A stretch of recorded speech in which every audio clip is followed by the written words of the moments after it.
will be a Starfreelancer. Learn new skills. Set your goals. Increase your skills. Browse over 100 plus videos and ebooks. Jump to starfreelancer.eu.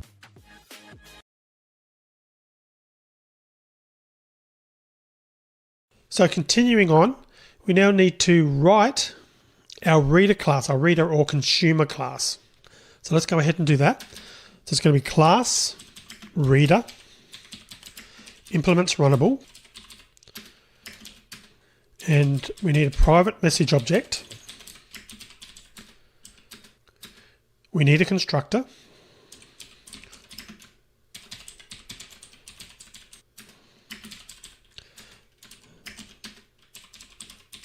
Obviously we're receiving the message object and we're saving it into our field. And then we need to create our run method. We're going to be doing something very similar to what we did in the write object or the writer object and the run method up above, but instead we're going to be just reading the message and just printing it out, and then we're still going to delay for a random period of time. So we can do random equals new random to create our instance that we need of the random object for string latest message equals message.read. It's going to be our for loop. And we're going to wait for the message to say that it's finished to be received. So last message dot equals, and it's going to be finished. And this finished here has to be identical to the finish that we've defined there. So make sure you get the case sensitivity identical to avoid any weird errors. And then latest message is equal to message.read. So that's our for loop. And we're going to print out the latest message. Then we're going to pause for that period of time that I mentioned. Thread.sleep random.nextInt 2000. So up to 2 seconds we're going to sleep for. 2 parentheses to close that off, and we need to catch the exception, which is going to be the same exception as per the writer class, which will be the interrupted exception. And for now we won't do any coding in there, and we're not returning anything, so that is the end of the method. So as you can see, we're looping through the messages received. We're looking for the last message, which is finished, and we're processing each message, printing it out to the console, then waiting randomly up to 2 seconds, depending on what the random instance returns. So it'll be up to 2 seconds, and then exiting once we've printed out all the messages. So now we need to add the code to create and run these threads. So we're going to do this from our main method at the top. And incidentally, you might find that when you type this in, that IntelliJ will add imports for java.io.reader and java.io.writer because of these classes that we've created. So if they have been added up here in the import section, make sure you do remove those imports, otherwise you'll get compiler errors. Okay, so I'm going to now create that code. So it's going to be message is equal to new message, and then we're going to put new thread, new writer message dot start, like so. To start it, we're going to do the same for the reader class as well. New reader message dot start. So let's run this now and just see what happens. Remembering that we've got delays built into this. So you can see that does seem to be a problem. And this does depend on the timing, but it is very likely when you run it, you'll get a situation like this on my computer where you won't see all the messages and the application appears to have hung. So we need to terminate it now because clearly 2 seconds has elapsed and we've only got that very first message. So I'm going to click on the stop button to stop the process. The process is now finished, as you can see, and I'll close down the run window. So looking at this, well, look, we've synchronized obviously the read method and also the write method in our message class. So what's actually going on? Well, if you think about it, hopefully it'll become pretty obvious as to what the problem is. And in fact, you might have spotted the error while I was writing the code. And the problem is that once one of the threads starts looping, the other one can't change the value of empty because the thread is blocked. Remember that only one synchronized method can run at a time. So the thread that's looping is holding the lock for the message object, and the other one is blocked, waiting for the other thread to release the lock. Now this is what's known or what's called a deadlock. And we're going to look at this situation in more detail in a later part of this section of the course. So we absolutely did need to synchronize both methods. So how do we actually get around this problem? Well, this is where the wait, the notify, and notify all methods come into play.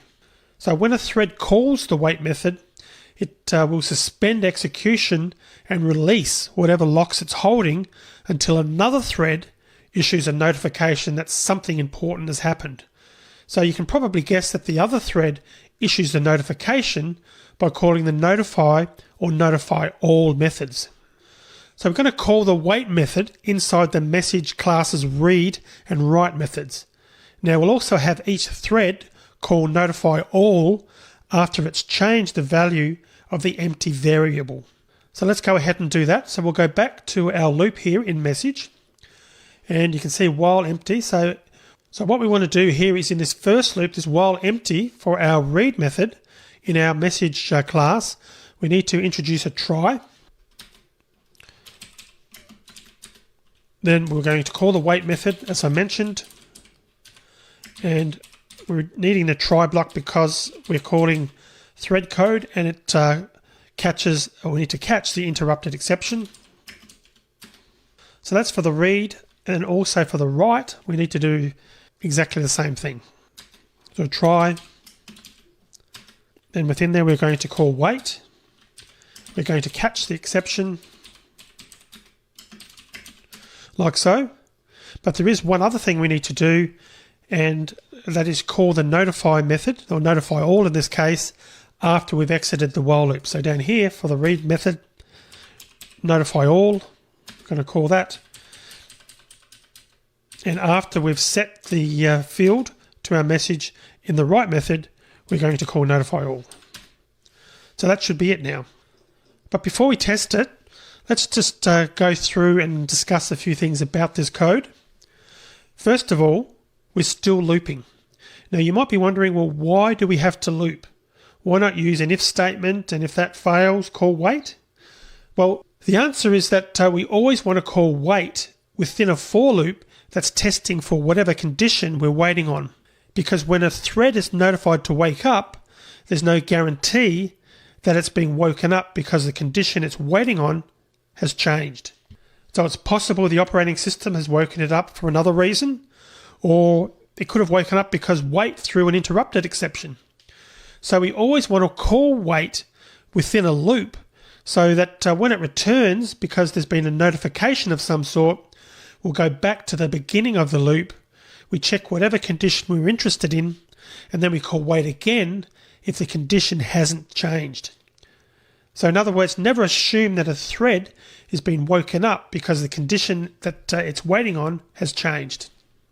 Now the next thing here is you probably noticed I called notify all. So why are we calling notify all rather than notify? Well, because we can't notify a specific thread, and that's because the notify thread doesn't accept any parameters, it's conventional to use notify all unless we're dealing with a situation when there are, a significant number of threads that all perform a similar task waiting for a lock. So in that case, we don't want to wake up every thread because when there's a lot of them, that could result in a huge performance hit. So we'd call notify so that only one thread is woken up. Since all the threads are waiting to do a similar task, whichever thread is woken up should be able to proceed. So now that we've implemented or made changes to our code to use wait and notify all, let's run our application and see what happens. And this was the error that I was talking about earlier. Sometimes IntelliJ will add this extra import for some reason, so you just need to delete that to avoid the compilation errors. And it's got to do with the fact that we're using the class names writer and reader. So let's just run that again.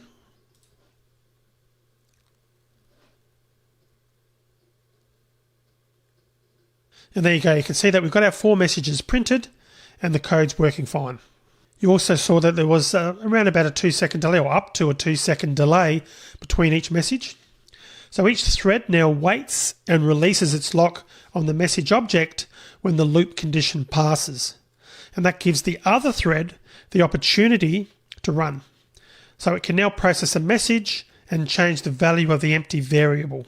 When it calls the notify all method, the thread that's waiting can now proceed. So the 2 threads go back and forth like this until all the messages have been printed. So before we move on to the next video, let's briefly touch on 2 more points. Firstly, when synchronizing code, always keep in mind that threads can be suspended while executing a single line of code. So a single line of code may well call a method that contains hundreds of lines of code, or a single line of code can contain many operations, and a thread can be suspended before or after each operation. So in the countdown example, you saw that the parameter we passed to the println method contains 2 method calls and 3 concatenation operations. As we saw, a thread can be suspended before or after performing any of these operations, and also while executing the println method itself. So having said that, there's a few atomic operations in Java that happen all at once. A thread can't be suspended in the middle of doing them. And here are the atomic operations in Java. Reading and writing reference variables. For example, the statement myObject1 equals myObject2 would be atomic. So a thread can't be suspended in the middle of executing that statement. Also, a thread can't be suspended if reading and writing primitive variables except those of type long and double.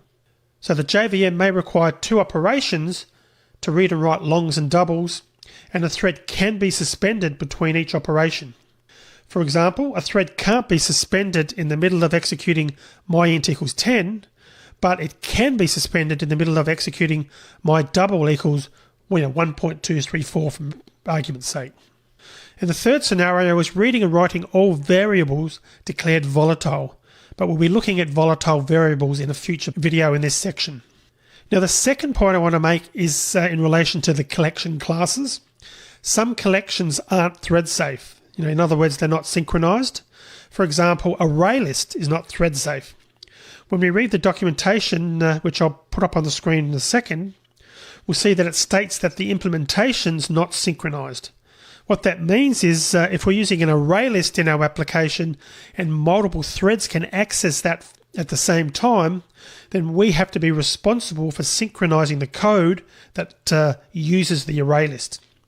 Alternatively, after creating the array list, we can call collections.synchronizedList, the method, and pass it to the array list. So we still have to synchronize iterating over the list though. So for more information, you can check the documentation at this link, which will also be in the resources section.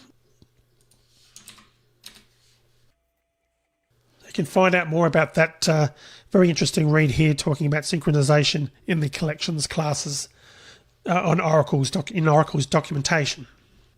And out of interest, on the other hand, the vector class is synchronized. So if we use the vector class in our application, we wouldn't have to worry about multiple threads accessing the vector object at the same time. So in other words, the Java developers have synchronized the vector code so that it's thread safe. So that's all for synchronization. I hope you got a lot out of that. In the next lecture, we're going to take a look at classes in the java.util.concurrent package. See you in the next video.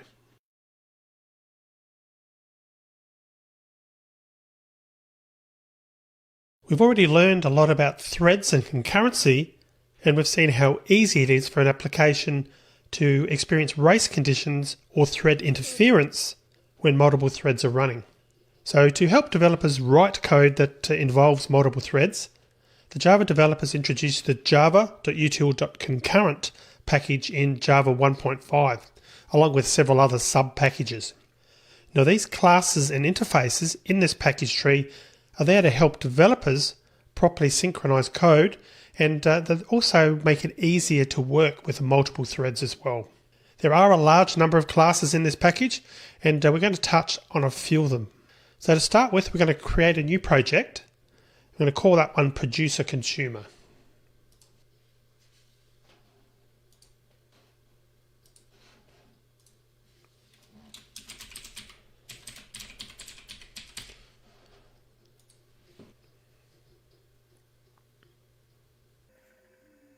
Okay, obviously it's a console application, and I'm going to create a new class, and that class will be called ThreadColor, and that will be the same ThreadColor code that we've used previously. That will be available in the resources section of this video, and I'm just going to paste in those code definitions which are unchanged. So in this application, there'll be a thread that adds data to a buffer, in other words the producer, as well as two threads that can read data from the buffer, the consumers. So let's start by adding the code for the producer class, and as we've done previously, we're just going to add this class to the main Java file. So I'm going to go back to that one and just add the classes down to the bottom. So I'll start off by calling this class that we're creating producer. So class myProducer, and that's going to implement runnable. And by the way, I'm calling it myProducer because if we try and just call it producer IntelliJ helpfully, or perhaps not so helpfully in this case, try and import from one of the many producer classes that are already in the JDK. So we'll just keep this one simple by calling it myProducer. And we're implementing runnable because we want to run it on a background thread. So let's start by creating space for our buffer. Private list of strings, and we'll call that buffer. Accept the import, and we also want a string to represent the color. Private string color. Constructor, we're going to accept the two parameters of the product buffer and the color, like so. And let's implement our run method as well. So public void run. And we're going to start off as we've done before with a random object. We're going to create an instance of the random class. Let's create some numbers in a string array. So string nums is equal to 2, 3, 4, 5.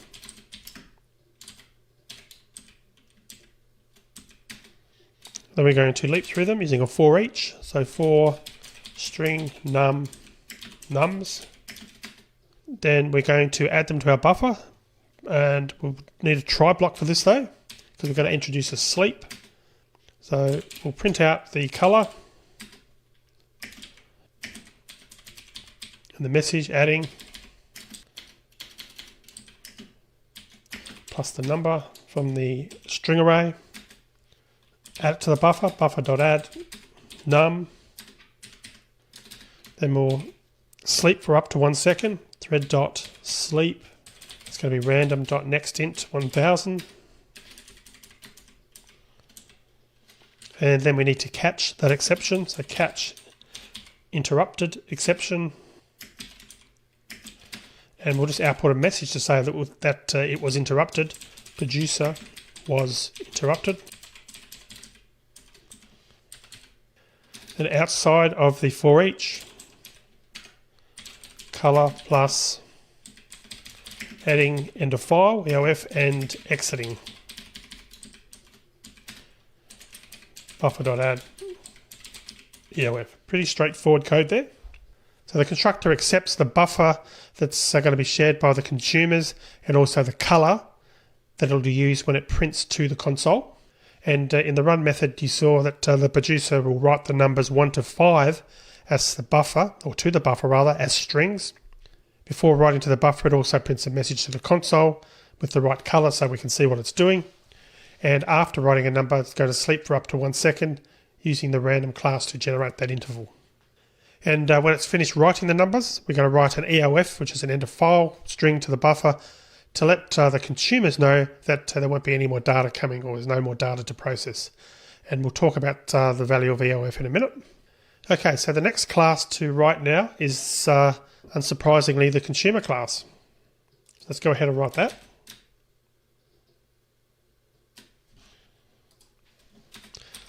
Class myConsumer. That's also going to implement runnable. And it's also got a list of string objects for its buffer. We also want a string for the color. Constructor, the same. And then we want our run method. This is going to be a little bit different because we're going to be processing the buffer instead of effectively creating it. So it's going to be while true. And if buffer dot is empty, we're going to continue, and we'll be talking about this shortly. Now if buffer dot get 0 dot equals EOF, and I'm going to come back to EOF shortly, then we're going to print out a message for color plus exiting. So if we found EOF, and we'll define that shortly because we're not going to accept that default import. So if we have found that, then we're going to break out of our loop effectively. Otherwise, if it wasn't an EOF, then we're going to print out a message color plus removed plus buffer dot remove 0. So you can see there that the myConsumer class also implements runnable so that it can run its code on a thread. It accepts the buffer shared from the producer and the color it's going to use when it prints to the console. Now in the run method, the consumer will loop until it reads the EOF, the end of file string from the buffer, which we will define shortly. Inside the loop, we first check to see if there's anything to read. Now if there isn't, we loop back around and check again, and then keep checking until the buffer isn't empty. When that's the case, it then looks at the first element in the buffer to see if it's that end of file, that EOF. If it is, it prints that it's exiting to the console and then breaks out of the loop. It doesn't remove the EOF string, because if it did that, other consumer threads would loop indefinitely. So that's an important point there. If EOF is removed, the condition that checks for EOF would never be true for the other consumer threads, and we wouldn't want that. So that's why we're specifically exiting without removing that particular entry, that last entry. So therefore, consumer threads have to leave EOF in the buffer, which is fine because the producer has indicated that there won't be any more data at that point anyway. So if the first element isn't EOF, it reads it from the buffer and prints it to the console and then goes back to the beginning of the loop. Now in a real world application, we wouldn't loop like that. We'd have the consumer sleep for a while before checking the buffer again, or we'd have a system that manages threads and uses the wait and notify all methods that we looked at in the previous few videos. Keep in mind that this example is a contrived one, and we're keeping things simple so that we can focus on what we're learning in this lecture. But that's the gist of what we're trying to do in the myConsumer class. So at this point now, let's add the code for the main method and that EOF constant that's sitting there. So we can go back up to our main class. Let's add it, firstly the EOF, so it's going to be a public, not a private, public static final string EOF. We'll set that equal to EOF. And down here, we can now accept the import, which was the import for the one we just created, main.eof. Okay, then going back up to our code in our main method from our main class. We're going to start with creating a buffer, so it's going to be list string buffer is equal to new array list string. My producer equals new my producer. That's going to be buffer. And we're going to go thread color dot. Let's go ANSI yellow for this one. Again, you can choose whichever colors are appropriate depending on your color scheme. My consumer, we'll call this one consumer 1 is equal to new, my consumer, buffer, thread color dot ANSI purple. And then the second consumer is going to be my consumer, consumer 2 equals new, my consumer, buffer, thread color dot ANSI. Let's go for cyan and see what that looks like. Then all that's left for us to do now is just to start the 3 threads. So it's going to be new thread producer dot start, new thread consumer 1 dot start, the new thread consumer 2 dot start. And incidentally, notice this on line 7, this static import. That's there so that the my consumer and my producer classes can use it without having to qualify it with the package and class name. And obviously in your case, your import will match whatever package name you're using. And EOF is of course a string constant that we've defined. So let's finish this video here now.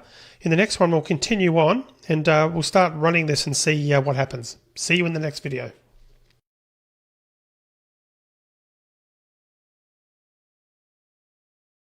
So in the main method that we wrote just at the end of the previous video, we created the shared buffer, an instance of the producer class, as well as 2 instances of the consumer class. Now we pass that same buffer, which we've created within an array list, and that's the one on line 13, to all 3 instances. Then we create a thread for the producer and start it, and we create 2 consumer threads and start them. So at this point, we've learnt enough about concurrency to know that we really are going to run into problems when we try to run this application. 3 threads are sharing the same array list. Now one's writing to it and 2 are reading from it. And if we look at the documentation for array list, remember we did discuss this in a previous video. We notice down here this class is roughly equivalent to rep-vector except that it's unsynchronized. And that's the point we made previously. So the array list itself isn't synchronized. But even if it was, when a class is synchronized or thread safe, we can be confident that each time a thread calls a method in the class, no other threads will be able to run a method in the class until the first thread has finished executing the method.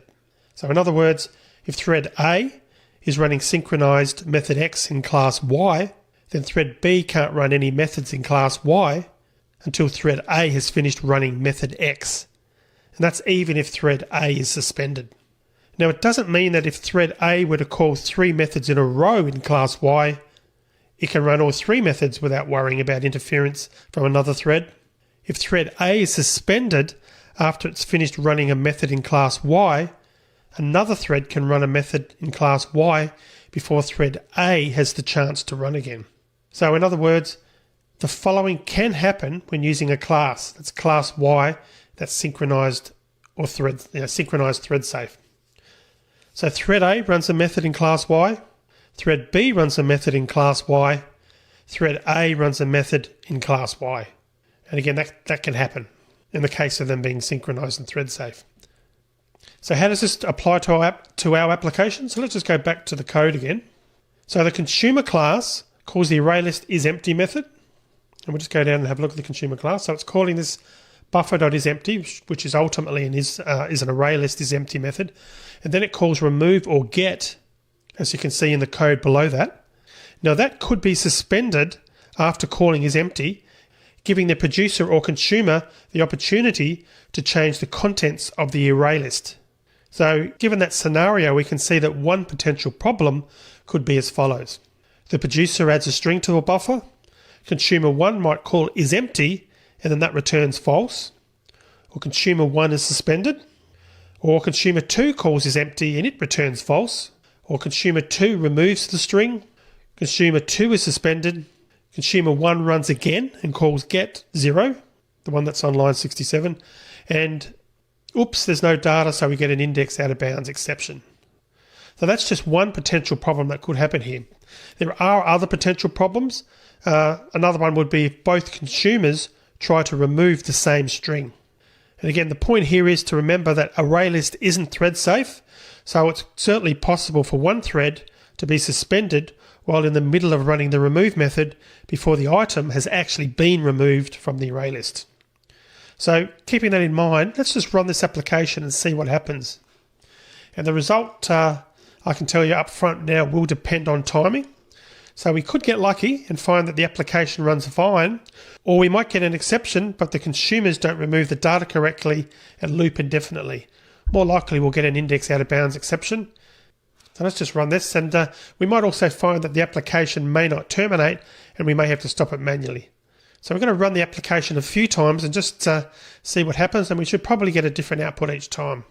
The only thing that we know for sure with this running these tests is that we need to prevent thread interference.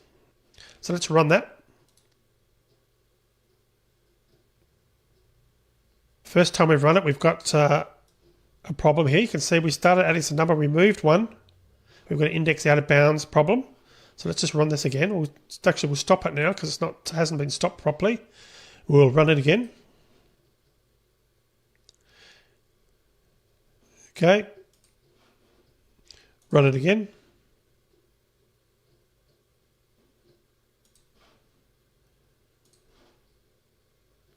And you can see that example there, the program didn't get to do the final processing. So you can see we are getting different output each time we run this, and obviously the program is not working as it should be. So really the only thing we know for sure here is that we need to prevent the thread interference. It's very inconsistent in the results that it's currently producing. So let's start by doing what we've already learned. I'm going to close down the run window. Now we will use synchronized blocks, and we'll need to add synchronization to both the producer and the consumer. And thinking about it, since they share the array list, it probably makes sense to synchronize on the array list instance. So I was looking at the producer code first. So we're going to come here into the try within the run itself. So after we've outputted the message to the console, instead of just doing the buffer.add, let's do a synchronized buffer.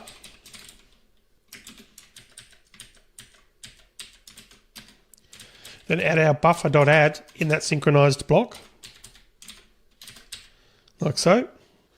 Then we also want to add another synchronized block down here because we're adding the EOF. So synchronized buffer, and put the buffer.add for the EOF character in the file in that synchronized block as well. So essentially we've synchronized the two calls to add because ArrayList again isn't thread safe. If we don't synchronize and the producer is suspended in the middle of running the add method and one of the consumers then calls get or remove, the internal integrity of the array list might be compromised, again depending on timing. So I synchronize adding the numbers to the buffer up here as well as adding the EOF character at the end. We don't need to include the print line, and that's because if the producer is suspended between printing the line and actually adding the data, it won't matter. A consumer could read any existing data from the buffer in that case. It won't change what the producer adds when it runs again. Okay, onto the consumer code. So let's just bring that on the screen. So what we want to do is we want to synchronize this if buffer is empty code. So let's synchronize that. So synchronized I should say, buffer. And we're actually going to put the code, all of this code, in the synchronized block. And we'll talk about that in a sec. So we've basically got our while, then everything is synchronized that was in that while loop into our synchronized block. So yes, we've included everything in that block. So we don't want the producer or another consumer to change the array list once a consumer thread is checked whether the buffer is empty. So in other words, we want all calls to methods in array list to take place as a unit collectively, and they're all run in this critical section. So let's just run this and just see whether we've fixed the problem or not.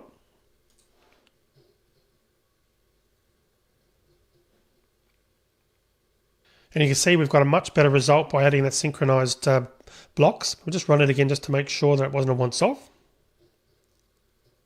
One more time. Clearly things are looking good. So we can see there, we saw there that the thread interference no longer occurs. The reason for that was because the producer sleeps after adding a string. Usually a consumer thread will have a chance at that point to remove the last string added before the producer thread itself runs again. But if we just do run this again though, you're probably noticing there that sometimes only one consumer thread's ever had the chance to remove the data. Then they're both not necessarily getting the chance to remove the data each time.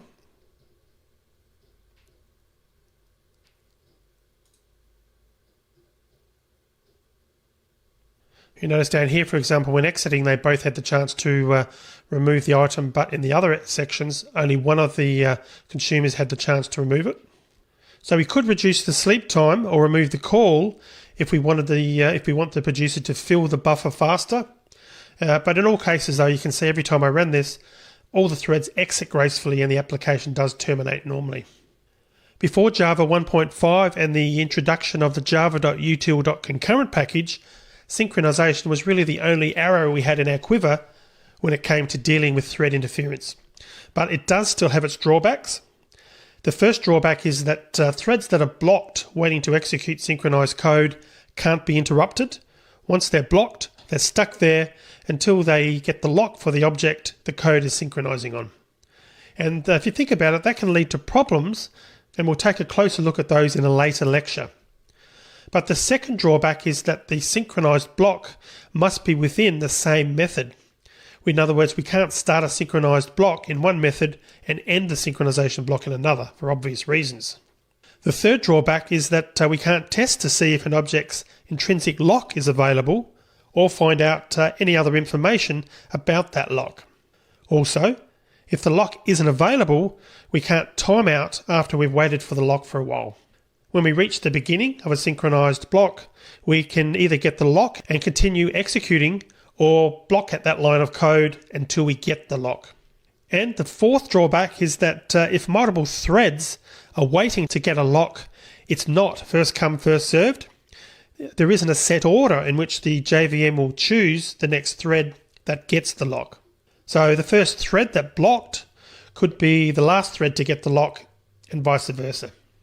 So instead of using synchronization, we can prevent thread interference using classes that implement the java.util.concurrentlocks.lock interface. So let's start looking at doing that in the next video.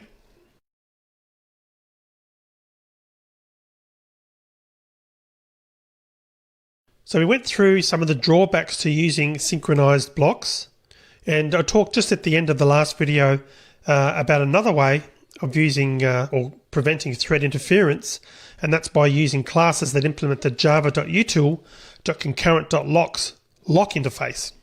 So this package contains several implementations of the lock interface that we can use, and as we're about to see, the lock implementations that Java provide don't have the drawbacks that I outlined in the previous video about that synchronized blocks have.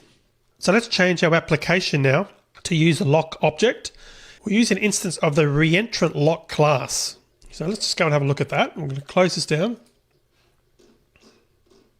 So I'm going to add a line just after the buffer in our main method. Reentrant lock. We'll call this one buffer lock equals new reentrant lock. Now you can probably guess by the name that this lock is reentrant. If a thread is already holding a reentrant lock, when it reaches code that requires the same lock, it can continue executing. It doesn't have to obtain the lock again. Now that might sound as if it should be a given, but in fact not all implementations of the lock interface are reentrant. So we're going to create the lock instance as I've done there on line 15, and we're going to share that with the producer and the consumer. Remember that all the threads have to be competing for the same lock to prevent thread interference. So we're going to create an instance of that in the main method as you saw me do. Then we have to pass the lock to the producer and consumer instances. So let's do that as well. Buffer lock, buffer lock, buffer lock. Let's then change the classes to the producer and the consumer classes. We want to add a private reentrant lock, buffer lock out of field so that we can store that in our class. We'll change the constructor, reentrant lock, we'll call that buffer lock, and we'll assign it to our field, to our instance variable. Buffer lock equals buffer lock. Then next, let's look at our run method. So what we're going to do first is take out the synchronized blocks that we previously added, or we added in the previous video. Let's get rid of those.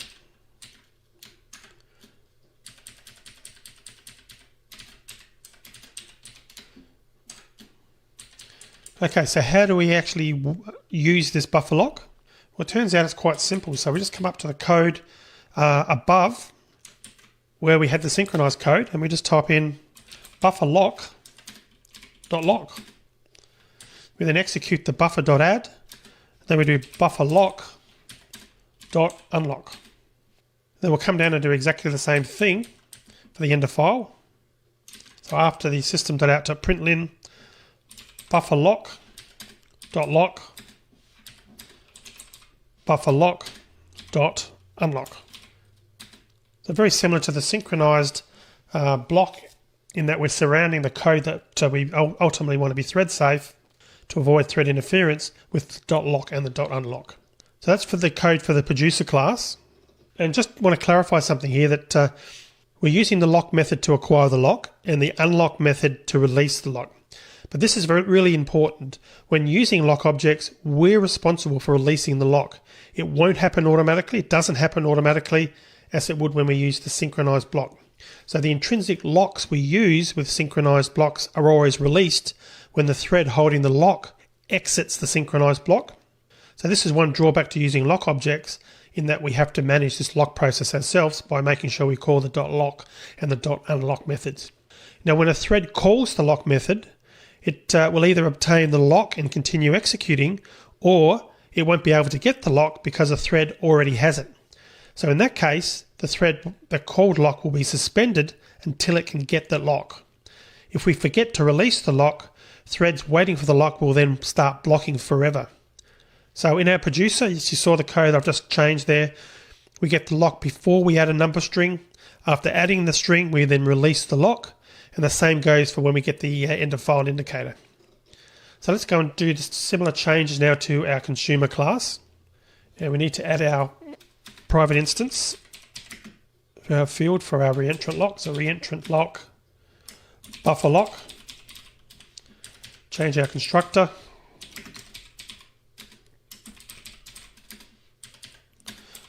This dot buffer lock equals buffer lock, we'll assign it. And for our run method, again, we're going to get rid of our synchronized code, our block that we added last video. I'll just move this back. And instead, what we're going to do after the while true, you guessed it, buffer lock dot lock. Then right down the end, after the last statement has been executed, the buffer lock dot unlock. So you've seen here we've essentially replaced the synchronized statement with a call to lock, and we've replaced the end of the synchronized block with a call to unlock. So let's run and see what happens. And we can see that there's a problem, and this could depend on timing, because you might find this will sort of run and go on a little bit further, but in this case it's done as I suspected it would. The producer adds the first string, and you can see that the output has indicated that's happened. Then nothing happens for quite a while, and then eventually, if I leave it long enough, we should probably get a maximum lock count exceeded message with an exception. It may or may not come on, but the bottom, oh, there it is there now. So it does take some time, but what's happened, and I'll just move that over so we can see that message a bit more. Maximum lock count exceeded. So clearly we've got a problem with this code as it stands. So what's actually going on at this point? Well, let's go. We've got the consumer code on the screen. Now looking at the producer lock code again, it seems to be pretty well okay, because we've got a lock and then we're performing that one line of code and then unlocking. And we're doing that obviously twice, once to add the numbers and once to add the end of file indicator. But in the consumer code, if we come down there and have a look at that, we enter the loop and then we get the lock. The lock is the first thing we do after entering the loop. That's on line 74. We then check to see if there's any data in the buffer. If there is data, we continue executing the loop code. If there isn't, we loop back and get the lock again because we're still holding the lock. So can you see what the problem is here? We've never released the lock as such. So the buffer lock.unlock code is never executed because that's only at the moment written on line 84 after the while loop exits. When we were using a synchronized block, the lock was released because we exited the synchronized block when we returned to the beginning of the while loop. By just exiting the synchronized block, that automatically released the lock. But when we're using the lock object ourselves, we skip over the unlock code and keep getting the lock again. And again, the problem here is this line 76, which is continuing, which essentially isn't calling this unlock code. So reentrant lock objects keep track of how many times they're locked. If a thread gets the same lock twice, it has to release it twice before another thread can get the lock. And I just want to give you a pseudo example of what I mean here. I'm just going to paste this code in, but we won't need to do anything with it, just so you can get an idea of what I'm talking about. So there's an example of what I'm talking about. So when method B calls unlock, we wouldn't want any other threads to be able to get lock 1 because method A still expects to be holding the lock. So rounded a section of code with lock and unlock because the code itself is a critical section. Now, because the same thread can acquire the same lock multiple times, the unlock method won't actually release the lock until the lock count, also known as, or also called the hold count, reaches 0. So in our consumer case, we get the lock so many times that eventually we exceed the maximum lock count allowed. Also, since we never released the lock, the producer is never able to add more data, and that's why you saw it sitting there sort of frozen after adding one item.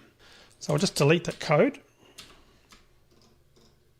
So clearly we need to add more unlock statements to our consumer class. We need one when the buffer is empty and we continue the loop. But we also need one when we read end of file and break out of the loop as well. So let's add those statements. So again, the first one here is here after the test to see whether it's empty. Before the continue, we're going to do a buffer lock dot unlock.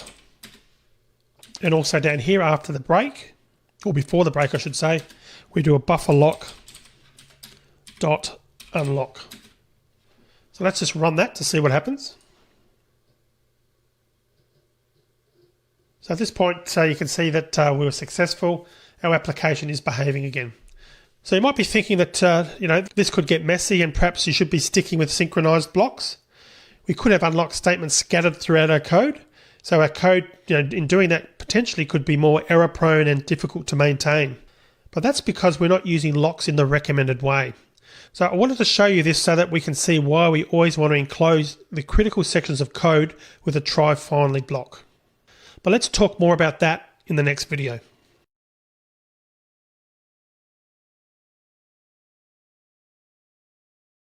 So as I mentioned in the last parts of the last video, by having to issue these .lock and .unlock calls and have them scattered throughout the code could end up being quite messy.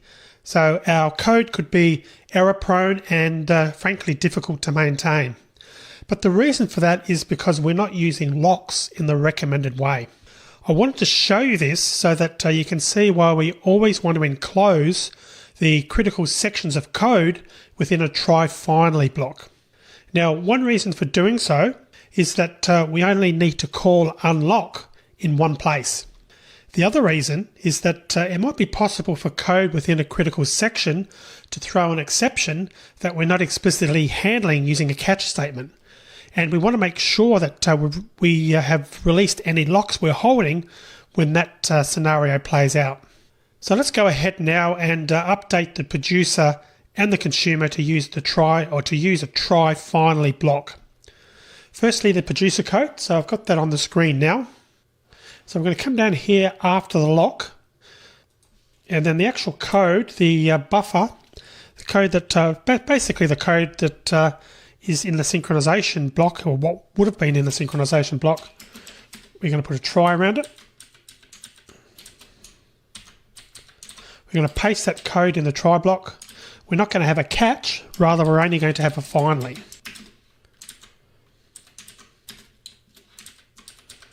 and I'm going to put the unlock in the finally clause.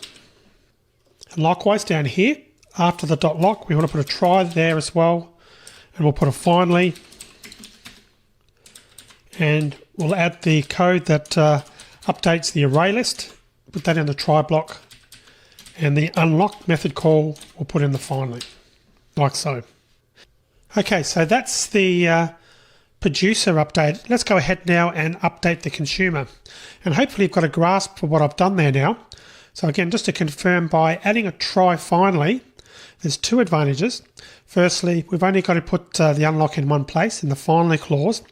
But secondly, if we had another exception that somehow we weren't processing or dealing with in the try block, the finally clause code is going to be executed no matter what. So it means we can pretty much guarantee that our unlock is going to be called no matter what happens in the try block. Okay, so onto the consumer code, and we'll put this in after the buffer lock, try in there, and put our finally. Then we put our regular code up to but not including the unlock. Put that in the try, accept that import, and then the buffer unlock we're going to put in the finally code block. And you can see that we only need one unlock call now, because unless an application crashes in a really bad way, we know that when a try block exits, the code in the finally block will always run. And notice, again, I mentioned it, but just to clarify, that the call to lock is outside the try catch block.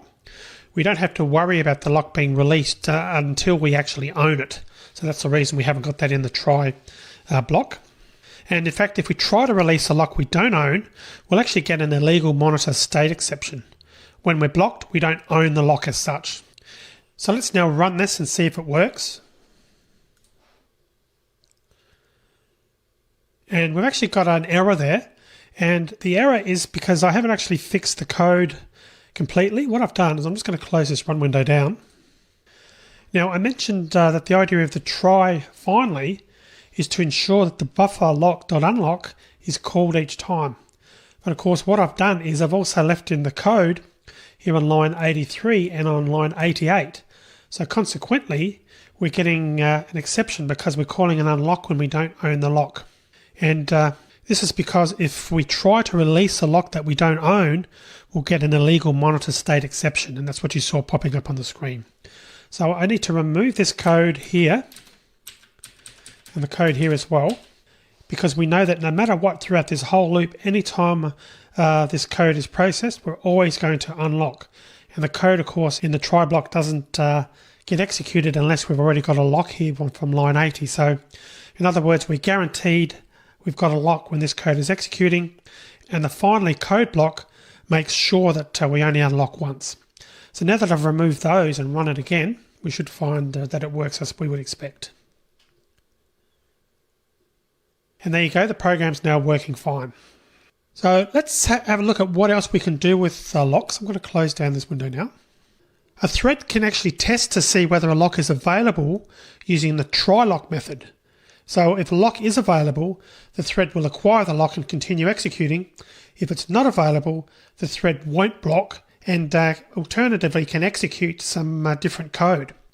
Now for our particular application, there's no advantage to using try lock over lock, but let's change the code to use try lock anyway just to see what it actually does. So I'm going to change the consumer code, and specifically on line 80 where we've got bufferlock.lock. I'm going to change that. Instead of saying bufferlock.lock, I'm going to put an if there. So if bufferlock.trylock, if that's the case, then and only then will we execute the code. And I'm going to put all the try code in that block now.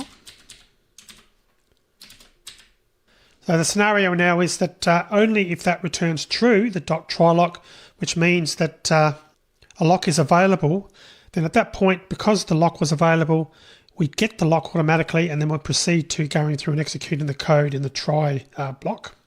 So essentially, if trylock returns true, then we'll execute the critical section of code. If not, we could do something else.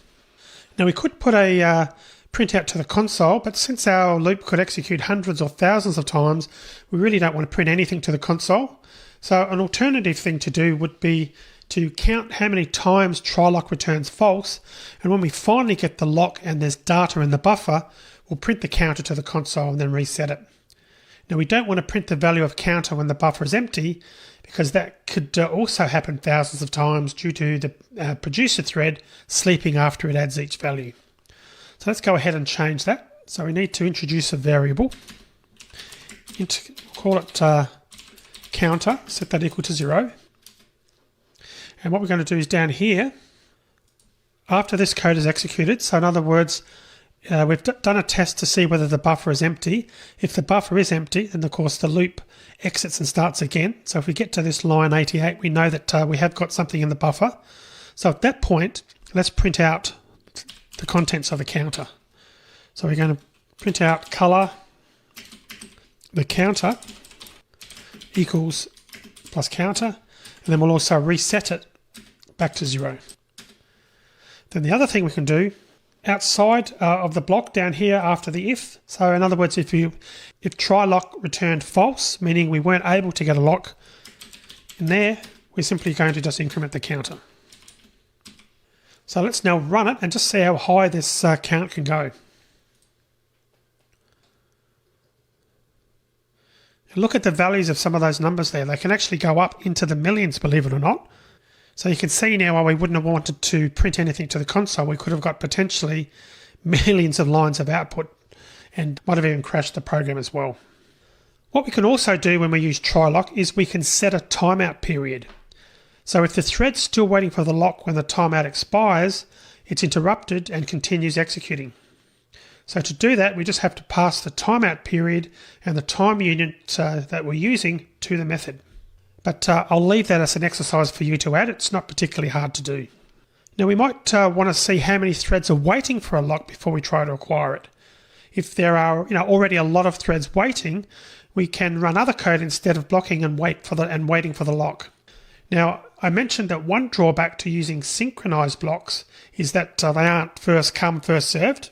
The lock interface doesn't dictate this behavior either, but some implementations do. Now the reentrant lock constructor accepts a fairness parameter. When it's set to true, the reentrant lock class will try to be fair by giving the lock to whichever thread has been waiting for it the longest. Again, if a thread comes along and finds out that 100 threads are already waiting and it knows the lock is a fair lock, it might choose to terminate instead of blocking on the lock. When using a reentrant lock, we can also check for the number of threads waiting for the lock by calling the getQueuedLength method. Now in our application, the producer thread spends most of its time sleeping, and the critical sections of code for the consumers are executed very quickly, so there wouldn't be any threads waiting for the lock most of the time and we'll get 0. But that is how we go about checking using the getQueuedLength method. And just as an aside, you can check out more and find out more information about locks by having a look again at the Oracle documentation. And I'll paste the link on into the browser, and it's also available as a resource in this video. Make sure you do check out the documentation, it is very useful. There's also some other implementations of the interface that are linked to from the lock documentation, as you can see down here. Alright, I'm going to finish this video now. In the next video, we're going to start taking a look at the executor service interface. See you in the next video.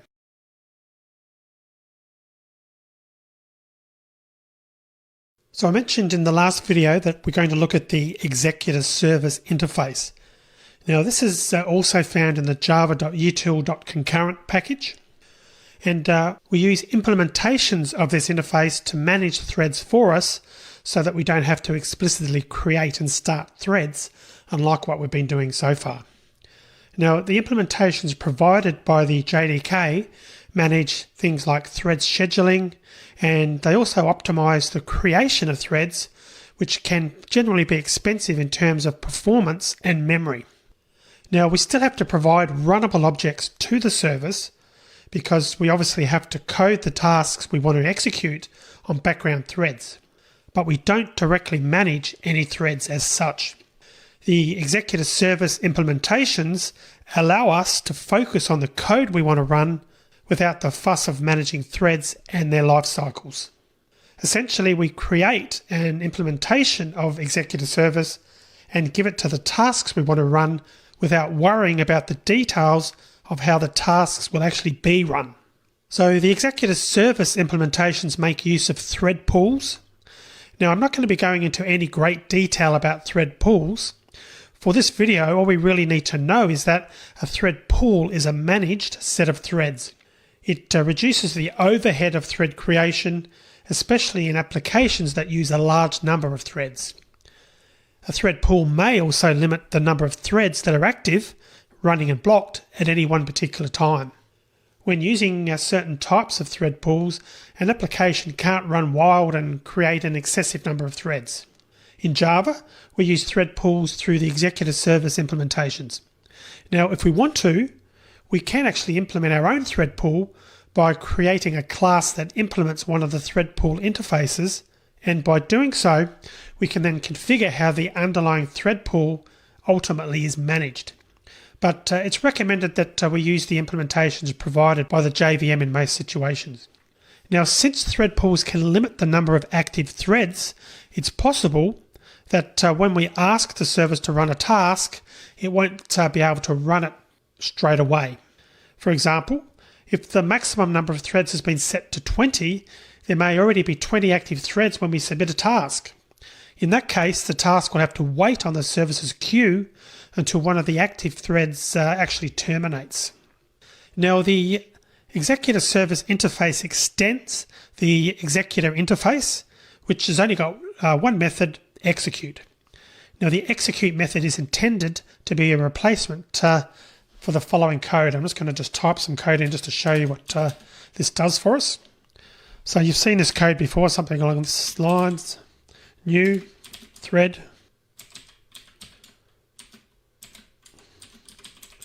where R in this scenario was actually a runnable. So what the executor interface's execute method is meant to do is replace that code.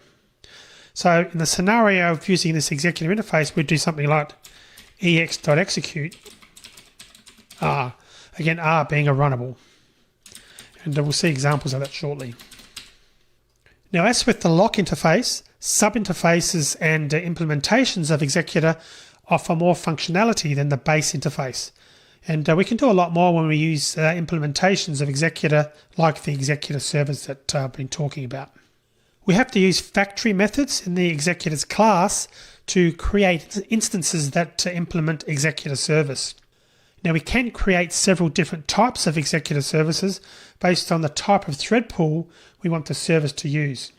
The different types of thread pools we can create is really outside the scope of this video.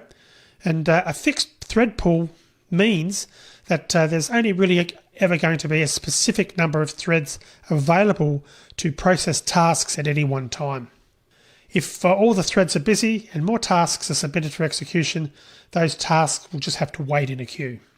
So let's go ahead now and update the code that we've been working on so that it uses a fixed thread pool. So we're going to call the executors.new fixed thread pool method to create the executor service that we're going to use. And we're going to pass in 3 as the number of threads we want to manage, 1 for the producer thread and 2 consumers. So going back up to the start of the code. After our code for the reentrant lock, we're going to set up our executor service. So we're going to type executor service equals executors. So it's a factory method dot new fixed thread pool. We need to pass the number of threads. In this case, as I mentioned, it's going to be 3. So we've got 1 for the producer thread and another 2 for each consumer. So a total of 3. So we've created that for starters, but now what we need to do is change the way that we start. So we've got the existing threads starting on lines 25 through 27.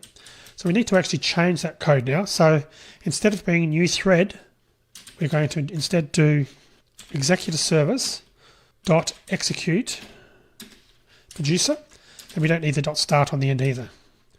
And we'll do the same thing to each of the other 2 threads, the 2 consumer threads.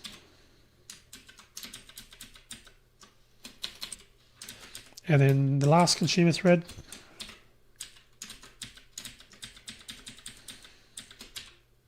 So let's now run the application now that we've added the executive service to see what happens.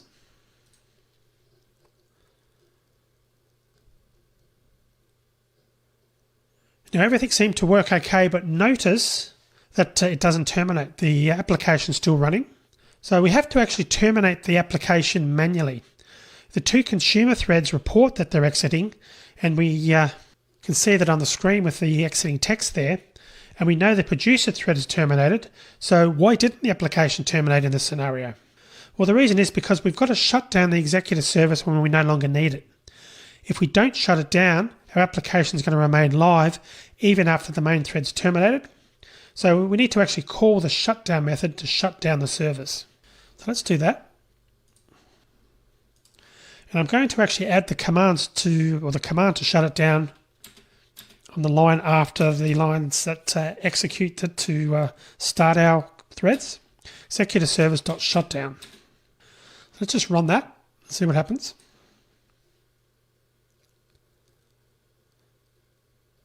Now notice the application closed this time. So when shutdown's called, the service will wait for any executing tasks to terminate. And you saw that happened in this case because we've already scheduled 3 threads, and they went through and completed their tasks before the service got shut down. So what it won't do after we issue the .shutdown or after we call the shutdown method is it won't accept any new tasks. Now this is an orderly shutdown. If we wanted the service to shut down immediately, we'd call the shutdown now method as opposed to just shutdown. In that case, the service will try to halt any remaining tasks and will also throw away any tasks in its queue. But there aren't any guarantees that it will be able to do that. Now, it's possible that some threads will never terminate, so it's always best to try and shut down in an orderly fashion. And just running it again to confirm. You can see that we've got a normal shutdown. Now, using an executive service for this application is overkill, but it's vital for applications that use a large number of threads, because using them allows the JVM to optimize thread management. Now, when we want to receive a value back from a thread that we're executing in the background, we can use the submit method. Now, the submit method accepts a callable object, which is very similar to a runnable object, except that it can return a value. The value can be returned as an object of type future. So let's look at an example of how to do this. So at the moment, our producer and consumable classes are runnables, so that we can't use them in this scenario. So what we're going to do is use an anonymous callable class to show how this would work. So I'm going to put some code after we've set up our tasks, but before the shutdown.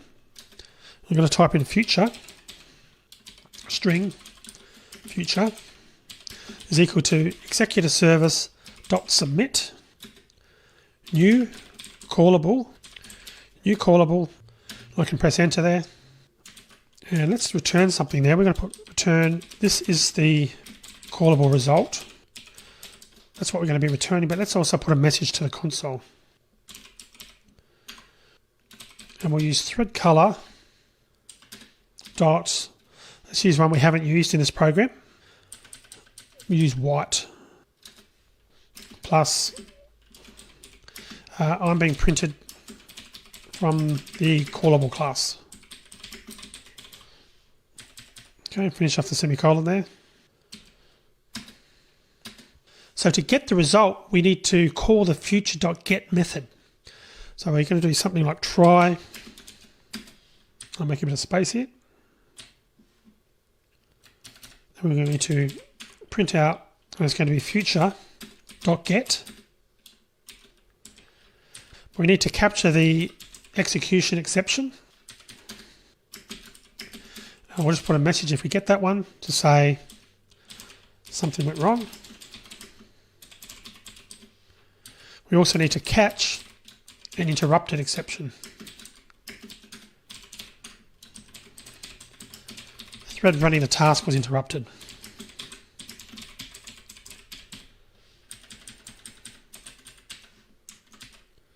Okay, then we'll leave our executive service.shutdown where it was. So just to be clear, the call to the future.get, the .get method, blocks until the result is available. So when we're calling it from the main thread, our application will be frozen until the result's available. So we wouldn't use this method in a UI application. And in fact, we wouldn't use the services in the java.util.concurrent package in a UI application. When working with JavaFX, we'd instead use the classes in the JavaFX.concurrent package to run tasks on background threads and to process the results. The classes in the JavaFX package leverage the classes in the java.util.concurrent package in a way that makes sense for UI applications. And as you can see from the code, by the fact that I've added catches, we can get can also be interrupted, and if the callable throws an exception, it's going to be translated into an execution exception. So I'm going to finish the video here now. In the next video, we're going to run this and then look at introducing the number of threads and playing around with things. And I'll just fix this typo and then see you in the next video. It's break time. Do you like this video? Don't forget to subscribe to get new videos. Share this video to open new premium videos and ebooks. We'll be a star freelancer.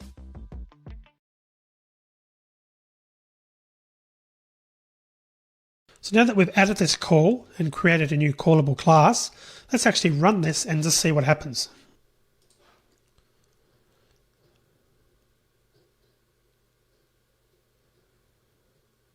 So we can see here that our producer and our consumer threads run and then the callable code. The callable doesn't run while the producer is sleeping and the consumers are looping because when we created the service, we passed 3 to the method. And so the service only allows 3 active threads at a time. Consequently, the callable had to wait until the other methods were finished. So let's change that to 5 just to see what happens. So we're going to come back up to the definition on here and we'll change that instead to 5. Let's run it. And notice immediately that we see the callable code run straight away, right at the top of the screen in the output. So clearly the number of threads that we've allocated to our thread pool made a difference and enabled the callable code to run as well as our producer and consumer tasks. So there is a lot more to working with executive services and future objects, and I'll leave it up to you to explore this topic further. A good place to start though would be the executive service documentation. So I'll just bring that up on the screen, the browser. The link will be in the resources section. So check that out and you can find out more information about the executive service. So before we leave our introduction to some of what's available in the java.util.concurrent package, let's take a quick look at an example of another set of classes available in the package that allows us to simplify our application considerably. Now the package contains thread-safe queues, which are perfect for producer-consumer type applications or situations like we've got with our current code. Now all the queue classes implement the blocking queue interface. So we're going to change our example to use an array blocking queue. Now it processes elements in a FIFO order, that stands for first in, first out. And that's exactly what we want here because our consumers always remove the first element of the array list. So let's go back and look at changing some code. Firstly, we're going to change the main method. We're going to create an instance of array blocking queue rather than an array list.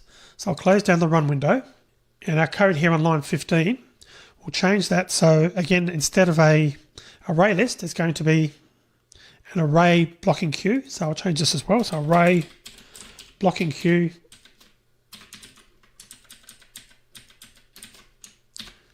So we've changed our definition. As a result of doing this, we no longer need our buffer lock. So I'm going to delete that. I'm then going to remove the parameter for the buffer lock because we no longer have that. And ultimately we'll need to change our classes as well to accommodate that change. So scrolling down a little bit and looking at our producer code, it's now got a lot easier. There's less code now. So we're going to change this list to instead be an array blocking queue list. We're going to delete our reentrant lock, our buffer lock. We're going to change the constructor as well. So it's now an array blocking queue, as well as deleting the third argument, which we no longer need, and then deleting that from our constructor. Now, incidentally, array blocking queues are bounded, and that means that we have to pass in the number of elements the array should be able to hold, its capacity, in other words, to the constructor. They don't actually grow like array lists do. Now, since the producer could potentially add the strings 1 to 5 and in a file before any consumers have a chance to remove elements, we're going to create an array blocking queue that can hold 6 elements. So I probably should have done that earlier. So I'll go back up to the top where we defined it, and I'll set that up there to 6. And for our run method, that's now going to be dramatically simplified. We're going to remove the buffer lock code. So we're going to come down here and we're going to leave our try loop in, but we're going to change it a little bit. So what we're going to do is leave the adding, but then we just need to put buffer.put and our num. We don't need any of this other catch block code in there. We'll leave the sleep in there, and we'll leave in the interrupted exception to catch, because we still need to do that in case the thread is interrupted. So moving on down, we're going to delete the buffer lock down here. We're going to leave the try block in, but that's instead of an add, it's going to be a put, which is how we add an element to an array blocking queue. We're going to get rid of the unlock, which was for the old buffer lock, which we've removed. And I'm going to change that to an interrupted exception. Catch interrupted exception. I won't put any code in there for now. So that's now our new my producer code. So the blocking queue, or in this case the array blocking queue, you can see that we're using .put, and we also use remove and take methods as well. Now the add and remove methods would throw an exception if the operation can't be performed immediately because another thread's got the queue locked. The put and take methods will block when the queue is locked. So that's the reason I'm using a put there, is that it will automatically block for us rather than throwing in an exception. Now the same applies when the queue is full or empty. The add and remove methods will throw an exception, and the put and take methods will just do a block. Now if we didn't want to check for the end of file string without removing it from the queue, we wouldn't need to call is empty anymore. We could instead just call take and block until something's in the queue. But the method we use to check for end of file doesn't block, so we still need to take elements off the queue using 2 method calls, checking for empty and actually removing an element when the queue is empty. Now we want the producer and consumers to block when the queue is locked by another thread, and that's why I'm using the put method to add elements to the queue. And shortly, when I update the consumer class, I'm going to use the take method to remove elements from the queue. Now you might also be wondering about synchronization with put. Well, we don't have to worry about synchronizing calls to put because it's a thread-safe method. So we don't need to put a synchronized block or a lock object. So that's why I was able to remove that. So you can see that by doing that greatly simplifies the producer code. But we still need to leave the catch in because a thread can be interrupted while it's blocked on a put call. So we have to handle interrupted exceptions when we do call put. All right, so let's move on to the consumer code and update that. So I'm going to get rid of buffer lock altogether because we won't be using that. We need to change list to be an array blocking queue. We need to remove the extra argument from our constructor, then delete the reference here, and then also need to change the other argument type to be an array blocking queue. All right, so moving on down to our run code, we can also greatly simplify this as well. We've got an if in there at the moment, so we're just going to remove the if.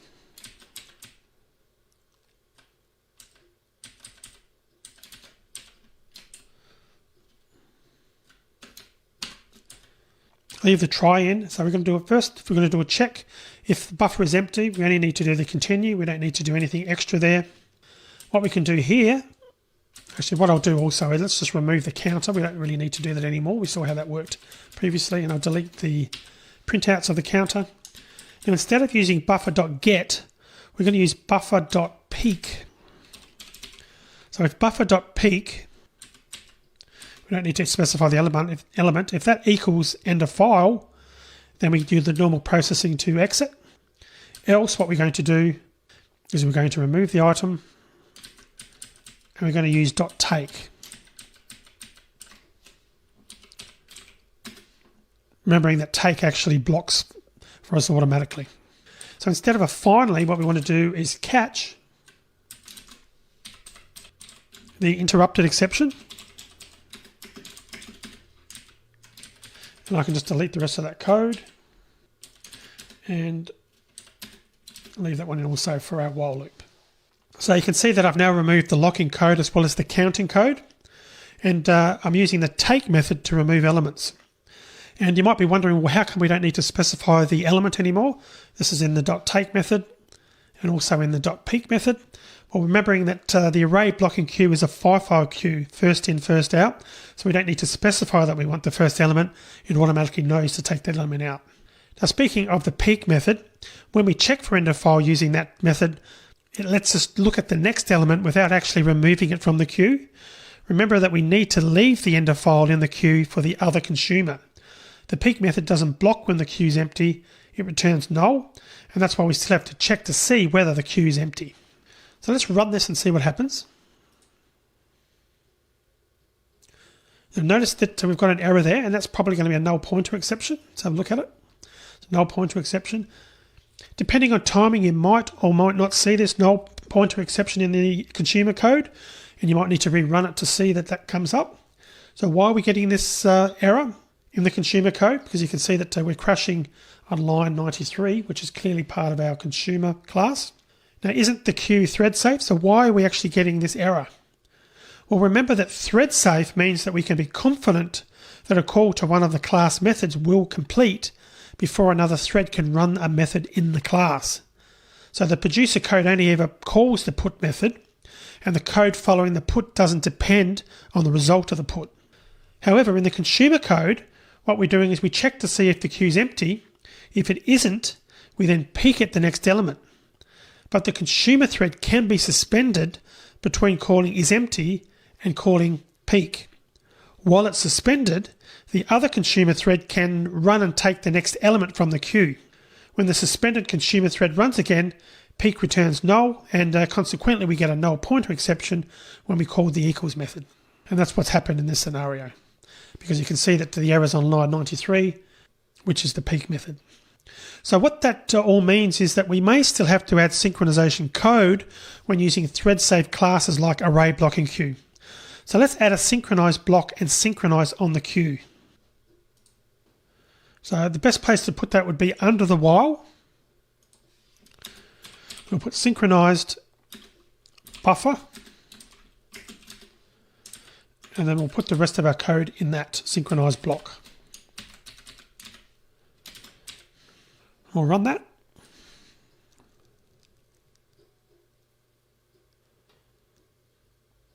And we'll just run it a few times just to be sure that we're not going to be getting that null pointer exception anymore. One more time. So we can see that our application is now not throwing any exceptions. So we still need some synchronization, but by using one of the queues in the Java util concurrent package, we didn't have to synchronize the producer code at all. So that's it for the java.util.concurrent package. There are lots of classes and interfaces in the package, so definitely take a look at what's available when you need to synchronize code, especially when you're working with an application that's going to be using a lot of threads. So in the next video, we're going to look at some common problems that can arise when using threads. See you in the next video.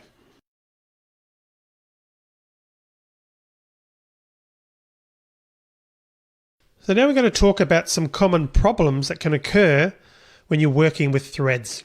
We've seen in previous videos that we have to use synchronization or locks to prevent critical sections of code from thread interference. But if we're not careful, we can actually cause more problems doing that than we actually solve. The first common pitfall is called a deadlock. So a deadlock occurs when two or more threads are blocked on locks, and every thread that's blocked is holding a lock that another blocked thread wants. For example, thread 1 is holding lock 1 and waiting to acquire lock 2, but thread 2 is holding lock 2 and waiting to acquire lock 1. Because all the threads holding the locks are blocked, they'll never release the locks they're holding, and so none of the waiting threads will actually ever run. So let's take a look at an example of how this works. And I've created already a new IntelliJ project, Java project called Deadlock, so make sure you do create that. And it's just a standard console application like we've been using in this section. And what we're going to do is create two very simple classes that extend the thread class. So I'm going to start off here under main. And I'm going to create two objects that we're going to be using for our locks. Call them public static object. They are of type object. Lock1 equal to new object.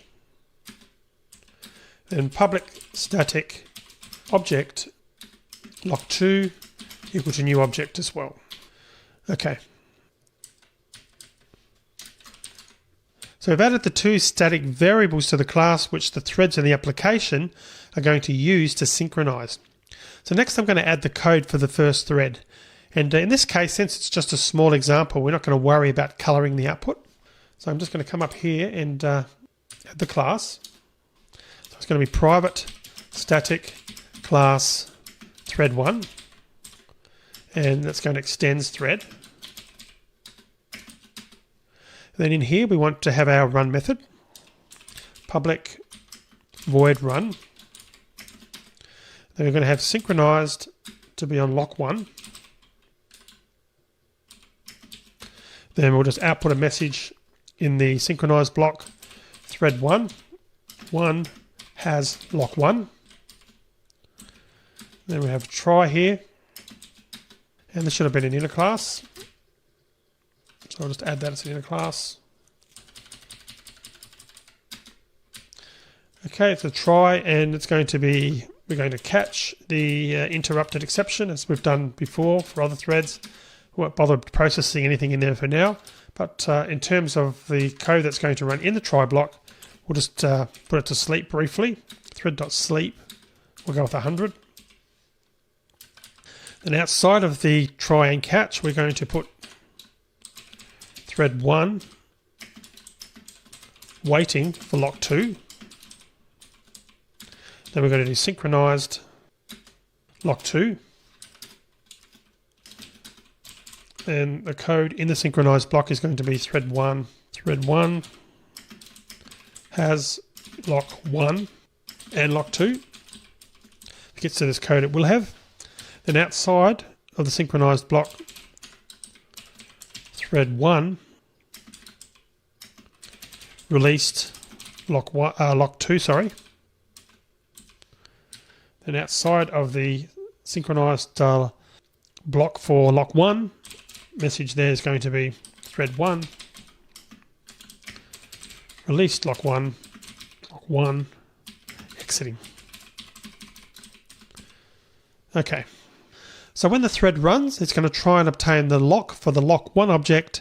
If it's successful, it's going to sleep for 100 milliseconds to give the second thread that will code up in a minute a chance to run. When it wakes up, it'll try to obtain the lock for this lock2 object. All right, so that's what the idea is, and we're going to do the same, pretty much the same for thread 2. So I'm going to create the private static class again. Class thread 2 extends thread. Public void run. Synchronized. This time we're going to synchronize lock2 first. Print out a message if we're successful. Thread 2 has lock2. Then we'll now try in there. We're going to, in the try, we're going to do sleep for 100 and catch our interrupted exception. We won't put any code in there. And then outside of the try block, thread 2 waiting for lock1. Give it more space here. And we want to synchronized on lock1 because we're trying to grab that lock. And if we're successful in a synchronized block, we're going to put thread 2. At this point, we'll have or has lock1, technically lock2 and lock1, because that was the order that we grabbed them. And outside of the synchronized block for lock1 is going to be thread 2. 2 is released lock1. Then outside of the synchronized block for lock2, thread 2 released lock 2, 2, and we're exiting at that point. Okay, so two very similar classes, as you can see. All right, so come up here now to our main method, and let's add the code to kick these off. So it's going to be new thread1 dot start. Then we're going to do a new thread2 dot start. Okay, so let's simulate this deadlock and see what happens. I'm going to run it now.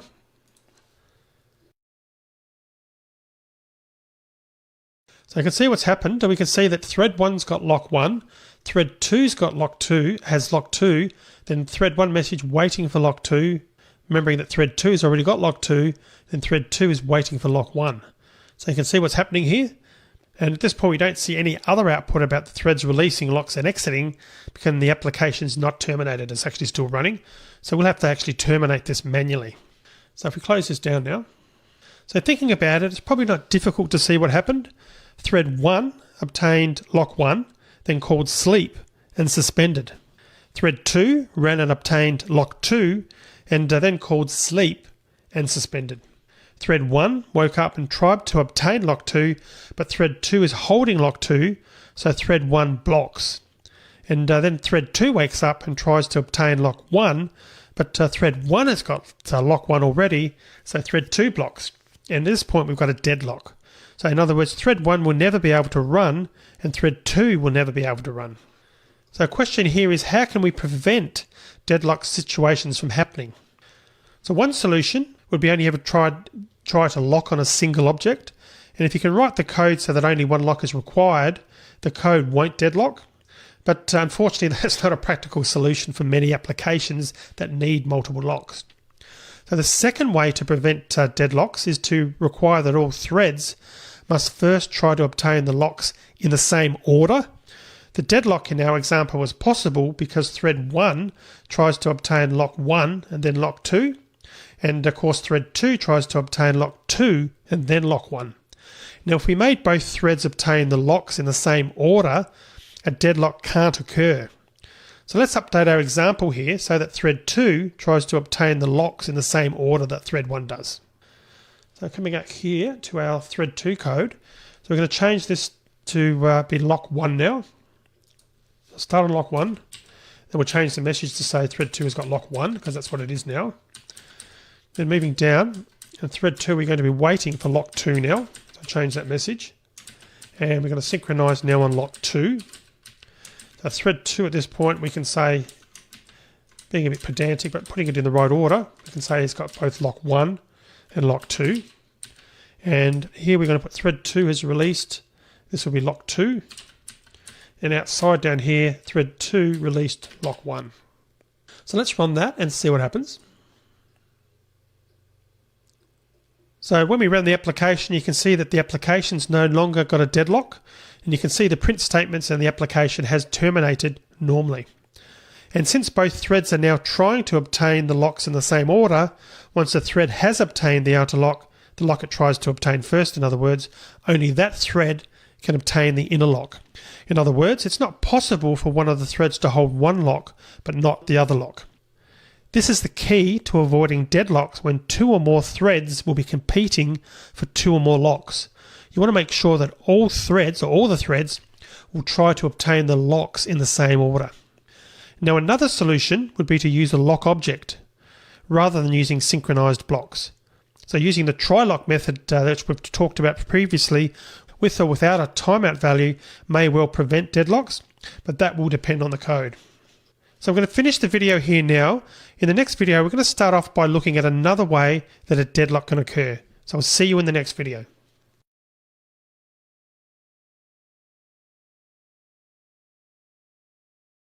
So let's take a look at another way that a deadlock can occur. So let's suppose we've got two classes that contain synchronized methods, and each class calls a method in the other class. Now, as it turns out, this is a difficult situation to make happen on purpose, so we won't be actually adding code to our application, and that's why I'm showing you this in slides. So we're going to discuss the following code that you can see on the screen here now. Now we recall that when a thread's running an object synchronized method, no other thread can run a synchronized method using the same object until the first thread exits the methods that it's running. So let's assume that we're going to use the above two classes on the previous screen, and I'll go back to that screen shortly. We're going to use it in the following way. So you can see that we're creating a new data object, we're creating a new display object, and we're then passing the display class to the data class via the setDisplay method. Secondly, we're also passing the data class to the setData method, which is part of the display class. And just going back looking into that code again, you can see they are really quite simple classes here, so there's nothing too terribly complicated about it. Pretty straightforward. Now if one thread, thread 1, calls data.updateData, while another thread, thread 2, calls display.updateDisplay, then there's 4 scenarios that could potentially play out depending on timing. Number 1, thread 1 enters data.updateData and writes to the console, then suspends.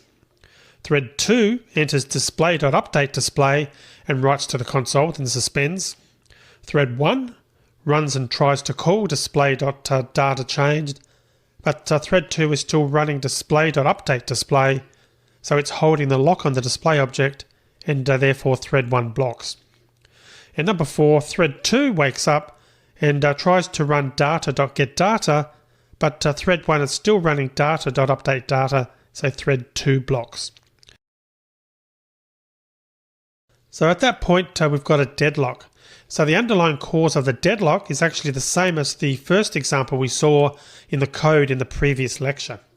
The two threads are trying to get the same 2 locks in a different order. Thread 1 wants to get the data lock and then wants the display lock. But thread 2 gets the display lock and then wants the data lock. Now we would avoid this problem in the same way we did in the first example in the previous video. So we have to rewrite the code so that the two threads try to obtain the locks in the same order, which in this case would mean not calling each other in this circular fashion. Now we could also see if it's possible to pass information to other objects using parameters rather than having them call methods to get the information. And I feel compelled to actually say that in a real-world application we wouldn't be mixing UI and model code like this. It's just really serving to show you an example of deadlocks. Okay, so moving on. Okay, so here's another way that we're going to put some code together to get a deadlock that's actually quite difficult to spot. We're going to create a new console project. So I'm going to close this one down. Actually, I can just come in here and create a new project. New project. And we're going to select Java as we always do and create a project from template. It's going to be a command line app, and we'll call this one Say Hello, and we'll create that, and I'll just overwrite that. And we'll just close this other project down because we no longer need that for now. Alright, so we're going to start by adding a polite person class to the main Java file. So I'm going to come down here and add it as an inner class, static class, polite person, and we're going to have a private final string name. Then we need a constructor, and we'll pass the parameter to the constructor and save it into our field. We also want a getter. The getter will be on the string as well. And we're going to write 2 synchronized methods here. So next we need to type public synchronized and void say hello. And it's going to be polite person. And we're going to use a system.out.format here. I don't think we've used that before in the course, but it's very similar to a system.out.println. The only difference is we pass parameters like this. We do a %s colon %s plus has said hello to me, and %n, Then we pass the two parameters, so this.name and person.getName. So what happens is when we run this, the %s gets replaced with the parameters in order. So the first %s gets replaced with this.name, the contents of the name field, and the second %s gets replaced with the person object from the getter, which will return the getName or return the name string. And %n goes to a new line.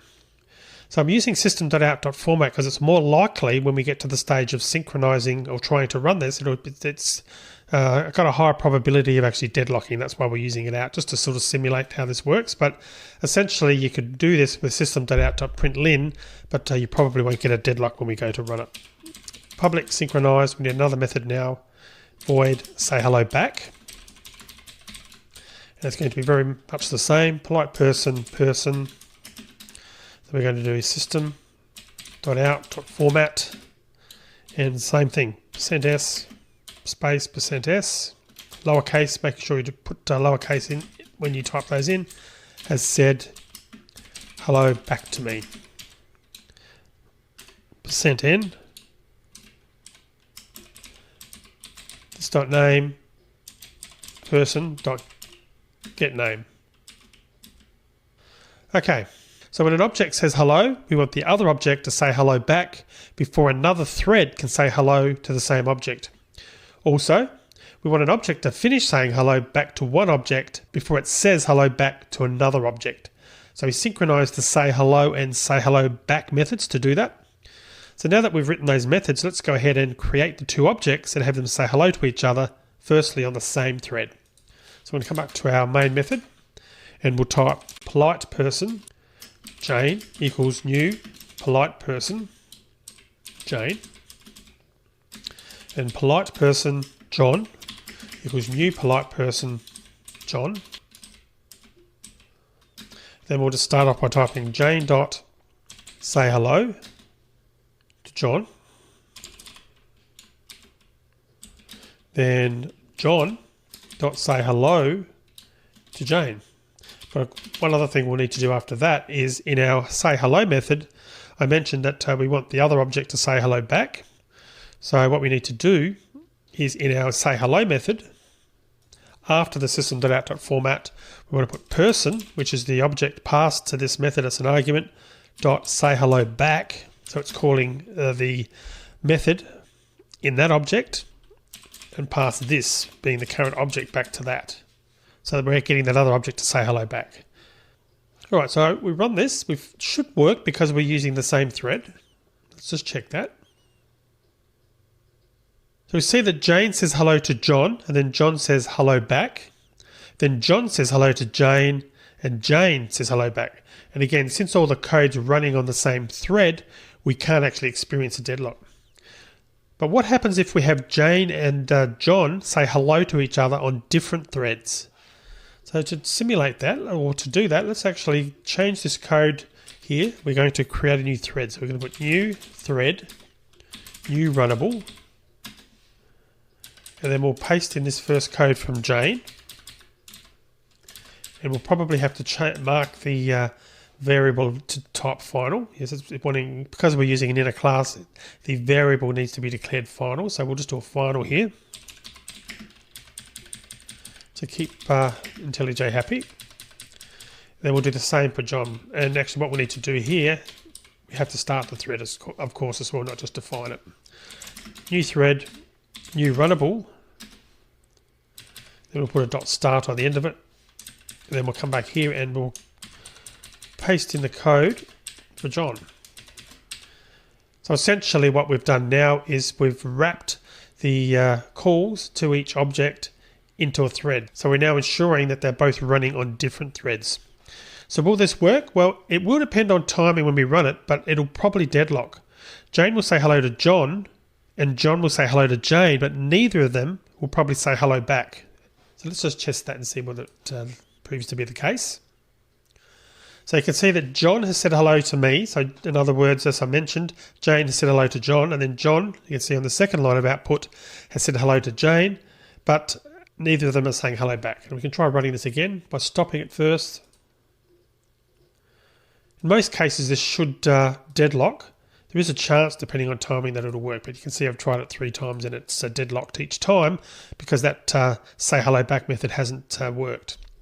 So looking at this code, perhaps you're looking at this now and thinking, how can this happen? How are both threads able to enter the say hello method? Since the method is synchronized, won't one thread block until the other thread's finished executing the method?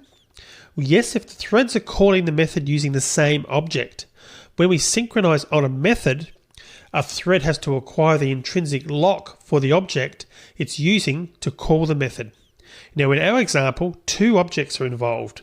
So let's take a look at one possible sequence of execution that may well lead to the deadlock. And what I'm going to do is I'm just going to paste some text here for each one, and then we'll just go through them. And I'll just paste this somewhere on the screen. We'll actually delete this shortly. And I'll just keep IntelliJ happy by creating these as comments. Okay, so the first scenario that could potentially happen, I'll just close this briefly so we can see it. So the very first case, what could happen is thread 1 acquires the lock on the Jane object and enters the say hello method.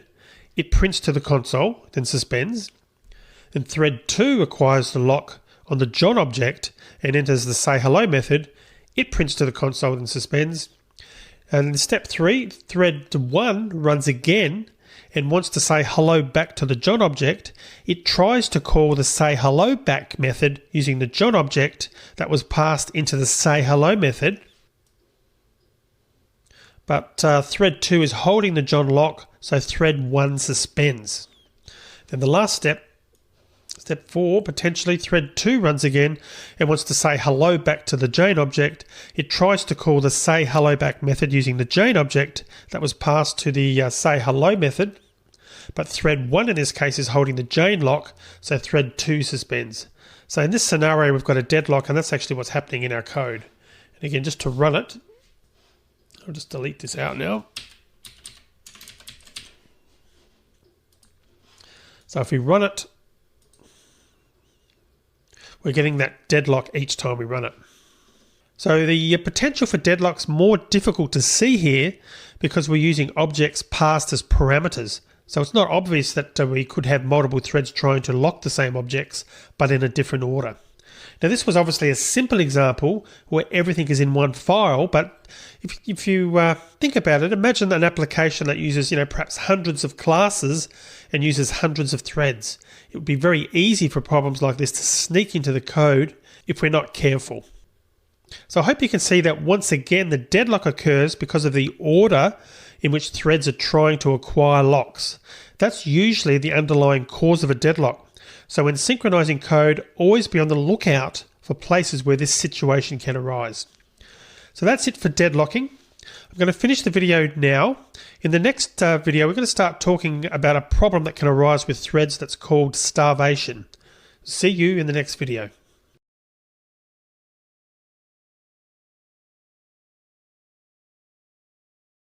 So let's talk about the next problem that we're going to deal with, or that can arise when working with threads.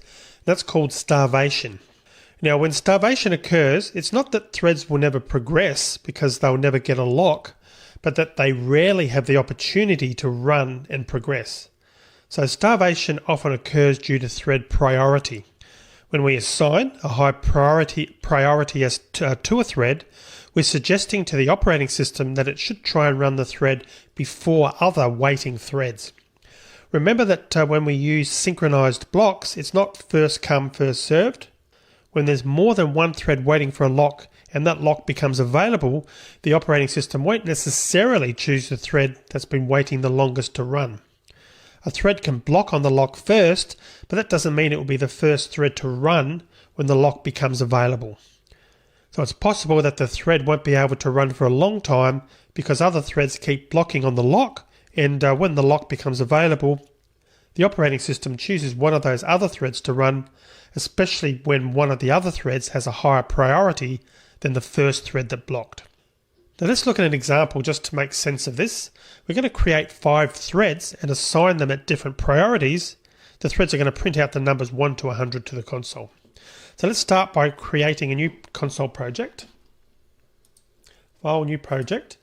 And unsurprisingly, given that we're talking about starvation, we'll refer to it as starvation, or we'll call the project starvation. Starvation, finish. And we'll replace this window because we don't need to say hello project anymore. And I'm just going to pull this over to the left a little bit.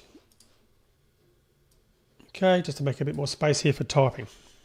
So what we'll do first is we'll add our thread color class to the project. And of course, we've used that thread color class before. So you can grab the code in the resources section for this video. And I'm just going to create the actual class and then paste in the values. So it's new Java class. I'm going to call this one thread color, as we've done before, and I'm just going to paste in the values, which again are in the resources section. All right, so going back to our main class, we want to start off by adding a static variable that we're going to use to synchronize code. So we're going to just put that in the main as a field, private static object lock equals new object. So again, we're going to use that to synchronize our code. Now we need to add a worker class as an inner class of the main class. This will contain the code that each thread will ultimately run. So let's put that down below the main method within our class as an inner class. So we're going to do a private static class worker implements runnable. Then we want a private int run count. Set that to a value of 1. Then we want private string thread color. We want a constructor. And the constructor is going to just accept the color as a parameter only. So just that one. Click OK. And then we want our run method, obviously. So our run method, we'll do Control I to bring that up. Select the run method, press enter. And let's write the code for that. And again, I mentioned that it's going to count from 1 to 100. So for int I equals 0, I less than 100, I plus plus. Then we're going to do synchronized on our object we created on line 4, so lock. We're going to need that system.out.format again. Format thread color plus and a %s run count equals and %d, which we use for an integer. Then we can either do a /n or a %n like we did before. We'll do a /n this time. Thread dot current thread dot get name. Then we want to also write out our run count, and we also want to increment that after displaying that on the screen, or after outputting it to the console, I should say. Then we'll just put a comment in here to execute critical section of code, where that would ultimately be. So when we construct an instance of the class, we're going to pass the thread color that we want to use. When a thread runs this code, it should loop 100 times, and each time it loops, it's going to print out the value of the loop counter. When we call system.out.format, its current value is stored when the string is formatted, and then the value is incremented as you saw on line 22. Now, as you'll see in a second, we're going to create a worker object for each thread. Because each thread will use its own instance of the worker class, the threads won't interfere with each other as they count to 100.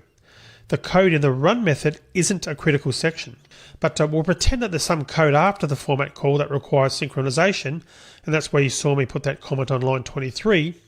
For example, we could be calling a method in a class that perhaps isn't thread safe. So now that we've done that, let's add the code to the main method to kick these threads off. So we're going to come back up here, and we're going to put thread t1 equals new thread, new worker. Then we'll start with thread color dot. Let's go for a purple. We know that that comes out okay. And we'll call this one priority 10. And let's just take a copy of this and create another 4 threads. Just need to change the names of them. 2, 3, 4, 5.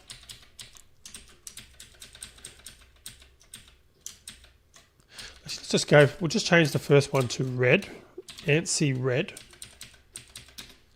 We'll just change the colors if we need to. The second one we'll go with blue, ANSI blue. The third one, let's go with green. Then we'll do cyan for the fourth one. And let's use leaf purple for the fifth one. So priority 10, then we'll go 8, 6, 4 and 2. And then what we need to do is do a T1.setPriority for each one of these. So for T1, we set priority 10 as the text that's going to be displayed. So we need to make sure we do that as well. And then we'll do the same for the other 4, making sure that we set the priority to the same level as I've mentioned in the string variable that we're passing as a parameter. So 8 is the next one, 8, then it's 6, 4, 2. And obviously the last thing we need to do is T1.start. And we'll do that for the remaining 4 as well. 2, 3, 4, 5. Okay, so we gave each thread a name when we construct the thread instance on line 7 to 11. We then set a priority for each one using the set priority method, which you saw we do on line 13 through 17. And keep in mind that the priority is only a suggestion to the operating system. It's not actually binding in any way. We can never force the operating system to run threads in a specific order. So you may look at this code now and be wondering how all the threads can block on the same lock object, since we're passing a different worker object to each thread. Indeed, if you recall in the previous video, we had an issue for that same reason, when we're actually passing an object, a different object, and we're getting a deadlock for that reason. So it's true that we are passing a different worker object to each thread, but the lock object we're using is static. You can see that on line 4. So in other words, there's only one instance of that object. All the threads will be competing therefore for that one instance's lock. Also note that the lock on the object will be frequently released, giving any blocked threads plenty of opportunity to run. So let's actually run this code and see what happens. And again, it will depend on timing, but what we'll probably see is that the thread with priority 10, which is the one that we assign red, will print out the numbers 1 to 100 before any other thread has a chance to run. After that, it's purely up to the operating system as to what will happen. Now, it may run the thread with priority 8, but we'll see what happens anyway. Let's just try this and see what happens.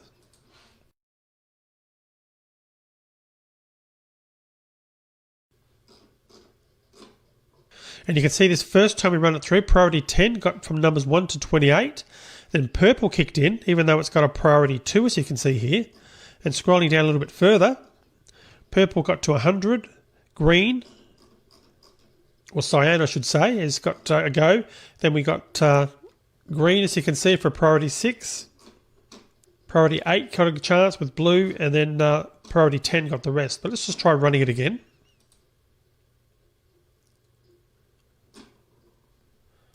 So you can see that I'm getting different results each time I run it, even though we've assigned priority 10.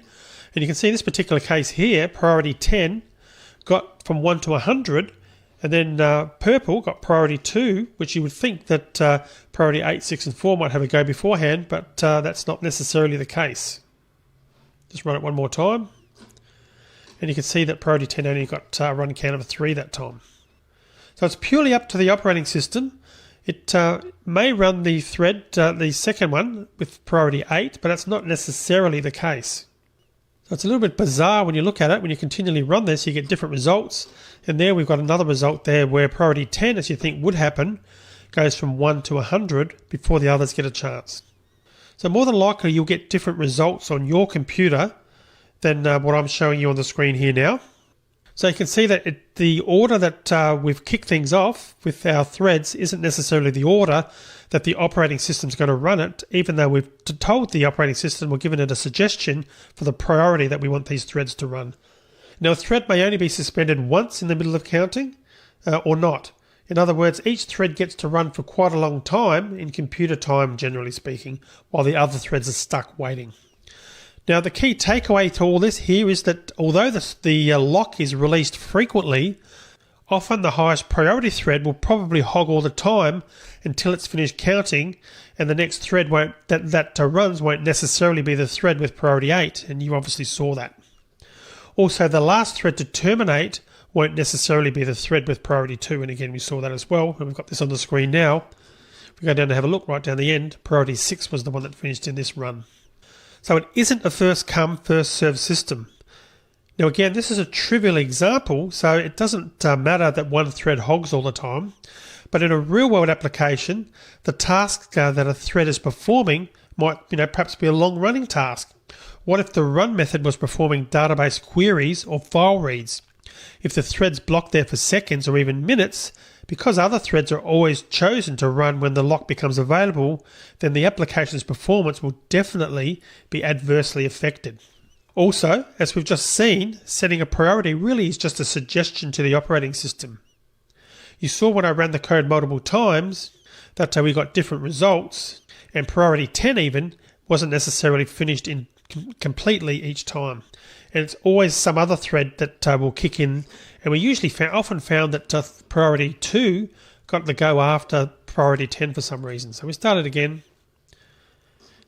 You can see priority 10 always gets the first bit, but then it seems to be priority 2 always comes in next. And then again, that might be different for your computer. Now you might be thinking at this point, the reason that the thread with priority 10 ran first was because we assigned it on line 19 as that.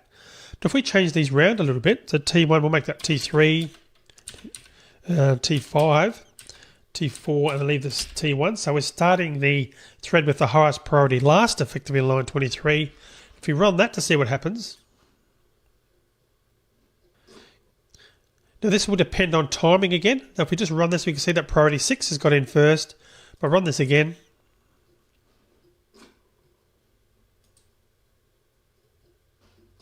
It will actually depend on timing, and even though I'm getting the same result each time, you might well find that you get a different result to this depending on the order that you set this to on your computer. What you should be able to find is if you run this a few times, that you'll get priority 10 to start sometimes when you change the order of the execution here. But of course, when I'm recording a video, it's not doing that for me now. We've got priority 10, nearly got the first go there, so I'll just try one more time and see whether we can get it. We got priority 10 to come up second there. So again, you can see the results are different each time effectively we're running it. So you can see that priority has got an effect on the order once we specify that, but it's really loosely. If the task wasn't so trivial, the effect on setting a priority might be more pronounced. That's the other thing to keep in mind, because we're obviously only doing just a little bit of code here, just sort of executing from the numbers 1 to 100 and looping through them. So we've seen what starvation can do. Because synchronized blocks aren't first come, first served, setting priorities can result in starvation. Threads can languish even when a lock is frequently released. Even when we don't set priorities, will this still be true? So let's actually try not setting priorities and see what happens. So I'm going to just comment that out for now. The priorities that we defined. Let's just see when we run that what happens. So we've got priority 6 working first. We've got priority 10 kicks in then. But notice they've all gone to 100 this time. And we'll just run this a few more times. The same result there. So getting a bit more consistency there. And we're getting priority 4, cyan always appearing last. So you can still see though, the threads aren't necessarily running in the same order that we've started them at, because T3 is our priority 6, and that actually started first. That was okay. But T1 at the end is priority 10. Well, that clearly didn't run last, did it? You can see that last we've got our priority 4, which is our T3, sorry, our T4, and that was second to last, but yet that finished last. So setting priorities can make starvation more likely to happen. So how can we actually prevent this starvation? So when we're dealing with deadlocks, the order in which locks are required was important. But for starvation, which thread gets to run when a lock becomes available is important. So ideally, we'd like things to be first come, first served, Because we can't dictate when threads will run, we can't guarantee a first come, first served order, but we can certainly do our best. So I'm going to finish the video now. In the next video, we're going to actually talk about finding a way to get around this. Instead of using synchronized blocks, we're going to use something called a fair lock. So let's talk about that in the next video.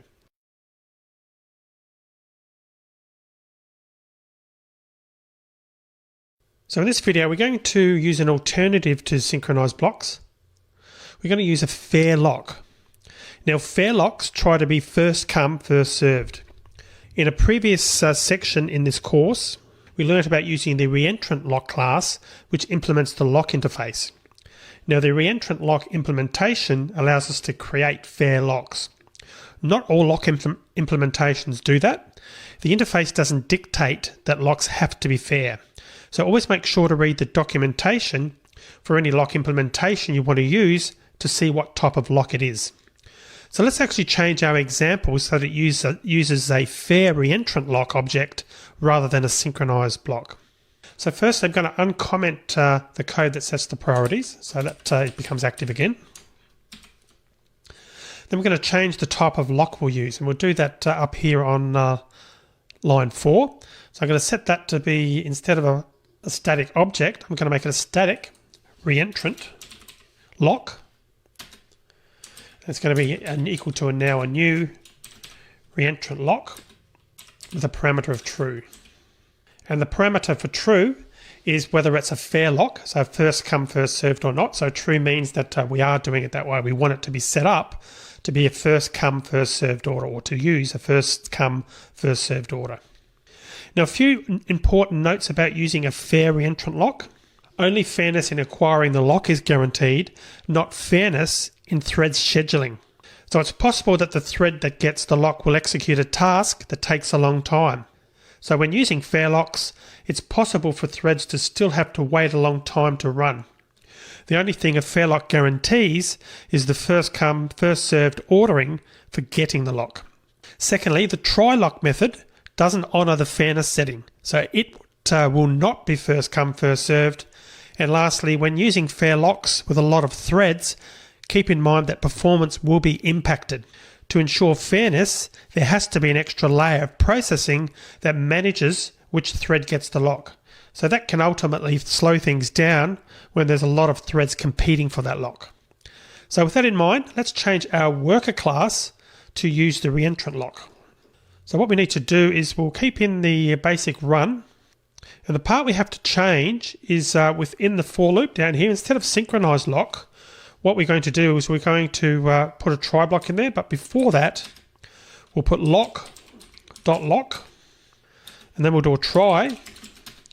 And within that try will be our system.out.format line. And if we had some other code, the execution of critical, which I can't spell, critical section of code would be in there as well.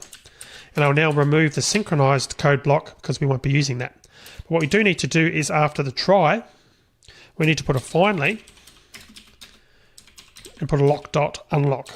Because no matter what happens, we want to make sure that the lock is released at the end. So we have to use a try finally block to guarantee that that unlock method is actually called so that we can be sure that the lock will ultimately be released at some point. So we just try running this now. We should be able to see that the threads will now interleave much more than they did before, and you can notice the colors straight away. That's completely different to what we saw last time. And if you have a look now, you can see that we're really getting what is a far more fair result. And notice also the priorities are actually in order. So we run this again. We should get a far more consistent approach, a result rather, than what we did last time. Occasionally there'll be a bit of a blip where priority 10 doesn't sort of get there the first time. But you can see, no doubt now looking at this, that the threads are really interleaving much more than they did before. So in other words, we no longer have a starvation problem.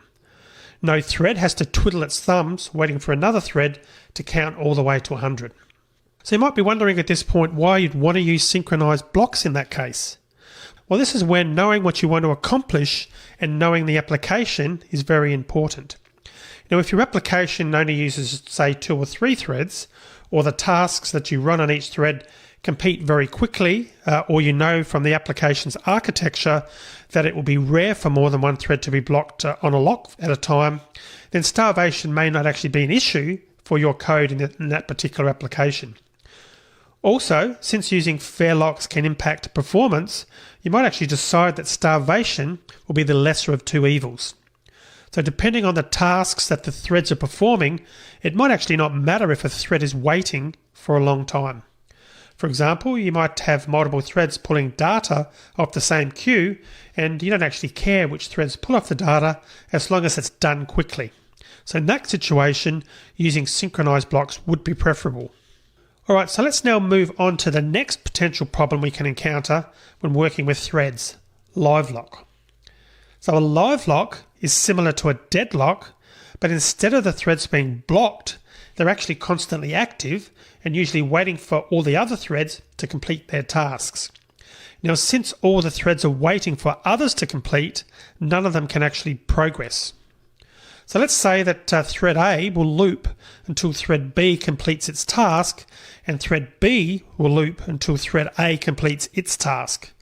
Thread A and thread B can get into a state in which they're both looping and waiting for the other to complete. That's actually what's called a live lock. The threads will never progress, but they're not actually blocked. I think an example would suffice here to make things a lot clearer. So we're going to start by creating a new project. File new project, and we'll call this one Polite Worker. Oops, I won't do it there. I'll select Java on the screen. And as normal, choose my command line app, and on there I'm going to type in Polite Worker. And I'm going to use this window to close this. I'll close the other one down because we don't need that anymore. Alright, so we're going to create two worker threads that share a resource. When they see that the other thread's active, they're going to give the resource to the other thread and wait for it to finish using that resource. So we need to start by creating a couple of classes. The first one is going to be the shared resource. So I'm going to create that. That's going to be a new Java class, and it's going to be called shared resource. And this will be quite a simple class, and we're going to have a private instance, a private field for worker, which we haven't created that class yet. We'll be doing that shortly. So I won't accept that import because we'll be creating a class called worker in this project. So what I might do just to save those imports is create that now. So file, new, Java class, worker. And let's put the code in for that because that's going to be pretty straightforward.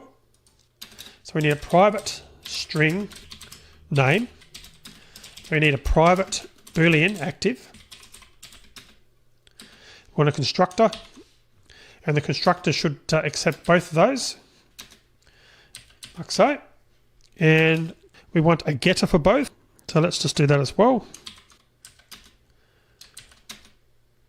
And we actually want our task, we're going to synchronize that, we're going to call that task work. So it's going to be public synchronized void work, and that's going to accept a shared resource as well as a worker object, worker, other worker. And the code is going to be while active if shared resource dot get owner. We haven't created that method yet, so we'll get an error. It's not equal to this, and we'll try. We're going to wait 10. We're going to catch an interrupted exception, which we won't bother putting any code in there for now. And then we'll put a continue in there. And still within the while loop, we're going to put if, and I'll make a bit of space down here so we can see what we're doing.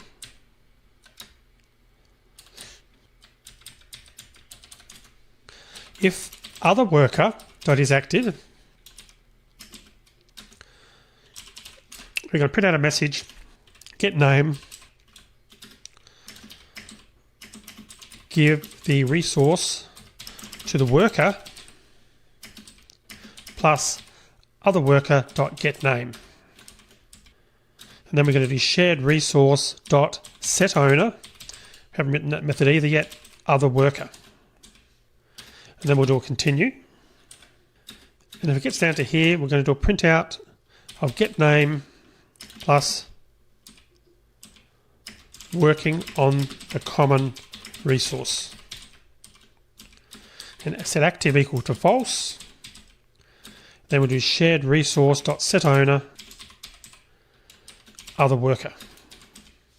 Alright, so let's just swing over now to the shared resource and write the rest of the code for that, and then we can sort of go through what this is all doing. So we need a constructor, and the constructor is going to accept a worker object. We're going to set that like so, and we want a getter. We want a getter and a setter actually. So we'll do getter and setter. So we've got our get owner, which returns the owner, and a set owner, which actually sets the owner to whatever's been passed to that method.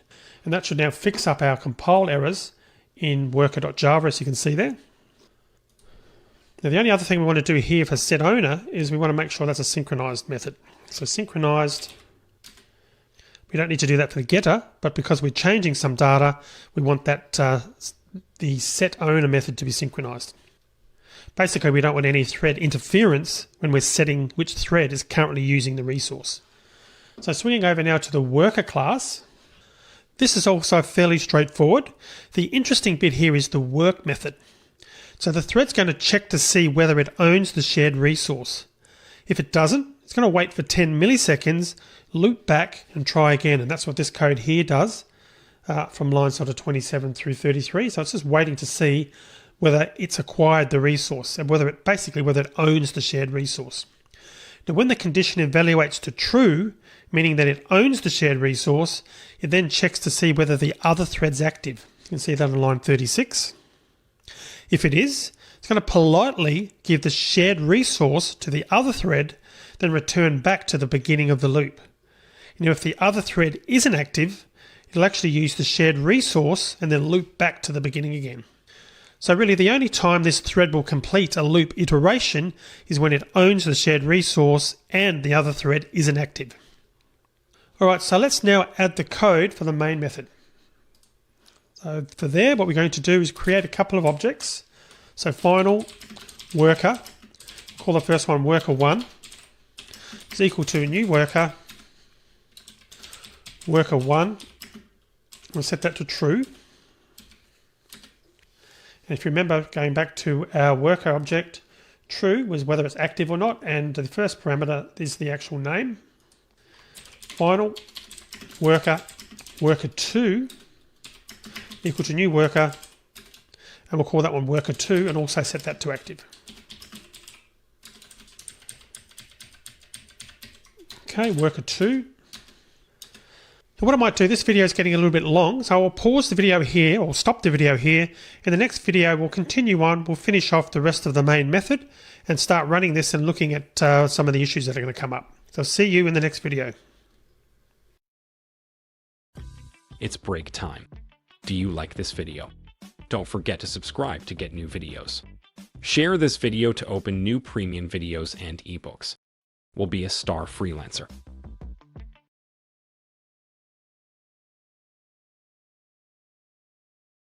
Okay, so continuing on with our example, we are in the main method. We're just finishing off the code so we can actually test this. So we're going to add final shared resource. We'll call it shared resource is equal to new shared resource, and we're going to set this up initially for worker1. And then we're going to do a new thread, new runnable. Then in the run method, we're going to do worker1.work, passing shared resource and passing the other worker, in this case worker2. And of course, we're going to add a .start at the end of the thread to make it kick off, and we'll do the same for the second one. So new thread, new runnable, and we're going to do worker2 this time .work shared resource, and it's going to be worker1. Then add the .start. All right, so at this point we've created two worker instances, and then we created a thread for each instance and started the threads. When we construct the worker instances, we're passing true for active. You can probably guess what's going to happen here given what we spoke about in the last video when we run it. And yes, this is a contrived example, but it does illustrate a live lock. So let's run just to see what happens. And as we expect, since both workers are active, both keep handing the shared resource to the other thread and can't actually make any progress. So we'll just move this over so you can see it a little bit more. So it's giving the resource to the other one. And if you recall with our code, we're meant to get this message working on the common resource if we got to the stage of actually working. But we're not getting that, and that's because neither of them's blocked. They're both constantly running or live. So hence the name live lock rather than deadlock when none of the threads can run. So I'm going to have to stop this application manually. Now the solution to this is going to depend on the code. There isn't actually a solution where a one-size-fits-all answer here, but now that we know about live lock, we'll have it in mind when we write code that uses multiple threads. And there doesn't have to be a loop. Anytime threads have to wait for other threads to complete something, they don't block while they wait, there's a potential for live lock. So the next potential problem that can arise in a multi-threaded application is called a slipped condition. Now this is a specific type of race condition, also known as a thread interference, or also known as thread interference. This can occur when a thread can be suspended between reading a condition and acting upon that condition. So let's say we've got two threads reading from a buffer. Each thread does the following. 1. Checks the status. 2. If it's okay, it reads data from the buffer. 3. If the data is end of file, it sets the status to end of file and terminates.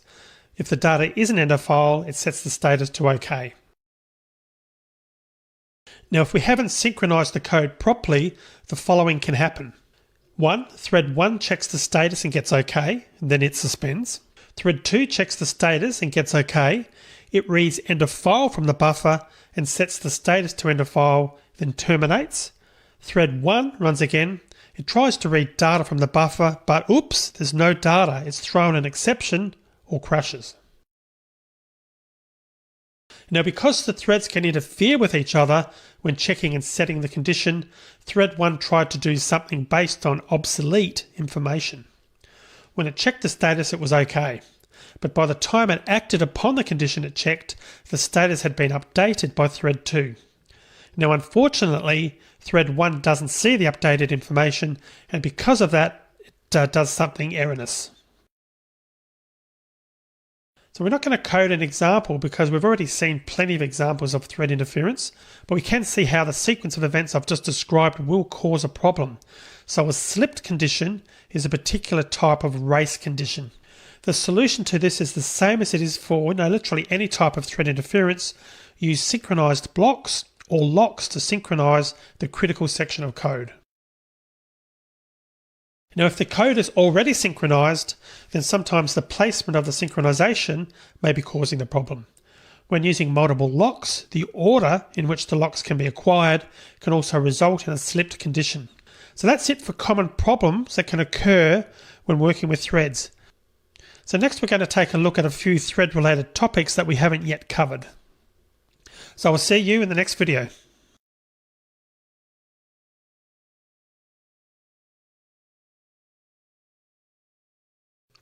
In this lecture, we're going to cover a few loose ends related to threads that didn't sort of quite fit into the previous lectures.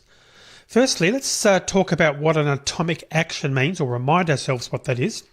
As we've seen in this section, when a thread's running, it can be suspended when it's in the middle of doing something. For example, if a thread calls the system.out.println method, it can be suspended in the middle of executing the method. It may have evaluated the argument that's being passed, but it's suspended before it can print the result. Or alternatively, it might be part way through evaluating the argument when it's suspended. So essentially, system.out.println isn't an atomic action. So an atomic action can't be suspended in the middle of being executed. It either completes or it doesn't happen at all.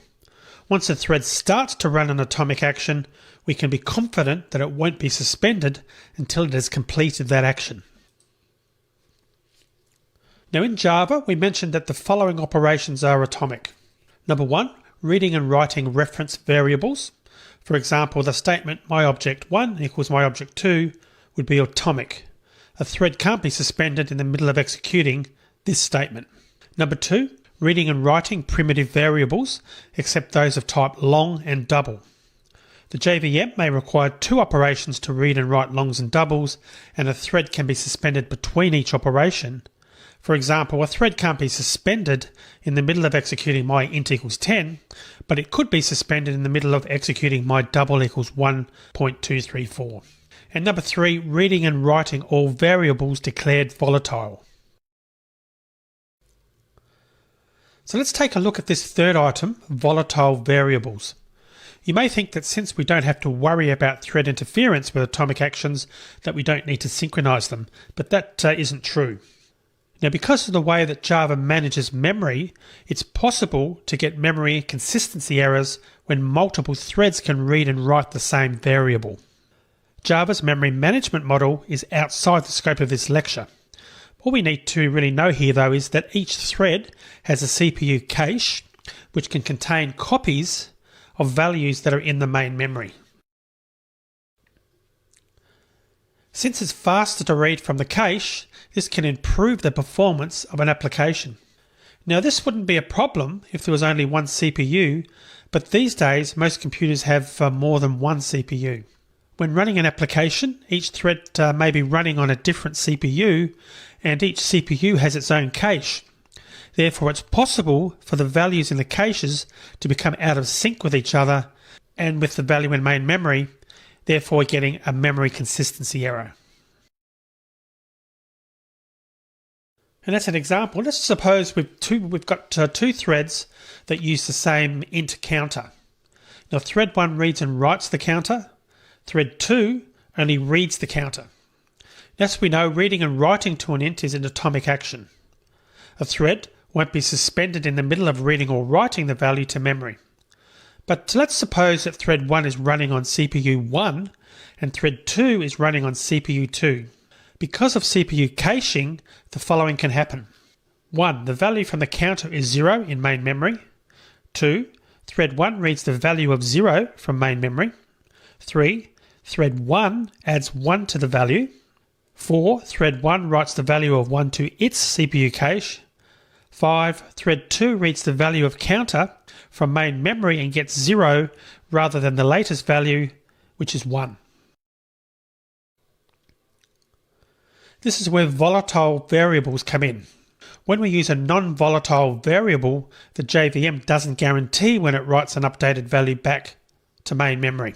But when we use a volatile variable, the JVM writes the value back to main memory immediately after a thread updates the value in its CPU cache. And it also guarantees that every time a variable reads from a volatile variable, it will get the latest value. So to make a variable volatile, we simply use the volatile keyword, as you can see on the image below. Now you might be thinking that we don't have to synchronize code that uses volatile variables. Unfortunately though, that's not entirely true. In our example, only one thread is updating the variable. In that case, we wouldn't need synchronization. But if more than one thread can update the value of a volatile variable, we can still get a race condition. So let's assume that we have 2 threads that share a volatile int counter, and each thread can run the following code. Counter ++ as you can see in the image. Now this or that wasn't an atomic operation. So a thread would have to do the following. 1. Read the value of counter from memory. 2. Add 1 to counter. Then 3. Write the new value of counter back to memory. Now a thread can be suspended after any of these steps. As a result of that, the following can actually happen. 1. The value of the counter is 1 in main memory and in thread 1 and thread 2's CPU caches. 2. Thread 1 reads the value of counter and gets 1. 3. Thread 2 reads the value of counter and also gets 1. 4. Thread 1 increments the value and gets 2, and then it writes 2 to its cache. The JVM immediately writes 2 to main memory. Thread 2 increments the value and gets 2. It writes 2 to its cache. The JVM immediately writes 2 to main memory. And number 6, oops at this point, because the counter has been incremented twice, so its value should now be 3. A memory consistency error like this can occur when a thread can update the value of a variable in a way that depends on the existing value of that variable. In the counter ++ case, the result of the increment depends on the existing value of the variable. In other words, a thread has to read the value of the counter variable in order to generate a new value for counter. By the time the thread operates on the value it's read, the value could be stale, as it was in the example that I've just highlighted. So whether to synchronize when using a volatile variable will depend on the code and what the threads will be doing. Now, a common use of volatile is with variables of type long and double. Reading and writing longs and doubles is an atomic, as I've mentioned.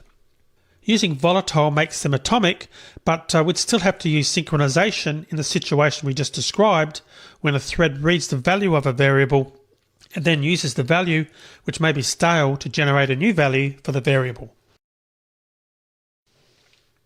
However, when only one thread can change the value of a shared variable, or none of the threads update the value of a shared variable in a way that depends on its existing value, then using the volatile keyword does mean that we don't need to synchronize the code. We can be confident that the value in main memory is always the latest value. So that's great, and we can see that there will be times when using the volatile keyword will eliminate the need for synchronization. But it would be nice if we could read and write variables without having to worry about thread interference or memory consistency errors. Now, fortunately, Java does provide classes that allow us to do just that in specific cases. Now, in an earlier lecture, we took a look at a few of the classes in the java.util.concurrency package, which was introduced with Java 1.5. Now, there's another subpackage called java.util.concurrent.atomic. Now, that package provides us with classes that we can use to ensure that reading and writing variables is atomic. Now, it's difficult to create an example that illustrates how the classes in the package are useful. Like most thread concepts, the benefits are seen when there are multiple threads performing non-trivial tasks. So we're going to have a look at some code, but we're not actually going to run anything. So starting off, let's suppose we've got multiple threads using the following counter class. So you can see that we've got a private int there in this class counter called counter, and we've got a couple of methods, as you can see there. Then we've also got a getter that returns the value of the counter. So the public method inct increments the counter, and the public method dec decrements the counter variable value. We've learned enough now to know that there would be the potential for thread interference because the increment and decrement operations aren't atomic. So once again, an increment involves the following steps. Number 1, read the value of counter. Number 2, add 1 to that value. Number 3, write the new value back to counter.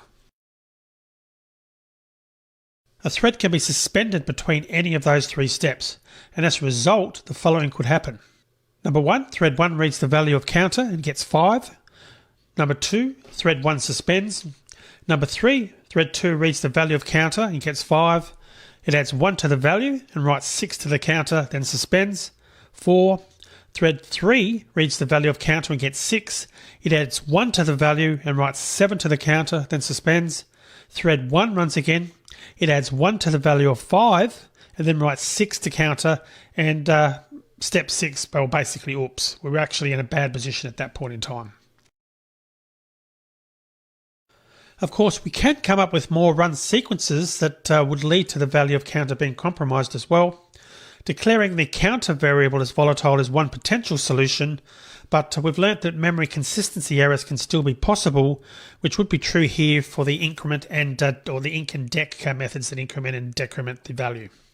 Now, since the thread changes the value of counter in a way that depends on the existing value of counter, the values within the thread CPU caches may get out of sync with the value in main memory. Now, instead of using an int counter, we're going to update the code to use an atomic integer object. When using one of the atomic types, we don't have to worry about thread interference. Now, as the Java documentation states, the classes in the java.util.concurrent.atomic package support lock-free, thread-safe programming on single variables. And I've got a link to the documentation there, and that will be in the resources section for this video. So we declare the counter as type atomic integer, as you can see in the example below, and we pass 0 as the initial value. Now in the inc method, we use increment and get. This atomically increases the value by 1. Now the method decrement and get decreases the value by 1. To get the value, we call the get method. So the advantage of this is we don't have to synchronize the increment or decrement operations in any way. And that's obviously using that to revise, using that atomic package that I mentioned on the previous slide. We can't use atomic integer as a substitute for an integer object. Atomic integers are meant to be used in specific situations like the one mentioned on the previous slide, where thread interference can take place because a thread's changing the value of a variable in a way that depends on the existing value. Now, if you take a look at the documentation for the atomic integer class, you'll see that there are a limited number of methods, and most allow us to operate on the existing value of the atomic variable. And as before, there's a link in the resources section of this video where you can actually go and check that at your leisure. There are atomic classes for the following types: Boolean, integer, integer array, long array, object reference, and double. Now remember that I said reading and writing long and double variables isn't atomic? Well, we could use the atomic long and atomic double classes to make those operations atomic. The atomic classes have set and get methods that allow us to set a value and to get the current value. But the atomic classes are really meant to be used in situations when a value is being incremented or decremented. They're really intended to be used when the code is using a loop counter or generating a sequence of numbers for some other reason. And lastly, one other method we'll briefly mention for the atomic classes is the compare and set method. Now, this method takes two parameters, the expected value and the new value that you want to set. If the current value doesn't equal the expected value, the method returns false and the set then doesn't take place. But if the current value equals the expected value, then the set goes ahead and the method returns true. And if you think about it, you can probably see how this would be really useful when a thread knows that it might be suspended between getting a value and updating it. Alright, so that's the end of this video. In the next one, we'll go back to writing some code on threads. So we'll see you in that video.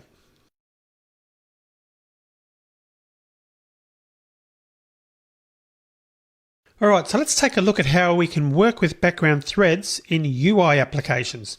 Now in the JavaFX section of this course, we took a look at the JavaFX.concurrent package. When working with threads in a UI application, this is the go-to package to use. When we want to perform a background task, we use a class that implements the worker interface or a class that extends the task class. So let's take a look at extending the task class. Now, the task class implements the runnable interface, and we can use task objects whenever or wherever we use runnable objects. So let's start out by creating a new JavaFX project. So I'm going to click on Create New Project. I'm going to select JavaFX. Next. And let's call this one Task Example. And get that started. So what we're going to do here is we're going to simulate fetching data from a database on a background thread, which is a common situation in a UI application. Another example would be fetching data from the internet. So we'll get that data on a background thread using a task. So the first thing we need to do then is create an anonymous task object. We need to access the task within the controller. So for simplicity, we're going to create it in the control.java file. So let's go ahead and do that. And we've got that open, as you can see there. And what we'll do is set that up, and we'll need to add a method in this class called initialize, and we need to create the task within that. If you recall, the initialize method is run whenever the controller instance is created. We went through that in detail in the JavaFX section. All right, so let's get it started. So private task, and it's observable list. And if some of this is not making sense, or you want to know more about JavaFX, do go back and check out the JavaFX section. It might actually be worthwhile for you to go back and look at that and before going through this example, particularly if there's something that is not making sense. Right, so we're defining our task first. Then let's create our public void initialize method, which is used by JavaFX to initialize. And then we want to initialize our task. So task equals new task. And you can see by doing that, I managed to get it to create this, a lot of this code for us. And I'll come down in here and put a semicolon in there to make it valid, to close the statement off. And the idea there is that when creating a class that extends task, we have to override the call method, and that's what obviously I did there. Now let's suppose that we're fetching a list of employee names. So we're going to return the list as an observable list of strings, and you can see that we've got the return type defined there in the call method. And so we've specified that return type when declaring the task variable. So obviously when we got IntelliJ to generate that code for us, it knew based on what I typed in here under the declaration of task that it needed to return that observable list of string objects. All right, so inside the call method, we need to perform the background task itself. So we're going to put some code in there. I'm going to delete this null, return null statement. So firstly, we're going to go to sleep. So it's going to be thread.sleep. So 1000 for 1 second. And then we'll just return fx collections dot observable array list. And what I'll do is type some names.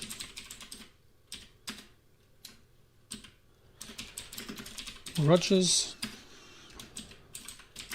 Jack Jill, Jane Andrews, Mary Johnson,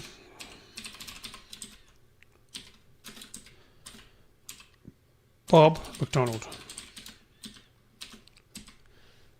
So our pretend database query is going to return 6 records. And as you saw on line 15, we've introduced a sleep for 1 second, and that's simulating the database fetch.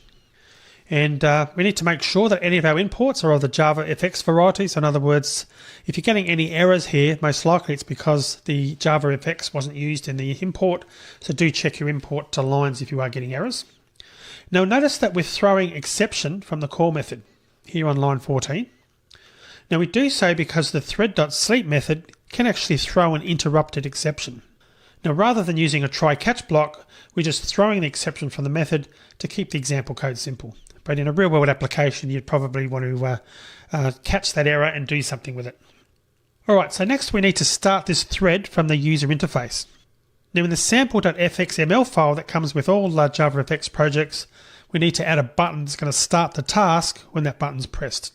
So let's just go and open that up and grab that file, or at least open it so we can work on it, sample.fxml. And we'll add the button. So within the grid pane, we're going to do a button, and it's going to be text equals get employee names. On action is going to be hash button pressed. That will be the method that is executed, and it's in red because we haven't written that yet. And grid pane dot row index, we'll put the button at row index 0 and also column index 0. Grid pane dot column index 0 as well, like so. All right, so next we need to add this action listener that we've just defined here on line 8 into our controller.java. So I'm going to add this down here underneath the initialize method. And it's going to be public void button pressed. We need to annotate that as we need to do for FXML methods. And if you go back and look at our sample now, notice that that's now changed color because it's now linked it to this code here. And in terms of what we're going to do to process this, what action we need to take after the button's clicked, we're going to do a new thread and task. And we defined the task on line 10, and then we've actually put what's going to happen in terms of functionality in our task when we define that in the initialize method. So we're going to pass new or do a new thread task.start to start the thread. All right, so let's actually just run this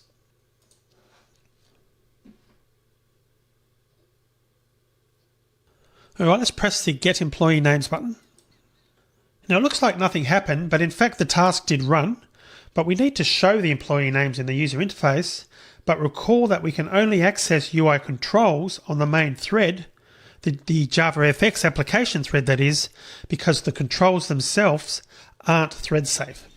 Now rather than making them thread safe, JavaFX enforces the rule that all code that touches the user interface must run on the JavaFX application thread. That way, threads can't interfere with each other when they're updating or when updating a UI component. So how do we update the UI with the results of a task we ran on a background thread? Well, there's actually a couple of ways we can do this. So let's go back. We're going to close down the program first.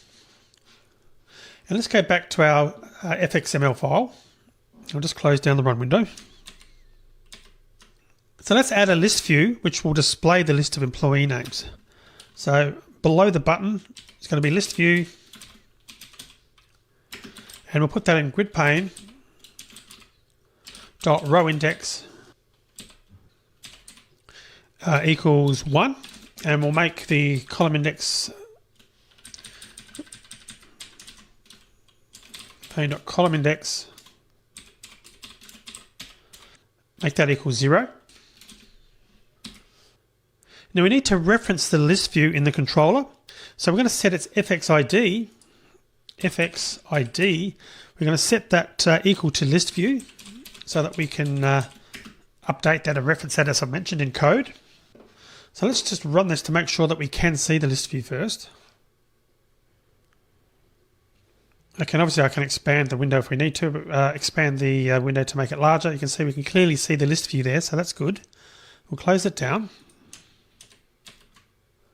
So we have to increase the height on the window to see the entire list view as you saw me do. Now we could increase the height when we create the scene, but I'll leave that as an exercise for you to look at later since we've worked on code similar to that in the JavaFX section.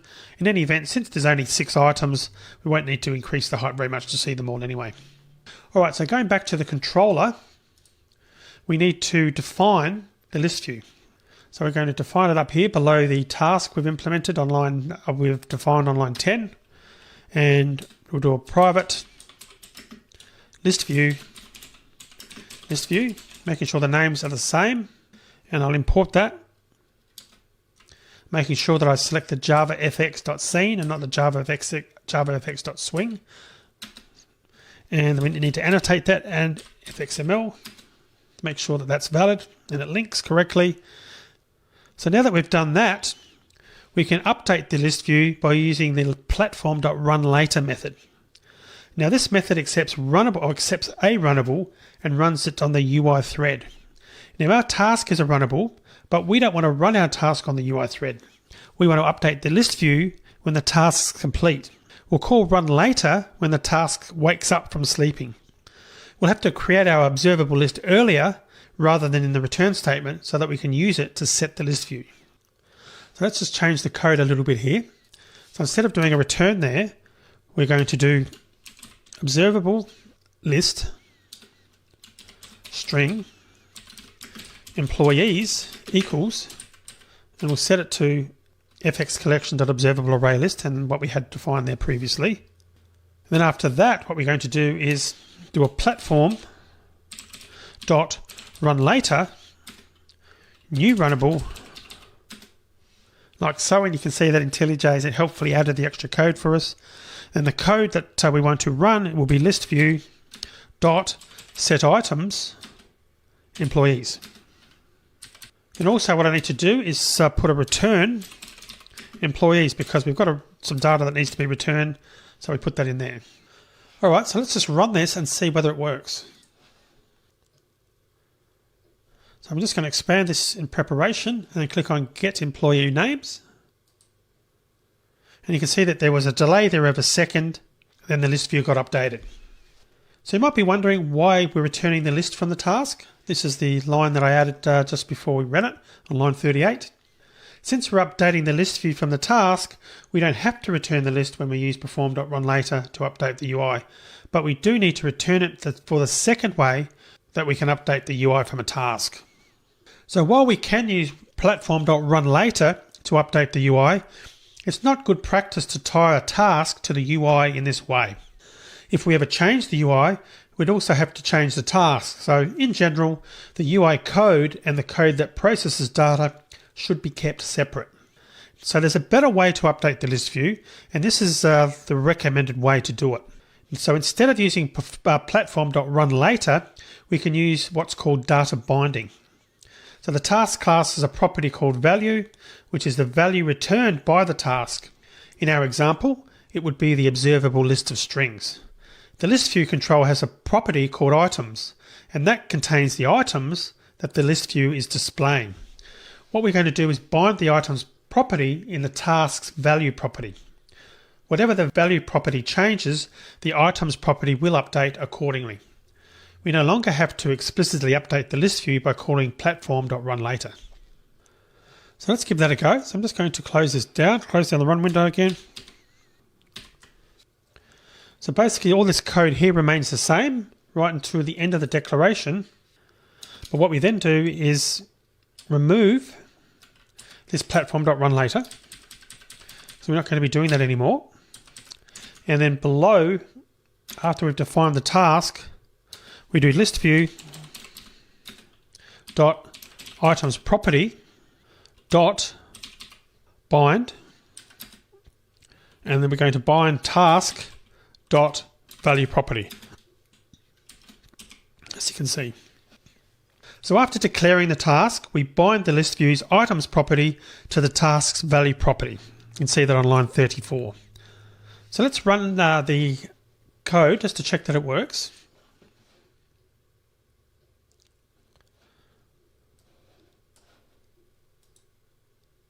And you can see there was a pause there after a while, and then it did actually work. So we saw that the employee names appear in the list view. So great, so we're performing a long-running task on a background thread and updating the task on the UI thread. Better yet, the task doesn't know anything about the UI. All it's doing is returning a list of names, and it doesn't actually care what happens to it after that. So a list could be written to a file, displayed on the screen, printed to the console, or used for something else. It actually doesn't matter to the task code, and it's not tied to the UI now in any way. So we can do other things with tasks, such as passing parameters to them and executing code when they're completed. If you're interested, you can what you can do with tasks. You can read more about the task documentation here. So I'm just going to quickly bring that up in a browser. So there's the link, which will be in the resources section. So you can find out a lot more information at that link if you so desire. All right, so the application's working fine, but we're going to actually look at enhancing this in the next video. Let's just imagine that it takes 10 seconds to fetch a large group of records from a slow database. It'd be great to have a progress bar so that we can see that something's working and that the update's happening. So let's look at implementing that in the next video.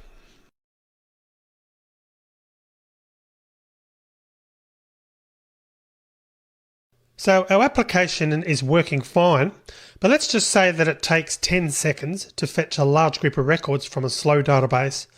And of course, currently we've got a delay in our method on line 20, where the delay is just 1 second or 1,000 milliseconds. Now, perhaps we're fetching these records over the internet, which takes time. Now, because we're using a background thread to get the records, the user interface remains responsive to the user, but it may look like nothing's happening. So the user may well wonder, if the application's working correctly or not. So what we could do is report the progress of the background task to the user, and tasks that we've been using make it easy for us to do just that. So the first step is to add a progress bar control to the user interface. So let's open the sample.fxml file, and just below the list view, let's add a progress bar. So we'll select progress bar, and we're going to do fx::id equals, and we'll call it progress bar so that we can refer to that in code. And we'll put this on gridpane.rowindex2, and we'll put it in column index 0. So if we run this as is without making any other changes, you can see that we have got a progress bar there, and it's adding like an indeterminate one. So this is the default state of the progress bar, and it's indeterminate because nothing is reporting progress to it. So to get that working, what we need to do is close this down and declare the progress bar in the controller. So we go back to that, and we'll declare it below the task up here. Actually, we'll do it below the list view to be consistent. So it's going to be private progress bar, making sure that I select the javafx.scene.control1, which that one is, and we'll call it progress bar. And we'll annotate it with @fxml, so things link up for us nicely. And then what we want to do then is put the change in our method that we've defined for the task in the call method. So what we're going to do is we're going to declare this observable list a little bit differently. So what we're going to do is start off and below the, well, actually what we're going to do is remove the thread.sleep first. And we'll change it to, so we've got string array names is equal to, and then we're going to just grab the names here from the final list employee that we added previously. I'm just going to paste those in between the block there and just fix this up a little bit. Right, so there's our names, and then what we want to do is we still need our observable list. That no longer needs to be final, so I'm going to change that. And I'm just going to make it an observable array list without any parameters at the moment. And delete that now. And then we're going to create a little loop here so that we can add each name and we can simulate a delay between each. So I'm going to put in a loop here that says for int I equals 0, I is less than 6, I plus plus, 6 being the number of records, and employees.add names I, so we're adding the name from the string array into the observable list. And then we also want to do update progress, which we'll talk about shortly, I plus 1 become a 6, and then we want to do a thread.sleep 200, and then we want to leave in the return that returns the list of employees. Alright, so let's talk about what we've done. So we're calling the update progress method after adding each name. Now that method takes two parameters, the current progress and the maximum progress. So we're adding 6 names, so we've set the maximum progress as the second parameter on line 37 to 6. Now sometimes the max can change as the task progresses, which is why we pass it every time we update the progress. Now for the current progress, the first parameter, we pass the number of names we've added, and we have to add 1 because we're counting from 0. But now that we've done that, there is one more step we need to do. We're updating the progress, but we haven't tied the progress to the progress bar yet. Once again, we're going to use data binding to link the progress bar to the task's progress, and we do that by binding the progress bar's progress property to the task's progress property. So to do that, we add this below the data binding we set up for the list view. And I'll actually put it before the list view, but it doesn't really matter. Progress bar dot progress property and dot bind to task dot progress property. So that's binding them together then. And we're leaving the list view in there as well, as it was before. And let's just run this and see what it does. All right, we've still got an indeterminate progress bar there until we actually click on the button. So I'm going to click on Get Employee Names now. And you can see that that worked then. You can see that that slowly incremented with that small delay each time a record was, or each time an entry was added. And then at the end, they all appeared on the screen. So if I close this down again and run it again, we can see that in operation again. The moment it's indeterminate, the progress bar, click on the Get Employee Names. And you can see that sort of go through like it was doing something. And then eventually we got the full list displayed at the end. Now in a real world application, we'd only display the progress bar when we start a background task. We wouldn't show the progress bar all the time, and so it wouldn't be constantly animating as it did until it receives progress from the task. We'll see how to do that in a minute. And we can also display messages from the task. So let's actually add a label underneath the progress bar. So we're going to go back to our FXML, and below the progress bar, let's add a label. Label fx:/id equals, and its progress label, grid pane dot row index is equal to 3 this time. We're going to put it there, and we'll use column index of 0 as we've used for the other controls. Then we'll go back to our controller, and we obviously need to declare it in there as well. That's going to be a private label, and it's a progress label. And make sure when we import that we're selecting the right one. In this case, it's the javafx.scene.control, which is the correct one. Then we just need to annotate it at fxml. Okay, so that's good to go. Now we'll update the task so that it updates the message property each time it adds an employee name to the list. So to do that, we're going to go down just before the update progress, and after the employees.add, where we're naming we're adding, I should say, the employee name. And in there, I'm going to do update message, and it's going to be added plus names I, which was the name that we've added, the employee name plus to the list. I'll get rid of that extra space. Now we call set text to set a label's text.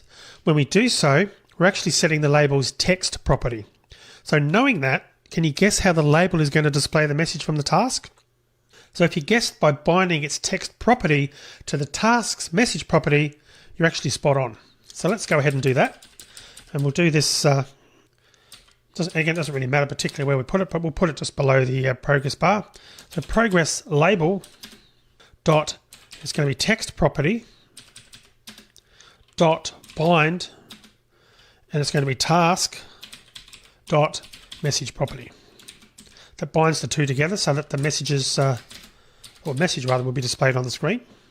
So when we run this now, we should see the label update each time a task adds a name to the list. So let's just run it and check that that does work.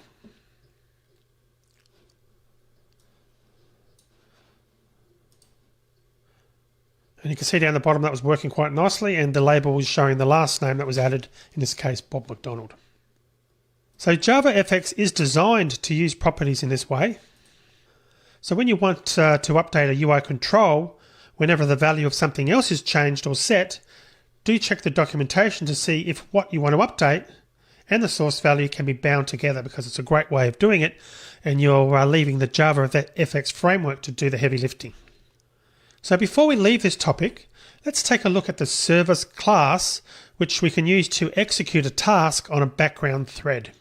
So it's there to help developers use background threads correctly in a UI application. Now we can start and cancel a service, and unlike a thread, we can also restart a service. So let's change our example now to use a service. So the first thing we need to do is add a subclass of the service class to the controller. So we have to implement a method called createTask in our subclass. Now instead of creating our task instance in the initialize method, we're going to create it in the services createTask method instead. So let's end the video here now, and we'll start work on this employee service class in the next video.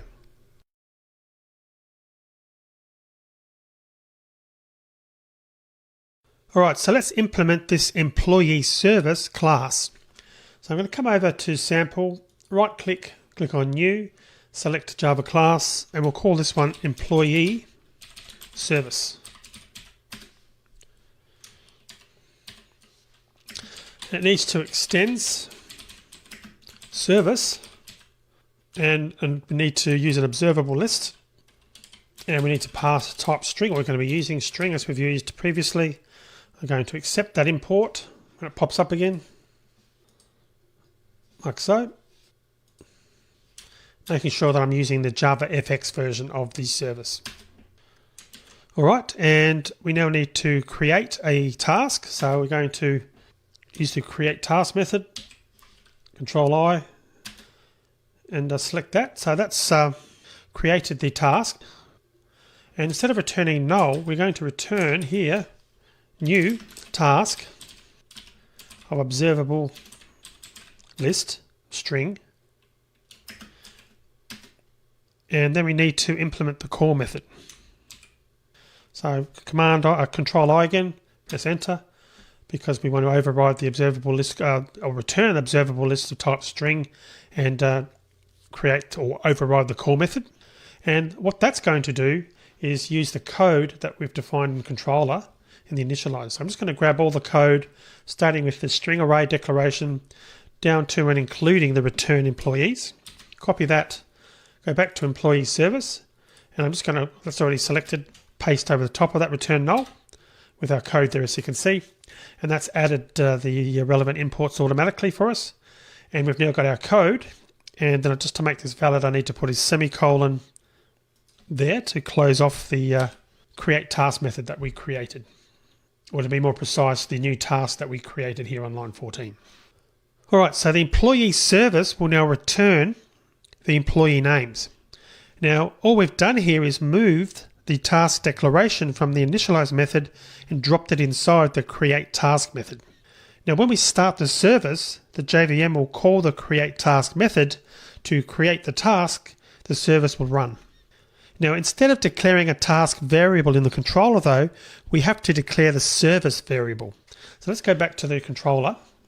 And before we do too much more, we're going to comment out this code that's in the initialize method, because again, we've moved that to the employee service class instead. So comment that out. So we won't be using that. And that last line I need to comment out as well. And what I can actually do is I'll just undo that change. And everything within the initialize I'm going to comment out there, excluding the last three line references which are linking or data binding the various properties. I'm going to leave that code in. Everything else I'm going to comment out, as you can see there. All right, so we need to declare this task variable in the controller. So let's go ahead and do that. And we'll add that just above the initialize method, actually. So that's going to be private service of, and it's going to be observable list again, type string. And I'll accept the import for that, making sure it's Java FX again. And this one we're going to call service. Now, in the initialization method, this is where we're going to create the service instance rather than the task instance. So I've commented that out as you saw me do. So just now below that commented out code before the data binding of the various tasks properties, we then just type service equals new employee service. And technically what we should do to be consistent here is we can also remove task from here because we're no longer going to be using that. So I'm going to delete that out. And what that means is we need to change these references here where it's task.progress property, task.message property, and that will now need to be service instead. So service.progress property, service.message property, and service.value property. Now the last thing we need to do is down here for the button pressed method, instead of starting a thread, we need to start the service. So we just change that to be service.start. Service.start. So you can see we've now completely swapped out the task out of the controller. All that code's now in the employee service. And when the button's pressed, we're going to start the service that we've defined here on line 49, and we should be good to go. So let's just run it, and we should get the same results we got with the previous example when the task was in the controller.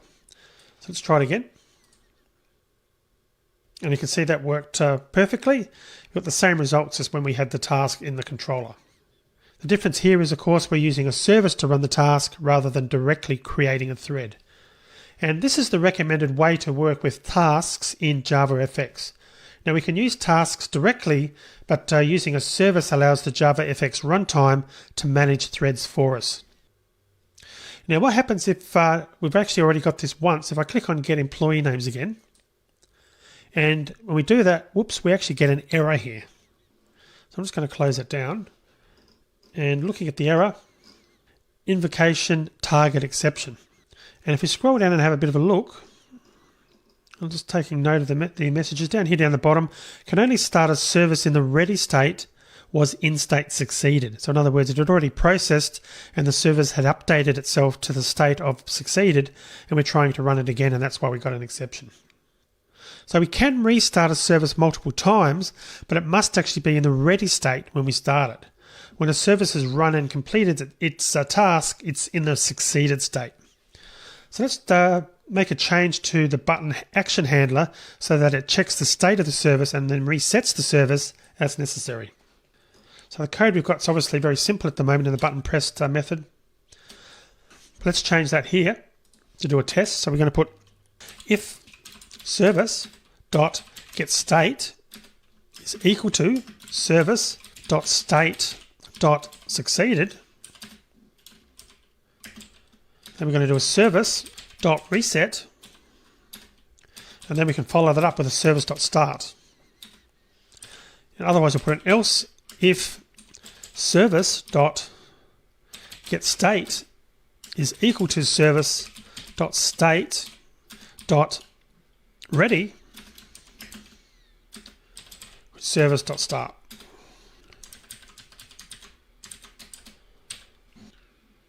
So the code here should be if the service is in the succeeded state, we just reset it and then start it. Otherwise, if it's in the ready state, we're just going to start it. And if it's in any other state, we're not going to do anything. So if it was already running, it means the user's mashing the button. So the service could also be in a failed, scheduled, or cancelled state. And if the service failed or was scheduled, then we wouldn't want to start it again. And if it was cancelled, we could reset it and start it again. But since there's no way to cancel the service in our application, we're not going to check for it in the code. We could have added a cancel button to the interface that would let the user cancel the task when it takes too long. So let's just run that and confirm that it does work and that we can run it multiple times now. So I click on get employee names. That works the first time. So it will now be in the succeeded state. So if we run it again, and you can see we can't get into trouble even though I'm clicking it multiple times, and I was clicking it while it was still going.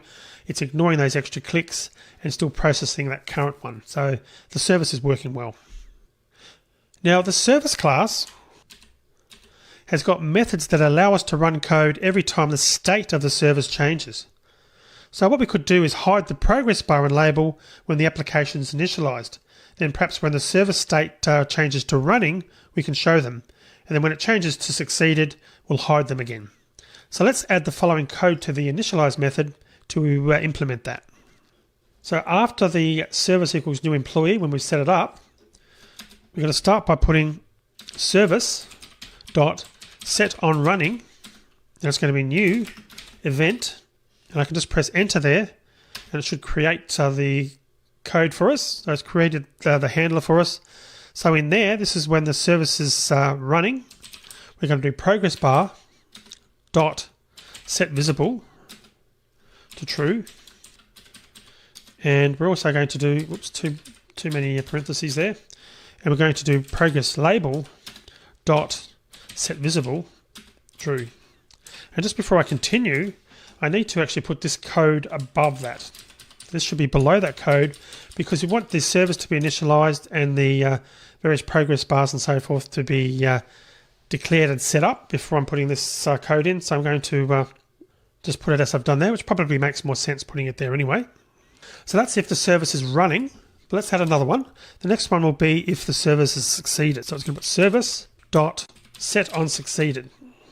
And it's also going to be a new event handler. Press enter to accept the code. Then this one, this is where it succeeded. We want to hide the progress bar dot set visible to false. And we also want to do a progress label dot set visible to false as well. Then outside of that, so when it's run for the first time, we want to do a progress bar dot set visible false. Then we want to do progress label dot set visible to false. So in other words, we've written the code here for where the service changes to running or succeeded, but we also, when this form is initialized by default, we're setting the visibility off or to false for the progress bar and the label. So let's try that and see if it works.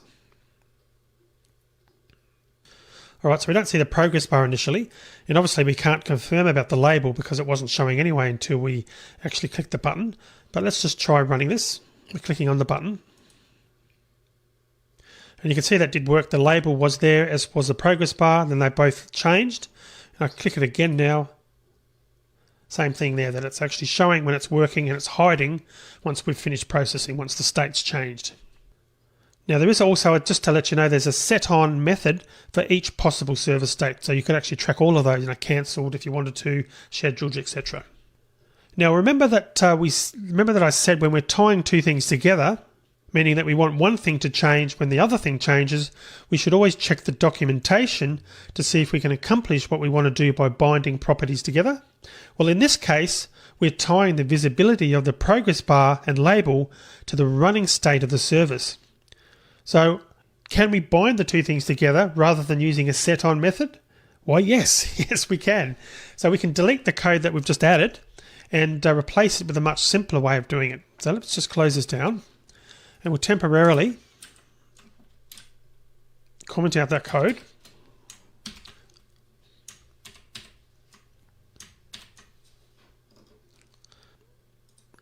And also comment out these two lines here. So what we could do instead is we could put progress bar dot visible property, and we can bind that to dot bind to service dot running property.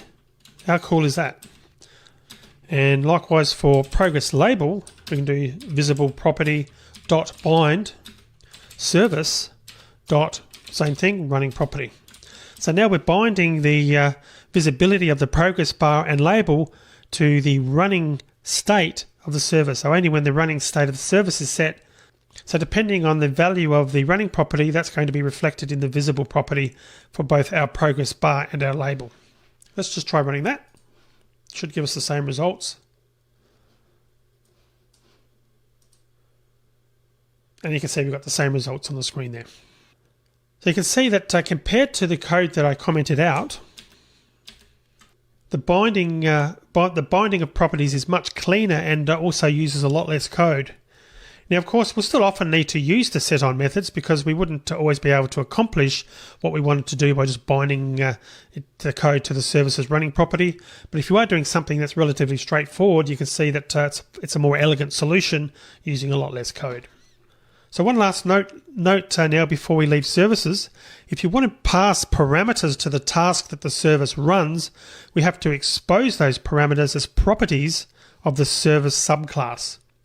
Now, since properties are a general Java topic and not a Java FX topic, we won't discuss how to do that in this lecture, but I just wanted to make you aware that it is possible to pass information to the task by adding properties to the service subclass. All right, so thanks for following along in this lecture and for Java concurrency in general. So now that we've been through so much of this Java concurrency information, it's time to put into practice with what we've learnt, and we're going to start in the next video with some code challenges to hopefully solidify your understanding of Java concurrency. So see you in the next video.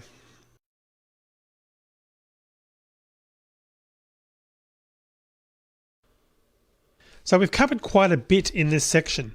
So let's actually practice what we've learned. Now, if you want to type in and run this code, bear in mind that when working with threads, as we've shown in this section continually, timing will affect what you see. So you may have to run a few times to see the problems we're discussing. But what we're going to be doing first is working with this bank account class. And this code is available for you to copy and paste in, or you can just type it in and follow along. And obviously, being a bank account, this code is really simplified. A real-world bank account class would have many more methods, and the deposit and withdraw methods would also be a lot more complex. But we want to focus on concurrency, so we actually are keeping it simple. All right, so on to the challenge, the first of quite a few challenges now coming up. So the challenge one is to create and start threads. Now, we could have two people using a joint bank account at the same time. So you want to create and start two threads that use the same bank account instance and an initial balance of $1,000. Now, one will deposit $300 into the bank account and then withdraw $50. The other is going to deposit $203.75 and then withdraw $100. So that's the challenge, and there's going to be a bit of starting code just to get you going, which you can see on the screen there. So that's it. Go away and see if you can solve that challenge, and when you're ready to come back and see what we've done, start the video. So at this point, pause the video and complete the challenge, and I'll see you when you get back. Okay, so how did you get on? Hopefully you managed to solve the challenge. So let's talk about how we would actually solve this challenge. Now, just to be clear, I've created this new project, Concurrency Challenges, and I've got the files here. I've got the starter code that I talked about in the slides, and also the bank account class. And again, these resources are available for you to download in the resources section of this video. All right, so what do we need to do? Well, there are two ways we can create and start the threads. The first is to extend the thread class and implement the run method. Now, it wouldn't make sense to have the bank account class extend thread because each transaction on a bank account will be different. If we want to create the threads by extending thread, we'll use anonymous thread classes. So let's go and have a go at that. So I'm going to be putting this code in the main class, in the main method. And we're going to type thread trthread1 equals new thread. And then we're going to do public void run. Then we're going to do account.deposit 300. And we're getting a warning there saying that the variable account is accessed from within the inner class, needs to be declared final. So let's do that. Make it a final bank account. And then we also want to do a withdrawal. So account.withdraw 50. And to be precise, let's just put, we don't really need to do that, but we'll do that anyway. We'll put a decimal point in there. And that's because we actually are working with doubles, even though Java is helpfully changing that for us. It's good to be consistent when you're typing. All right, so that's the first one. And the second thread, trthread2, with new thread, public void run again. And we're going to do account.deposit 203.75 and account.withdraw 100. Semicolon to make it correct. All right, so that's the two threads, and now we need to start them. So trthread1.start, trthread2.start. So we can run that. And obviously we're not getting any outputs because we haven't actually put any output in there, but that's basically the way to go about doing it. And if you wanted to, you could, and maybe you've actually already done this, you've actually printed out a balance just to make sure that it's actually depositing and withdrawing the right amounts. So that's the first way of doing it. Now the second way is to create and start the threads to use the runnable interface. Now once again, it doesn't make sense to have bank account, the bank account class implement runnable, so we're going to use anonymous runnable instances. So I'll just comment this out now. See up until there, because we're going to leave the last two lines there. So we're going to start with thread, trthread1 again, trthread1 equals new thread. This time it's a new runnable. And we can press enter there to get the code created for us. And we can just do an account dot deposit 300 and account dot withdraw 50. That's the first one. And the second thread done very much the same. So thread trthread2 equals new thread, new runnable, and it's going to be account dot deposit 203.75 and account dot withdraw 100.00. Semicolon on the end there, and I made a typo there. Fix that up. And that would be the second way of doing it, creating a runnable. So that's challenge one. Let's work on another challenge now. We'll go ahead and let's look at the second challenge.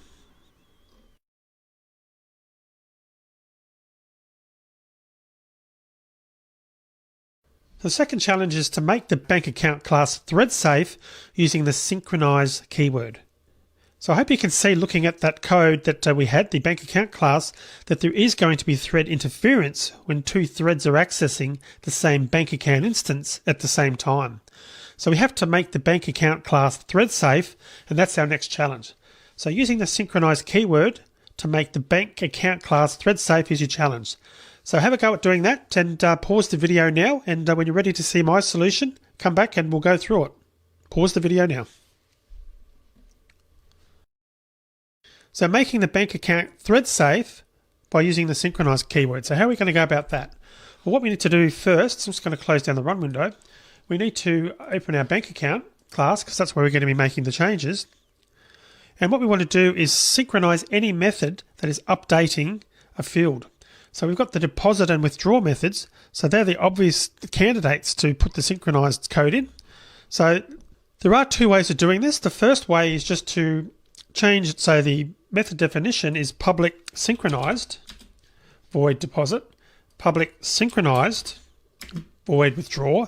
It's that simple. That's synchronizing the entire method, like so. So that's synchronizing the entire methods.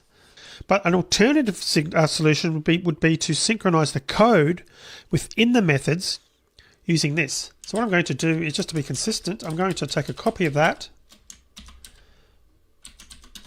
paste it, and I'll just comment one out so that you've got that in the original source code if you need to download that. So let's put this back to what it was. I'm not putting synchronized in the method anymore, but actually synchronizing within. So we can actually create a synchronized block. So synchronized, and we synchronize on this being the current object, and we put the field instance variable in there. Likewise for the second one, synchronized this again, and put the code in there, the code that's actually changing the instance variable field. So both ways are equivalent for this code, but if the deposit and withdraw methods contained more code and not all the code was a critical section, then the second solution, which I've got on the screen now, that's not commented out, synchronizing on this in other words, which you can see on lines 25 and 31, would be a better solution. Remember that generally speaking, we want to synchronize the smallest amount of code possible to minimize the performance impact on the application. So we only want to synchronize an entire method when all the code within the method is a critical section. So that's the solution to the second challenge. I'm going to stop the video here now. In the next video, we'll move on to challenge 3. See you in the next video. It's break time. Do you like this video? Don't forget to subscribe to get new videos. Share this video to open new premium videos and ebooks. We'll be a star freelancer.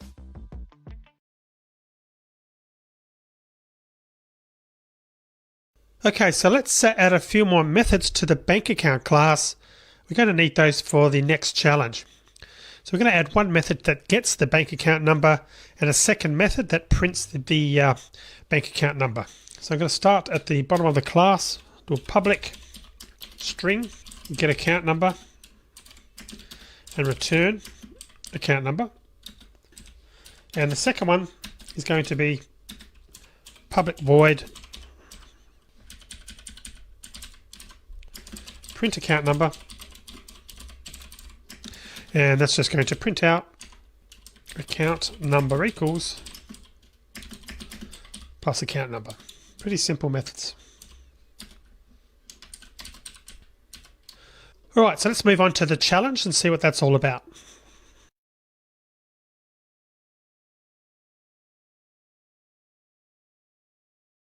Alright, so challenge 3 is to make the bank account class thread safe again using the synchronized keyword. So we've added those two new methods that you saw me add. So we want to update the code so that the bank account class is thread safe.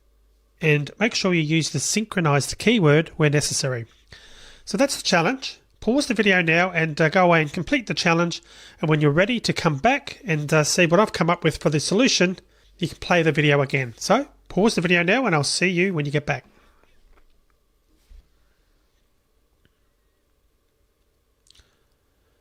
Okay, so here is the solution to challenge 3. And sorry to tell you, that was a bit of a trick challenge. We actually don't have to make any changes to the code. And that's because both threads only read the account number, so therefore thread interference isn't an issue. Now, it would actually be a mistake to synchronize the get account number and print account number methods in this scenario. and that's because we'd be over-synchronizing the code, and in applications with a large number of threads, that can have a noticeably negative impact on performance. So sorry for the trick, but it's important to understand where and where not to synchronize code. This was a situation where we didn't need to actually synchronize anything else. Okay, so let's move on to the next challenge, challenge 4.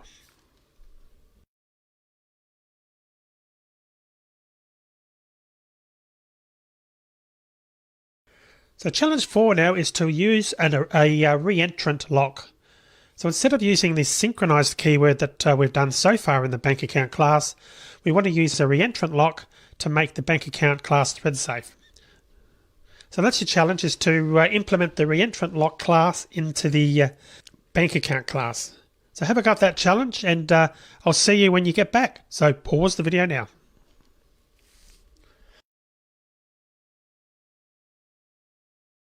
All right, challenge 4. Let's talk about the solution before we go into writing some code.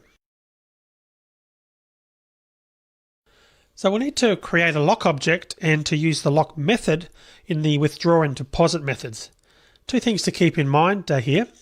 Firstly, both threads need to compete for the same lock, so we create only one lock object that we use in all the methods that have critical sections of code. Secondly, we want to put the critical section of code within a try finally block to ensure that the lock will be released no matter what. And just as an aside, don't forget to create the lock instance in the bank account constructor. Alright, so on to actually implementing this in code. Let's go back to IntelliJ. Alright, so going back firstly to the bank account class, and let's go and add a field for our lock to the class. So we're going to create a private lock, and the lock object should be the java.util.concurrent.lock. That first one there, so I'm going to accept that. So next we need to initialize that in our constructor. So let's go ahead and do that. This.lock, if I can learn to type, would be a good thing. This.lock equals new, and I said we're going to use a reentrant lock, so let's do that, reentrant lock. So we've initialized it. And next we need to implement it in both the deposit and the withdraw methods. So what I'm going to do is I'm just going to delete this completely because it's probably going to be quicker to do that, and type in the code. So I'm going to firstly type lock.lock. So we're calling the lock method on the lock object to create a lock. Then we need to add a try, and then we need to add a finally. And why are we doing the finally again? Well, we want to guarantee that we call the unlock. So we're unlocking the lock no matter what. Then the code within the try block is going to be balance plus equals amount. So that's all we need to do there for the deposit. And for the withdraw method, same thing. I'll just delete the code for simplicity. Start off with a lock.lock. Then we do a try, add the finally. And again, we're doing that so we can unlock the lock when we're done with it. Then within the try loop, we're going to put balance minus equals amount this time because it's withdraw. So that's actually it. So we've converted it to a reentrant lock now, and we've initialized the reentrant lock in the constructor. Obviously, we added the field on line 14 as well to be able to do that. And if you recall, we're wanting to compete for the same lock, which is why we've created that in the bank account class, and then we're initializing it in the bank account constructor. Then we're using the lock.lock in both the deposit and withdraw methods, and having a try catch, well, not so much a catch, but a try finally, so that we can guarantee the lock is unlocked. And then we're just putting the critical section of code within the try to either add the amount or deduct the amount based on whether we're calling the deposit or the withdraw method. So that's it. That's challenge 4 completed. So let's move on now to challenge 5.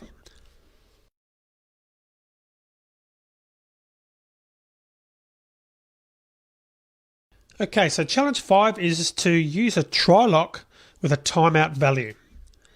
Now, instead of using the lock method, which you've just seen, we're going to use try lock, or I'm asking you to implement try lock with a timeout value of 1 second. Now, if the waiting period times out, we want to print the message could not get the lock to the console.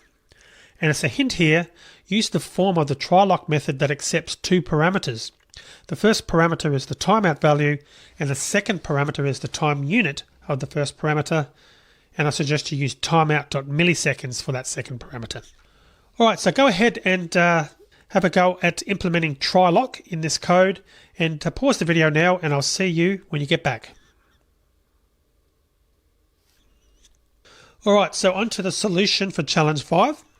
So the only real wrinkle here with using the try lock method is that it can throw an interrupted exception. So we also have to handle that. And also, if you think about it, we're going to call unlock only if the try lock call returns true and the thread gets the lock. So if the try lock method times out, then the method will return false and the thread won't get the lock. So obviously in that case, we don't want to try and unlock it. And in that scenario, it's going to execute the else code that we're going to put in there instead. And you might be tempted to put the finally block after the catch for interrupted exception, or rearrange the try catch block in some other way that's problematic. But I suggest you don't do it that way, but you do it the way that I'm going to show you now. Alright, so let's have a look at the deposit method first. So again, it's probably quicker if I just delete the method, given that it's so small, rather than trying to sort of adapt it. Firstly, we need that outer try. We're going to do a try, and we're going to catch the interrupted exception. And the reason we're catching that is the try lock actually catches or throws, can potentially throw a interrupted exception, so we need to handle that. I'm not going to actually do anything in there. I'm just going to do something here. You would normally handle that in the case of an interrupted exception. So next, to use the try lock, we're going to put an if lock.trylock, and the parameters will be 1000 milliseconds being 1 second. So the time unit therefore needs to be in milliseconds as well. So if lock.trylock 1000 time unit seconds milliseconds, that will return true if we succeeded in getting the lock. So if that's the case, we want to have a try finally here so that we can be guaranteed to call the unlock function. So we'll do a try. Then the code here will be balance plus equals amount, and the finally will be lock.unlock. Then the last thing we need to do is handle the else here. This is if the try lock failed. So basically you were unable to get the lock, and the else is going to be just printing out a message, could not get the lock. So hopefully that makes sense. So let's just go through and type the same thing in for withdraw, which is going to be identical other than the fact we're deducting the amount and not adding it. But it's good practice to type this in again just to go through it again. So again, we're setting up a try with a catch of the interrupted exception. And the reason we're doing that is the try lock, which we're about to type in, actually throws a interrupted exception. Then we'll do if lock.trylock 1000 time unit milliseconds. So 1000 milliseconds is 1 second. So if that succeeds, we get a true back from us. We know we can proceed with our transaction, and we put that around, put a try finally around that code, so that we can be guaranteed to calling the unlock. So balance in this case will be balance minus equals amount. And then finally here will be lock.unlock. And then lastly, we're going to handle a scenario where we were unable to acquire a lock. We're just going to print a message here, could not get the lock. Alright, so that's challenge 5 solution completed. So let's end the video here now. And in the next video, we'll move on and have a look at challenge 6. So we'll see you in that next video.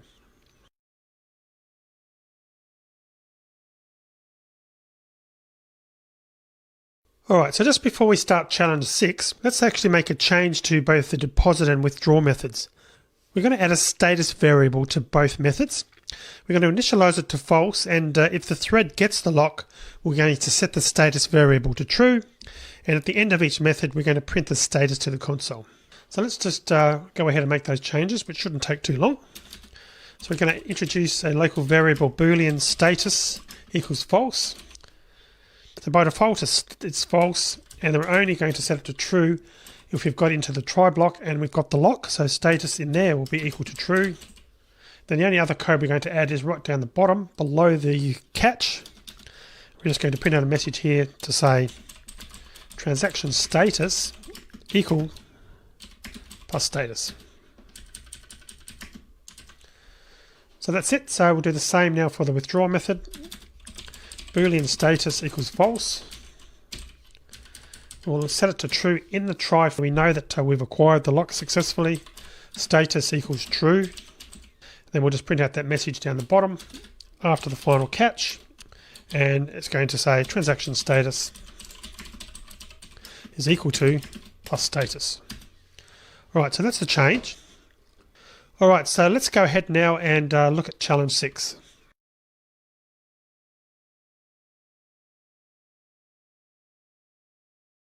All right, so challenge 6 is to update the code so that the status variable is thread safe.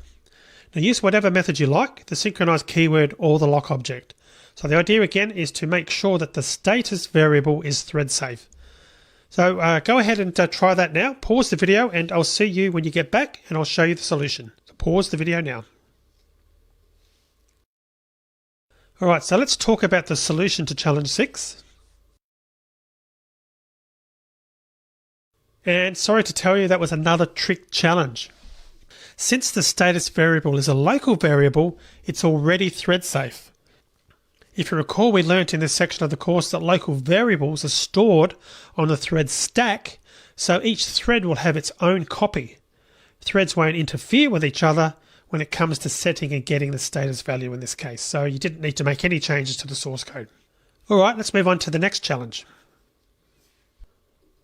Alright, so for this challenge 7, this is a spot and fix the problem. So what I'm going to do is put some or paste some code into this project and get you to look at it and see if you can come up with a fix.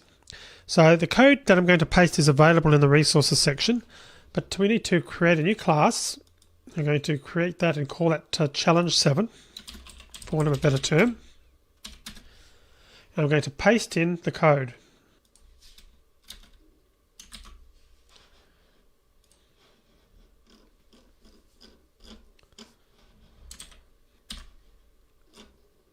Okay, so there's the code, and I'll just go over to a slide briefly and just tell you what's comprised of this, what's in this class, and then ultimately what you need to do.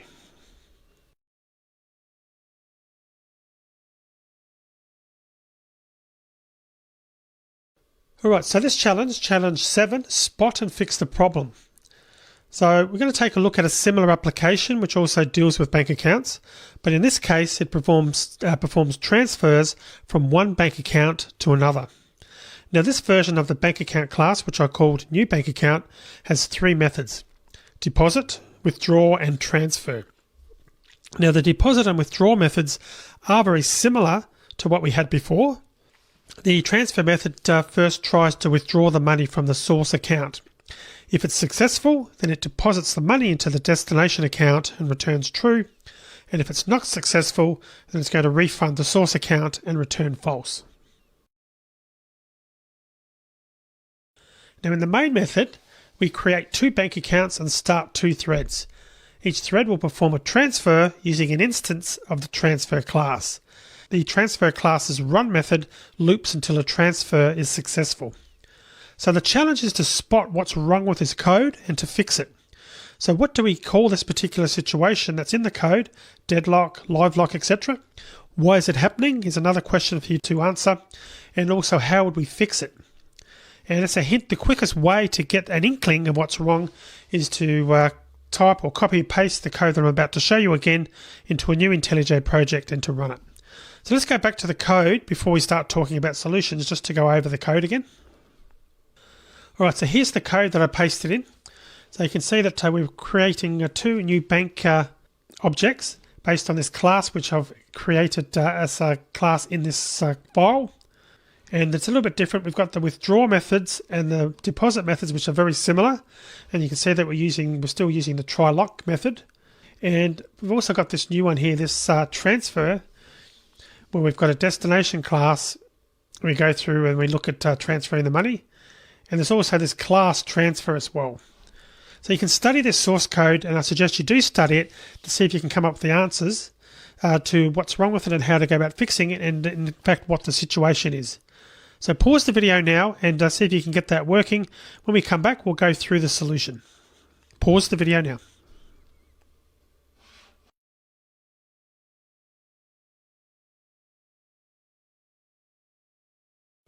So the code actually gives rise to a live lock situation.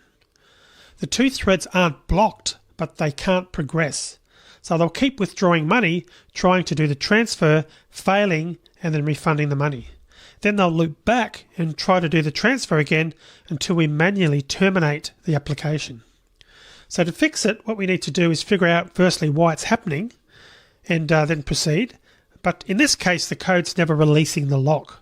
So therefore, the first thread that gets the lock for a bank account hangs on to that lock forever. And the second thread can then never get the lock for the destination account. So here's one potential sequence of execution. Firstly, the thread transfer 1 calls the transfer method to transfer money from account 1 to account 2. The transfer 1 thread gets account 1's lock when the transfer method calls the withdraw method and withdraws the money to be transferred from account 1. Transfer 2 thread calls transfer, the transfer method, to transfer money from account 2 to account 1. The transfer 2 thread gets account 2's lock and withdraws the money to be transferred from account 2.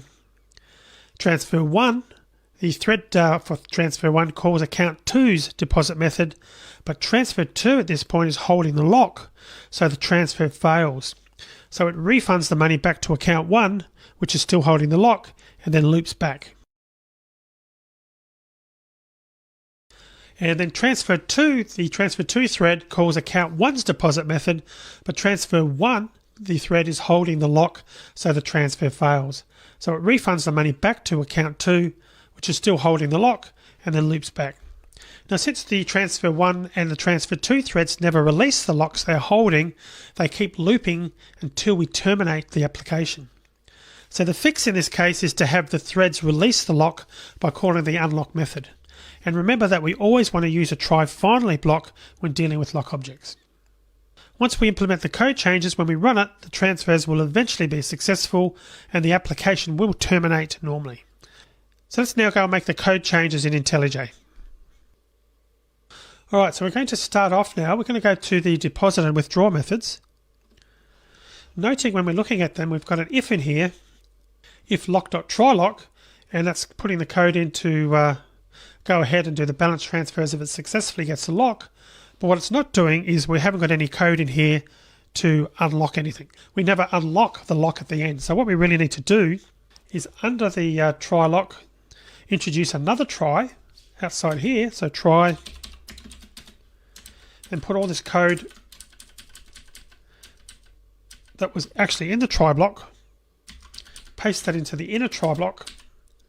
Then the outer one needs to have a finally, and then it's going to be lock.unlock. And that should be all we need to do. So we're now guaranteeing that the lock is going to be unlocked once we've completed the processing.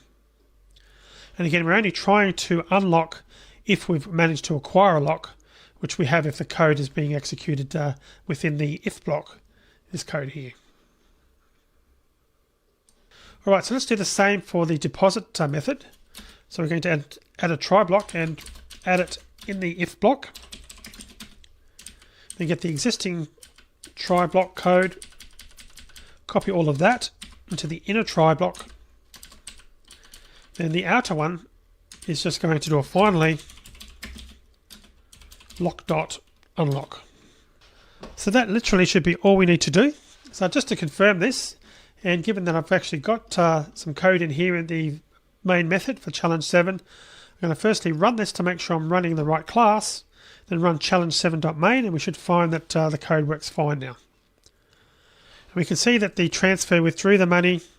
We had a situation at one point where the destination account was busy and it refunded money, but then it went through and did it again, and eventually we got through and everything completed and worked successfully. And you can see that transfer 1 withdrew $10 and deposited $10. And likewise for the first calls here, withdrew $10 And you can see the second section here, withdrew the $55 and deposited the $55. So we've got two completeds here, transfer 2 and transfer 1 were both completed. So that's challenge 7 completed. All right, so I'm going to finish the video here now. In the next video, we've still got some challenges to do. Let's work on challenge 8 in that video. So I'll see you in that next video.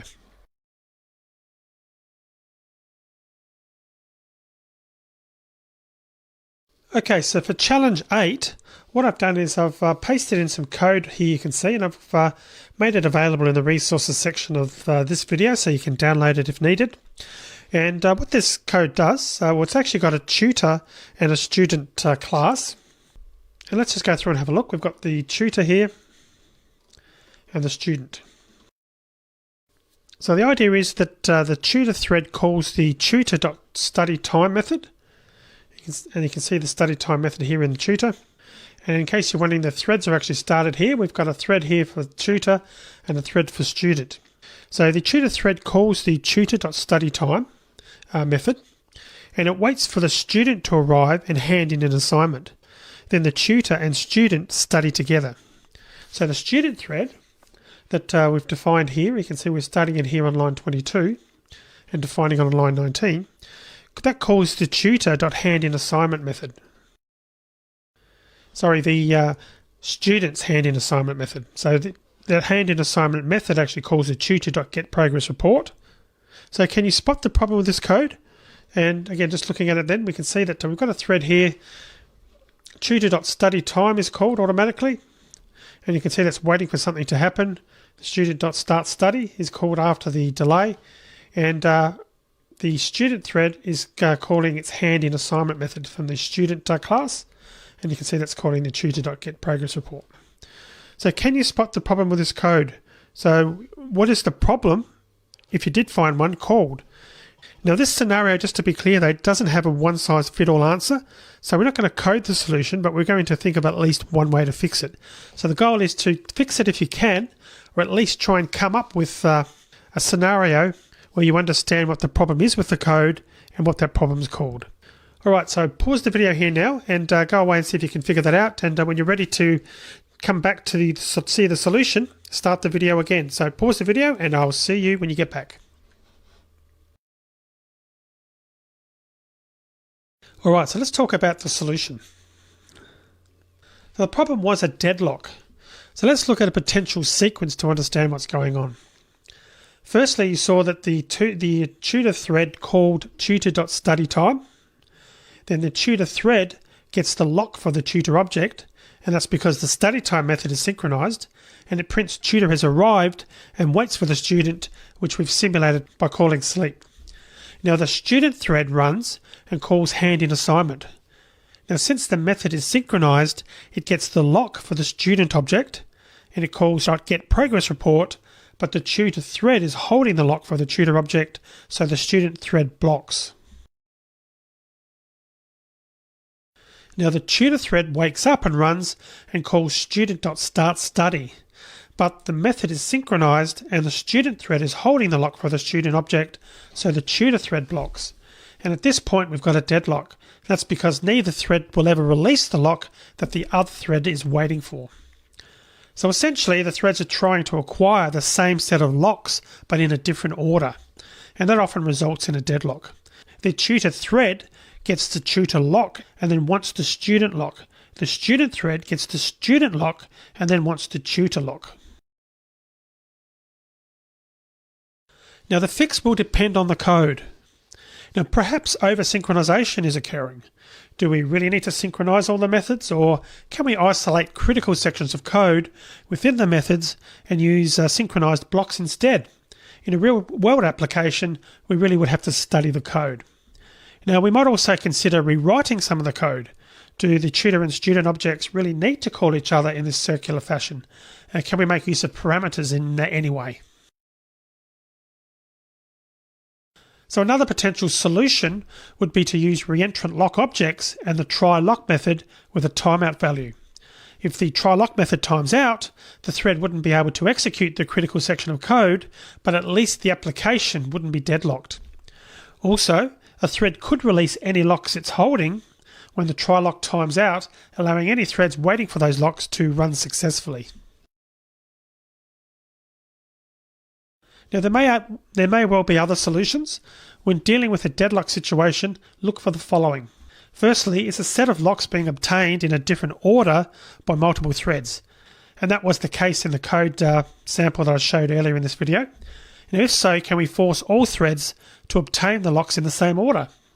Are we over-synchronizing the code? Can we rewrite the code to break any circular call patterns? And finally, would using reentrant lock objects help? So that's it, that's the solution. As I mentioned, I'm not going to actually code that, but it should really give you a good understanding of what you'd need to do to solve a situation like this. Alright, so I'm going to finish the video here now. In the next video, we'll do the last challenge, challenge 9. So I'll see you in that video.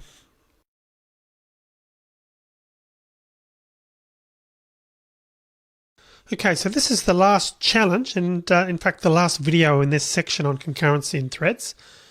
And what I've done is I've actually created a new class called Challenge 9. You can see it in here now. And I've actually created new versions of the tutor and student classes that are actually all contained in this Challenge 9 class.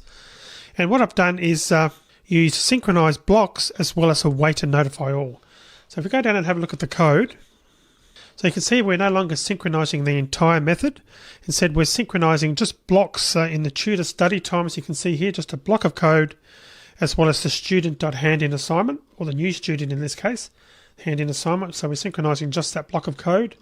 And likewise for new tutor, we're doing the same thing as well. And we'll assume that the synchronized blocks are the only critical sections in our application. With that said, we were definitely over synchronizing the code before. So the tutor, new tutor class, it's no longer sleeping. It actually calls wait instead, as you can see on line 45. So when the student thread executes the hand-in assignment thread, it's going to notify the tutor thread. Tutor.notify all, as you can see there. Then the tutor thread will wake up and run. So both the threads are actually acquiring the locks in the same order. First the tutor lock, then the student lock. So everything looks great at this point in time. So what actually happens when we run this? If we run this challenge 9.main, and you can see we've still got a problem. We're still deadlocked. So can you figure out, based on this code now, why that's still the case? So download, if necessary, the code and study it for yourself and try and figure out why it's still deadlocked or still deadlocking when we're running it, and pause the video while you're doing that, and then when you're ready to come back and find out why, start the video again and we'll go through some reasons why this is probably happening. So pause the video now and I'll see you when you come back. Okay, so welcome back. Let's discuss a solution or find out more about what this problem is all about. So one thing that this example does is demonstrates just how tricky it can be to work with threads. So let's take a look at the sequence to see why we're still deadlocked in this scenario. Firstly, the new tutor thread calls the tutor.studyTime method and acquires the new tutor lock and then the new student lock. Now the tutor thread reaches the this.wait line of code that I showed you earlier, and when it executes wait, it releases the new tutor lock. So recall that, and by the way, when I'm talking about tutor and student here, that's new tutor and new student. That's the new classes that I made in that Challenge 9 source code. So I'm going to refer to them from this point on as tutor and student just for simplicity. But anyway, recall that the wait and notify all methods must be called from within synchronized blocks. To call wait on an object, a thread must be holding the object's lock. When it calls wait, it releases the lock. So the student thread runs the hand-in assignment method, and it gets the tutor lock and calls get progress report. And it then tries to get the student lock, but the tutor thread is still holding it. And because of that, the student thread can't notify the tutor thread. At this point, we've obviously got a deadlock. And that's what was happening in the code. So the tricky part here is that it looks like the two threads have to obtain the locks in the same order. From a casual look at the code, it doesn't seem possible for a thread to get the tutor lock and then block on getting the student lock. But because the wait method results in a thread releasing the lock until it's notified, the student thread can actually obtain the tutor lock while the tutor thread is still holding the student lock. So we can add another item to the what to check if the code is deadlocking list now. So take a look at places where the code calls wait and see if that may cause a deadlock. Now the wait method results in a thread releasing a lock before it has actually exited the synchronized block. And this premature, albeit temporarily, release can lead to problems if we're not careful. So how would we go about fixing this? Well, that would really depend on the code. Perhaps using reentrant lock objects would work better. We could have the tutor thread release the student lock before it calls wait, and then try and reacquire it again once it's woken up. So there you go, that's challenge 9. So I hope you've enjoyed these challenges and in fact this entire section. This brings the concurrency and thread section to a close. So thanks for watching as always, and I'll see you in the next section in the course.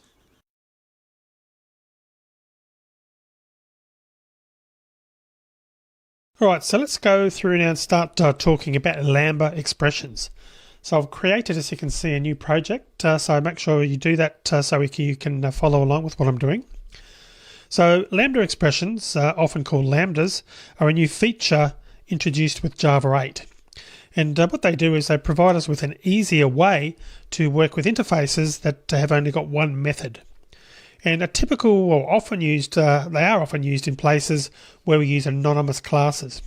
And you'll see what I mean as we progress through the videos in this section of the course. But let's start by reviewing how we use a runnable object to create and run a thread. And then we'll see how this relates to lambdas. So I'm going to create a new class in this file, in this main.java, that we can just kick off as a thread, or kick off as a runnable object. So class code to run implements is going to be runnable. Then we just want to implement the method, which will be the run method. And we're just going to print out a simple message in there, printing from the runnable. Okay, and then we'll go back up to the main method and we'll kick off that runnable. And the code would be new thread, new code to run, closing parentheses, dot start. So it's not anything you haven't seen a number of times before, so we run this. Okay, printing from the runnables. Now that obviously works, and that's one way of doing it. And we could obviously also use an anonymous class. So I could just comment out this, or leave it in there for now, but we could change this to put new thread. Then we could have put new runnable. And get IntelliJ to fill in the code for us, so we could have just printed out the message in there. Printing from the runnable.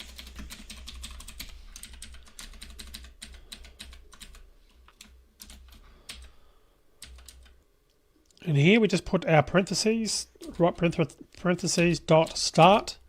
And we can obviously kick it off that way using an anonymous class. And it'll obviously give us the same result. But in both cases, what we had to do was write several lines of code to accomplish what we wanted to do, when all we really cared about is the system.out.println statement. Everything else was sort of just filler code to get it to be able to be executed. So in other words, the rest of the code is there to instantiate an object and implement the single method in the runnable interface. And it would be nice if we could just pass the system.out.println statement to the thread constructor and not have to write all the extra code that isn't really doing anything. Now using a Lambda expression, we can actually do that. And here's how we would do that. So I'll delete this again, the anonymous class method. And with a Lambda, we would type in new thread. And this time we would change it, put parentheses, dash greater than sign. And then we just type S out again, and we're printing from the runnable dot start. And I'm getting this error here because I haven't set my language level to Java 8, and you can see it says Lambda expressions are not supported at this language level. And as I mentioned at the start of this video, it's a Java 8 feature. So what we need to do is go into our module settings. We can do that by just right clicking up here, module settings, or open module settings to be more complete. And we want to make sure after clicking project that our project language level is set to 8. And you can see in there it says lambdas. So just click on that, click on OK. That error should disappear. And we should now be able to just right click and run that. And we get the same result. So that's a lambda expression. Now every lambda expression's got three parts. First one is the argument list, the second one is an arrow token, and thirdly the body. So let's take a closer look at what we wrote here, the lambda expression we used. And specifically what we're talking about is this code here that I've got highlighted. So this expression has an empty argument list. The arrow token is just the dash character followed by the greater than character. So we can refer to that as the arrow token. Now the body is the code that we want to run, which in this case is the system.out.println statement. Now when the compiler sees a lambda expression, how does it know what to do? Well, it knows that one of the thread class's constructors accepts a runnable parameter. And in addition, it also knows that the runnable interface only has one method, in this case run, which doesn't take any parameters. So it's able to match the lambda expression's argument list, with no parameters, with the run method. Now because the compiler needs to match the lambda expression to a method, lambda expressions can only be used with interfaces that contain only one method that has to be implemented. So these interfaces are also referred to as functional interfaces. Now by using a lambda expression, instead of creating a class that implements runnable or using an anonymous class, we're actually able to reduce the lines of code we have to write, and we could focus on what we care about, in this case the code we want to run. Now before we move on, notice that IntelliJ recognizes lambdas and marks them with a lambda symbol, I should say, in the editor's gutter, this little bit over here. And if we actually click that, you can see what it did was it takes us to the method that IntelliJ believed the lambda expression maps to. So in this case, it opened runnable.java, then it come down and had a look at the run method. And that's because, of course, with the way we've coded this, we're actually mapping to the run method. So this is a handy way what I've just done. And again, closing it down again, this little button here, by clicking on that, takes us straight there. So that's a really handy way to quickly check that the expression matches the method that we'd have to implement if we weren't using a lambda. Now obviously our lambda code is very simple at the moment. It's literally only one line of code. What if we wanted our thread to do more? So what if the run method we'd implement would contain multiple lines of code? Not a problem, we can do that as well. All we have to do is surround the lambda's body with curly braces, just as we would do for any code block. So let's have the thread print several lines of output to the console. And just to avoid confusion, I'll just delete this extra class now that we don't need. So at the moment we've only got it printing one class, but if we want those multiple lines to be output, or multiple statements, then what we do is just here before the system.out.println, this time we're going to put left curly brace, go to the next line. And because we've got multiple lines now, we need to finish and format the lines with a semicolon. So that's the first line. Then we can go S out, maybe make this line 2, and S out again. And let's try that. This is line %d/n3. Not sure of a format. System out format. So if we just run this to make sure it's going to work. So you can see now we've got all three lines printed to the console. And you notice that I had to type a semicolon after each statement, and we didn't have to do so when the body only had one statement. And in actual fact, you'd get a compiler error if we had the semicolon when there's only one statement. So lambda expressions are meant to be concise. The compiler doesn't need the semicolon when there's a single statement, and in fact you can't use one when there's just a single statement. Alright, so let's add a class called employee to the main file. And the classes we'll start by having two fields, name and age. Let's go ahead and do that. And then we'll see how this works with a lambda expression. So class employee. And we'll do private string name. And it's going to be private int age. Let's open and create a constructor to initialize both those fields. And let's set some getters and setters. Okay. So in the main method, let's just create some employees and add them to an array list. So what we're going to do is leave that first line there, and down here we're going to do employee John equals new employee John Doe 30, employee Tim equals new employee Tim Bachaka 21, which you all know I am, employee. Let's do another one. We'll say this one's Jack equals new employee, and will be Jack Hill 40, and do one more. Employee Snow equals new employee Snow White 22. Okay, then we'll create an array list. So list employee, and we'll call this one employees equals new array list.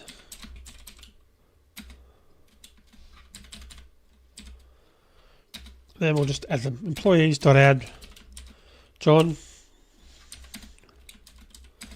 employees.add Tim, employees.add Jack, and employees.add Snow.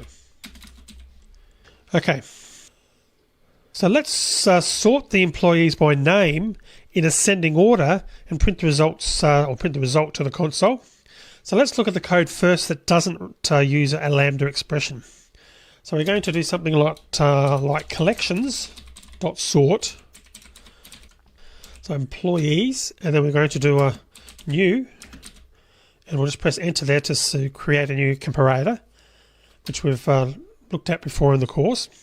And the actual compare method is not going to return 0. We're going to return employee, and we'll actually, let's just change those names just so they're a bit more meaningful. Instead of O1, we'll say employee 1.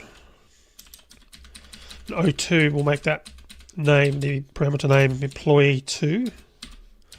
So I'm going to return employee 1 dot get name dot compare to employee 2 dot get name. Right, so a very simple one there, and we'll close that off. And let's do a loop to do a for each to actually check the values for employee colon employees. Print out a message employee dot get name. So let's actually run this just to make sure that it is actually working.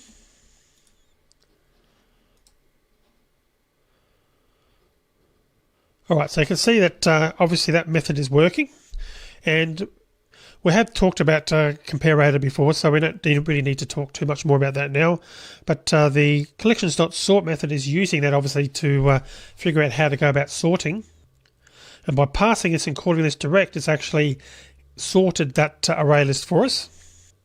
But what I do want to do is just show you the documentation because it is relevant to a lambda expression. So I'm going to open it up, and we're just going to go there.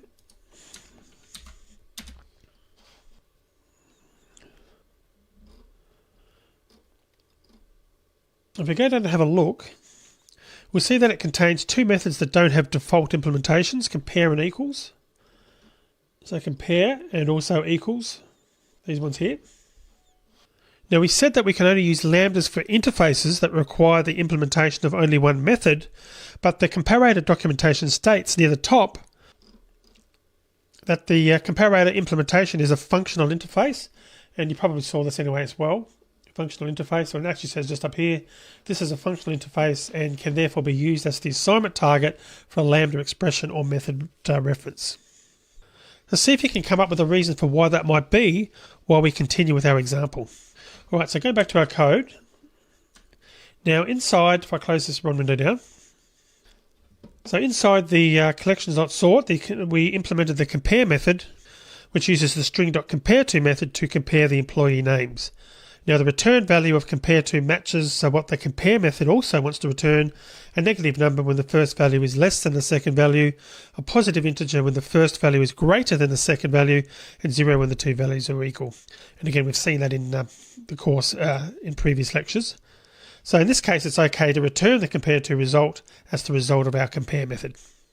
And you saw when I ran the application, we got the employees correctly printing out in ascending order. So now that you've seen the regular way of doing it, let's actually change the code to use a lambda expression. Now we can use a lambda even though there are two methods we can implement, because the equals method will always have a default implementation. Now remember that all classes descend from object, and object contains an equal method. And that means that every instance that implements comparator will already have an implementation of the equals method. Therefore, the comparator interface really only has a single method that always has to be implemented by classes that to implement it. And for that reason, it's a functional interface, and we can use lambdas instead of an anonymous class. Tricky, yes, and you don't have to know or memorize this stuff.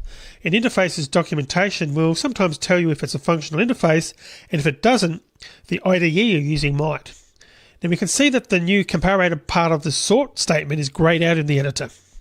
And if we actually hover over this, you'll see that IntelliJ will pop up a message, and it says that we can actually replace the anonymous class with a lambda.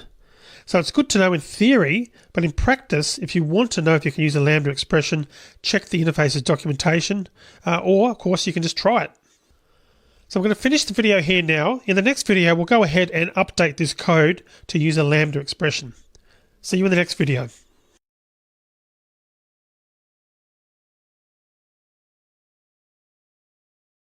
Alright, so moving on now, let's actually update the code to do our sorting to use a lambda expression. So I'm going to just come down here, and what I'm going to do is I'm actually just going to comment that out for simplicity. And also just so you've got the other code to compare it against. So to do that, we're going to do collections.sort again, because obviously we still want to call the sort method. We pass employees. This is where it's going to get a bit different. So in brackets, now we're going to put employee, employee1, employee, employee2, single bracket, then add our arrow token. And then on the next line, I'm going to type employee1.getName dot compare to employee2.getName. Then I just close off the parentheses. And that's actually it. So you can see this is a lot more concise. Now the lambda is being passed as the second parameter instead of an anonymous comparator.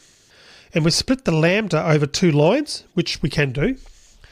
And if we run it, we should see we get the same results as we saw in the previous video. And you can see we've still got the same output. And just to clear things up a little bit, I might comment that out at the top and just run it again. And you can see we've got our results, and clearly it's sorting and working very well. All right, so let's look at this lambda expression that we've just added. So the three parts that the lambda consists of are firstly the argument list. So in this case, the argument list is these here, the two parameters, employee, employee1, employee, employee2. The second part of the lambda is our arrow token again, which is this one here. And the third part, of course, is the body, which is the code on the next line, which is basically that code there that I'm highlighting. So how does this actually work? Well, when the sort method needs to compare two objects in the list, instead of calling the compare method of a comparator and passing it in the two objects, it will instead evaluate the lambda expression using the two objects it wants to compare as the parameters to the lambda. Now, one nice thing about lambdas is that it's easy to see what code will be run. And this is especially true when dealing with shorter methods. When one or two lines of code are buried within an anonymous class, as we've seen previously, that can actually be hard to see or spot very quickly. But the good news is we can actually even simplify this lambda expression even further. Now, if the compiler can infer the parameter types, then we don't actually need to include the types in our lambda. In our case, the compiler can infer from the first parameter, employees, that the objects to be compared will both be of type employee.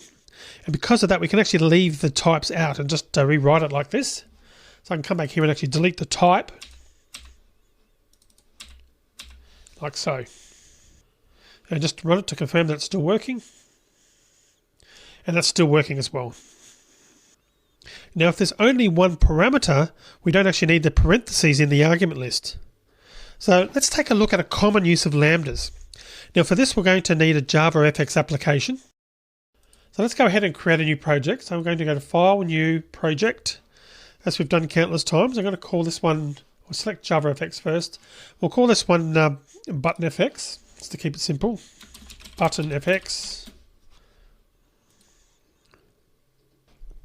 And what we will do is we'll keep the Lambda Expressions project open because we're going to come back to it. So we'll click on New Window so that both the projects are open.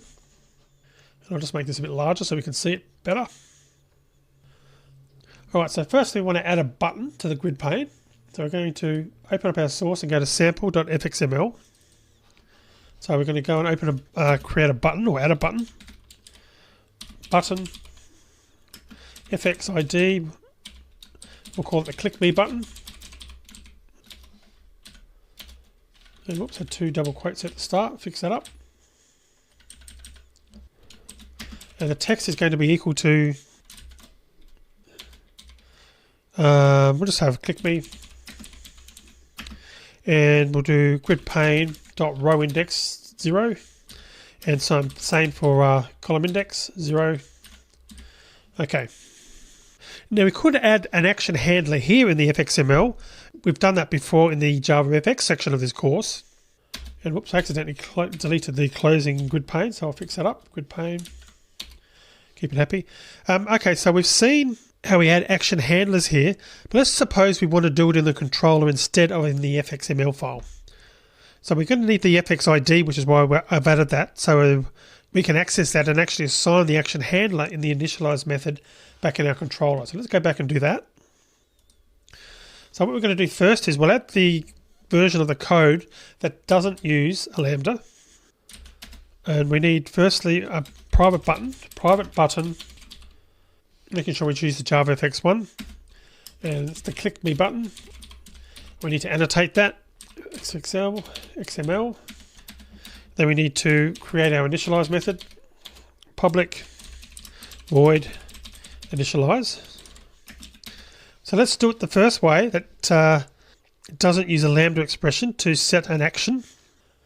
So we'll do that with click me button dot set on action, and it would be new event handler, and I'll just type the EV and press enter. IntelliJ adds the code for us. Then we would put the code we want to put in there, which would be in the handle method, would be what we want to have executed when the button's pressed. Very simple, you click me. And using an anonymous class for the event handler like I did there is very common in UI programming, especially actually in Java's old toolkit, Swing, which didn't actually have anything like FXML. Everything actually had to be done using code. So when we run this application, let's do that. We should see that we get a button on the screen and we're able to click it and see the output on the console. Down the bottom you can see in the run window you click me, so clearly that's working. So we've got our action handler added via code, so that's working nicely. But now we actually know about lambda expressions. Whenever we see an anonymous class definition that only overrides one method, we can consider using a lambda. So let's actually change the code to do that now. So what we're going to do first is delete the anonymous class parameter. So I'm going to just delete all that code for now. And the set on action will actually be event. Then we need to add our arrow token. And the message that, or the command that we want executed, in this case the one line, you click me. And again, because I've created a new class, it's defaulting to the wrong language level. I'm just going to change that by clicking over here and change that back to 8 again, the language level, project, look for lambdas, click on OK. All right, so we run this now. And we obviously got the same result, but this time using a lambda. And the point here is, just closing down the run window, when we only have one parameter, we don't have to put that one parameter inside parentheses. So that's why we've just typed that there without parentheses this time. We only have to use parentheses when there are no parameters or more than one parameter. When we ran the application, you saw that it worked like it did before. You've probably seen enough now to know that we map a method to a Lambda expression as follows. Number 1, the method parameters become the argument list. Number 2, the arrow token is always there. And number 3, the body of the method becomes the body of the Lambda expression. But what about interfaces with a single method that returns a value? Now, we've already used one in the comparator example, but the sort method handled the return value. So let's take a closer look with a different example. So we're going to go back to the Lambda expressions project. We're going to add a new interface to the main file. So let's go ahead and do that. And down the bottom here, I'm just going to add interface upper concat and public string upper and concat string s1 string s2, and that's going to be our interface. So this interface contains a method that uppercases 2 strings and then concatenates them or joins them or appends the second one to the first one. So now that we've added the interface, let's now add a new static method to the main class that uses an upConcat instance to create a new string. So I'm going to come back up here, just below the last class there, the end of the class, and put public final static string. We'll just call it do string stuff. That's going to be upperconcat UC, and it's going to get 2 strings, string S1, string S2.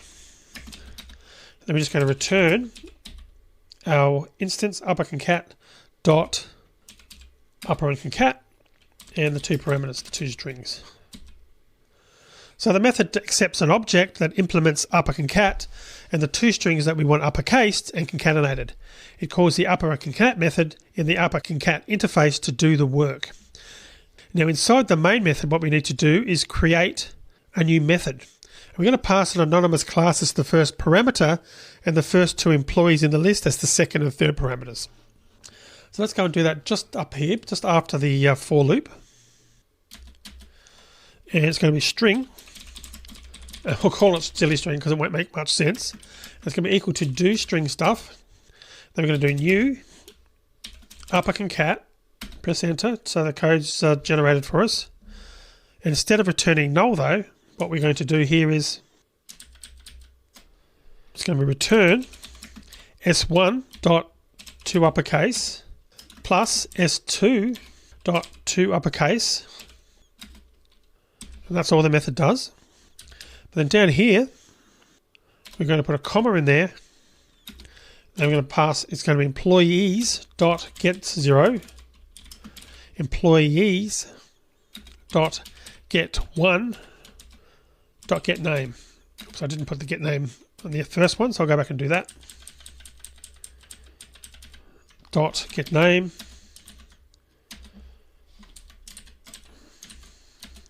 And let's just print it out. Print out silly string. So when we run this, we can see we get Jack Hill, John Doe. So hopefully at this point you might be thinking, we're using an anonymous class that overrides the only method in an interface. Let's use a Lambda expression instead.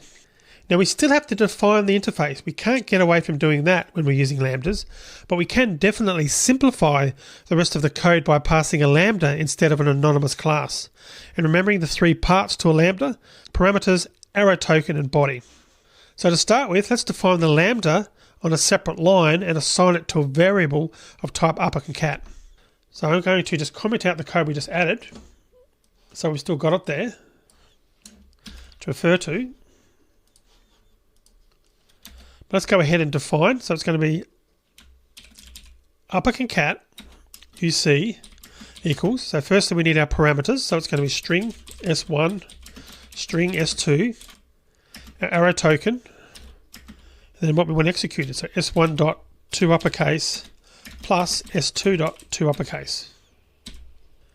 Now notice here that we haven't included the return keyword.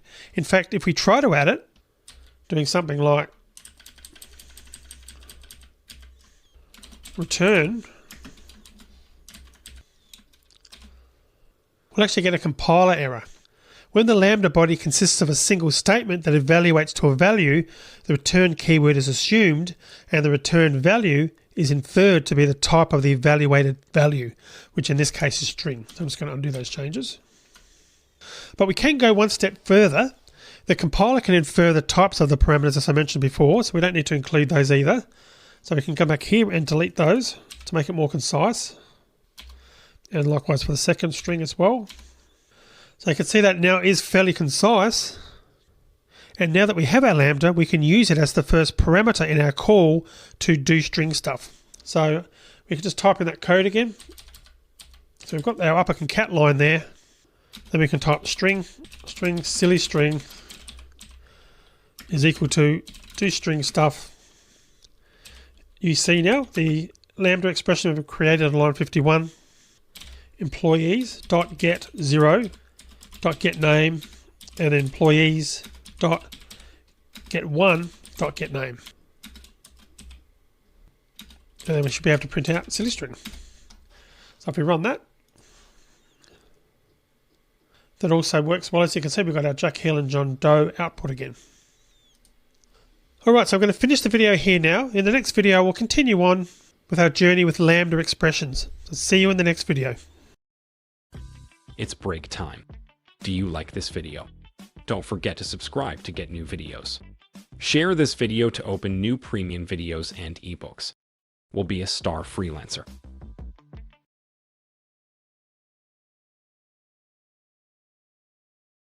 Alright, so continuing on, I'll just run this again so we can see what we finished in the last video. So we got the same result as we did with the other commented out code. So basically we got to write less code to accomplish what we wanted to do. And instead of passing an anonymous instance of upper concat, we passed a Lambda instead. Now we could have done it in only one line of code if we passed the Lambda expression directly to doString stuff rather than saving it to a variable first, but I just wanted to show you that we can assign Lambdas to variables and use them later. And if we want to use that same Lambda in more than one place, we only have to define it once and then we can use it wherever we need it. Now if our Lambda contained more than one statement, then we would have to use the return keyword. So let's change the body of our Lambda so that it stores the results of the uppercasing and concatenation into a new string variable and then returns it just so we can see what that looks like. So we go back into our Lambda on line 51 and we're going to actually put a code block there. So we're going to put our first code block there and it's going to be string result is equal to s1.uppercase plus s2.uppercase and then we're going to return result. And we'll just put a semicolon there and a semicolon on the end of that line as well. And everything else is unchanged. So that's how you would execute multiple things in the body of the Lambda. So again, just a few things to note here. First of all, I used curly braces, and that's because the body now has more than one statement. For the same reason, we also need the semicolons after each statement in the body. And you may also have noticed that when we added the curly braces, but before we tacked on the string result equals, IntelliJ complained that we no longer had a statement. But once we add curly braces, the return keyword is required, even if there's only one statement in the body. And just to confirm, we'll run it to make sure we get the same results. We've still got the same result there, so that's good. So we've seen several examples of Lambda expressions. And instead of using the upper concat Lambda expression within the main method, let's actually create a class that isn't static so that we can take a look at Lambda expression and scope. So we're going to add the new class into the main Java file. So let's just go down to the bottom and we'll add that down here and we'll call this class another class. Another class. And let's create a method in here. We'll have public void do something. We're going to do a return main dot do string stuff and a new upper concat. Press enter there. And then here what we're going to do is we're going to return s1 dot to uppercase plus s2 dot uppercase, or 2 uppercase I should say. We come down here and that's the second parameter, string 1, string 2. And need a semicolon at the end of that return line. And that should be a string there, because we're returning a string from this method ultimately. Alright, so in our main method, we're going to construct an instance of another class and call the doSomething method and print out the result. So I'll come back to our main class, and what I might do is, let's actually delete some of this code. I'll just comment it all out for now, just in case you need to refer to it. Right, so let's call our another class. So another class is equal to new another class. Then a string s equals another class dot do something, and print out the result. Pretty basic there. We'll run that.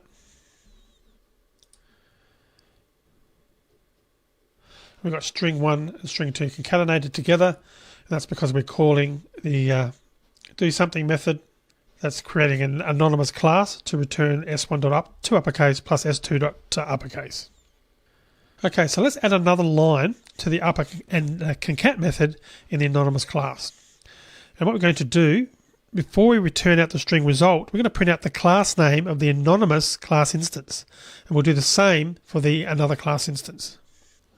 So we're going to come down here, and in the doSomething method, before we do the return, we're going to print out the another class's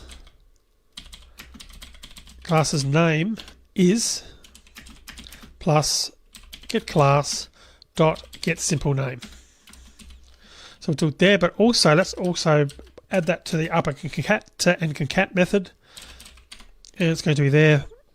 The anonymous class's name is plus get class dot get simple name again.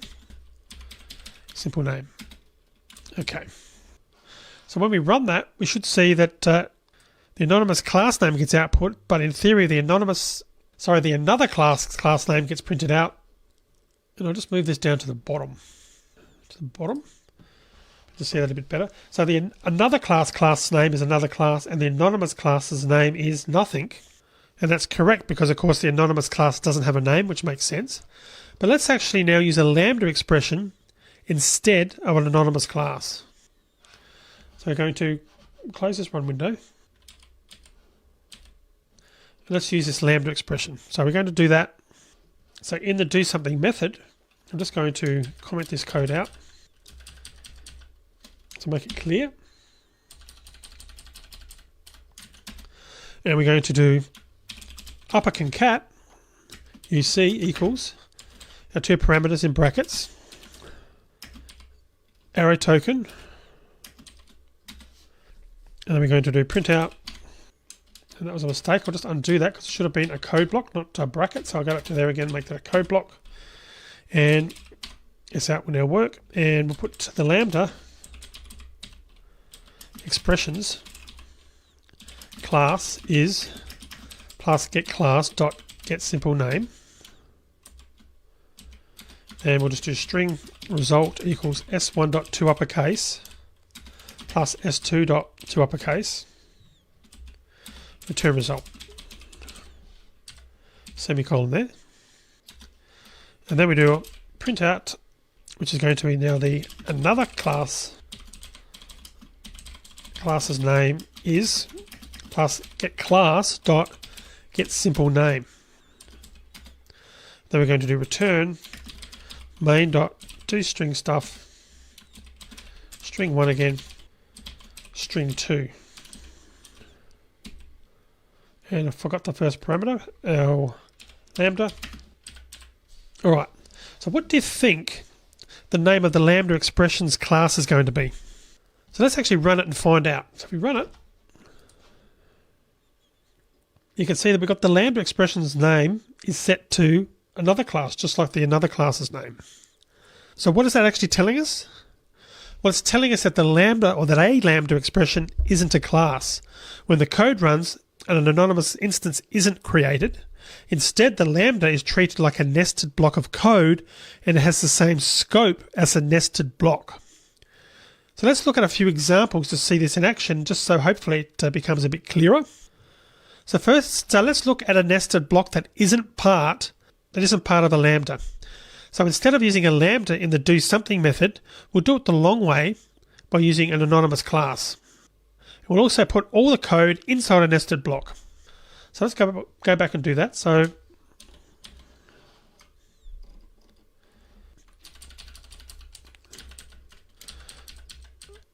just going to comment that out for now. And so we're just going to add a code block here in the do something method.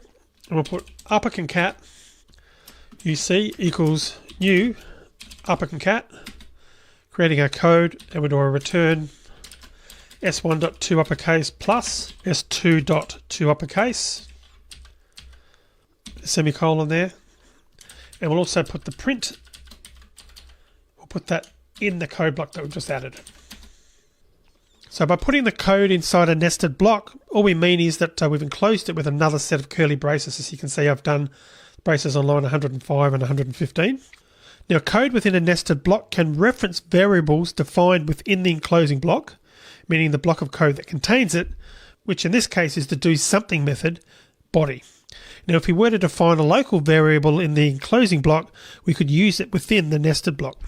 So let's actually do that just to confirm it by adding an int variable called count and initializing it to 0, and then we're going to increment the value inside the nested block and print it out. So we'll come up and do that. We'll do that before the final return. So just after the print out here. So what we need to do is just add our variable before the code block, outside of the code block. So it's int I equals 0, initialize it. Now within the nested block, we're going to put it in there, I++. We'll print out a message, I equals plus I, and we'll leave that return in there that was working as before. So if we run this, it should work without any errors. You can see we've got I equals 1, so clearly the increment worked, and we've got our result. So basically the code within the nested block can use the local variable I because nested blocks are in the enclosing block scope. But what about the anonymous class though? Now we already know that if we want to reference a local variable defined outside the anonymous class, we have to declare the local variable as final. Now if we try and use I inside the upper and concat method, we'll actually get a compiler error. So let's try to print the value of I from within the method just to confirm that that does happen. So I'm talking about this upper and concat method on line 109. So if we try to print something before the return, like I, and I'll put within anonymous class equals plus I. So looking at that, IntelliJ is complaining that it needs to be final. So let's add the final in front of the int declaration on line 105, so final. And the other thing we'll have to do is we'll have to change the code, or basically comment out the two lines outside the anonymous class that update I, because we can't change the value of a final variable once it's been assigned. So if we just come down here, just that one line anyway, comment that line out to avoid that being an error. So now if we run that, and obviously that's set to 0 because it's a final variable and there's no incrementing of the value. But the question here is, why do local variables have to be declared as final when we use them within an anonymous class? Well, it's because the local variable doesn't belong to the anonymous class instance. What actually happens under the covers is that the variable is replaced by whatever the value of I is when the instance is constructed. So it's possible we may not use the instance of an anonymous class for a while. We may even pass it to a method in another class, and there'd be no way for the Java runtime to update the value within the anonymous class instance every time it changed within the do something method. So in other words, the values would get out of sync. So for that reason, the values of local variables declared outside the scope of the anonymous class are not allowed to change. They have to be declared as final. All right, so let's get back to how this relates to lambda expressions. So we'll go back to using a lambda in the do something method. And we're going to remove the extra set of curly braces as well. And we'll also remove the final keyword from the local variable declaration. Let's go ahead and do that. So I'm going to remove the final here. I'm going to remove the extra extra braces, I should say, curly braces. Put the code back. space there, and we'll put our lambda instead of the other method. So we'll just type that in again because it's good practice to become familiar with them. Upper concat UC equals, and start with our parameter list, S1, S2, arrow token, then curly brace, and then the code we want executed, and it's going to be the lambda expressions class is get class dot get simple name, and string result is equal to s1.2 uppercase plus s2.2 uppercase, and return result. And I'll clear out this other code now, and we'll just leave the print out there, semicolon there to close off the line, and we'll get rid of the printing out of I there and just leave the return in there. Let's just clear off this code down here as well, clean things up a little bit. And we may as well just clean this up. We could have probably just copied that code up above, but I've typed it in now. All right, so let's just confirm that this works like it was working before. String 1 and string 2 in the screen, you can see that it is working. All right, so I'll finish this video now. In the next video, let's actually see how lambda expressions are treated like nested blocks. So I'll see you in the next video.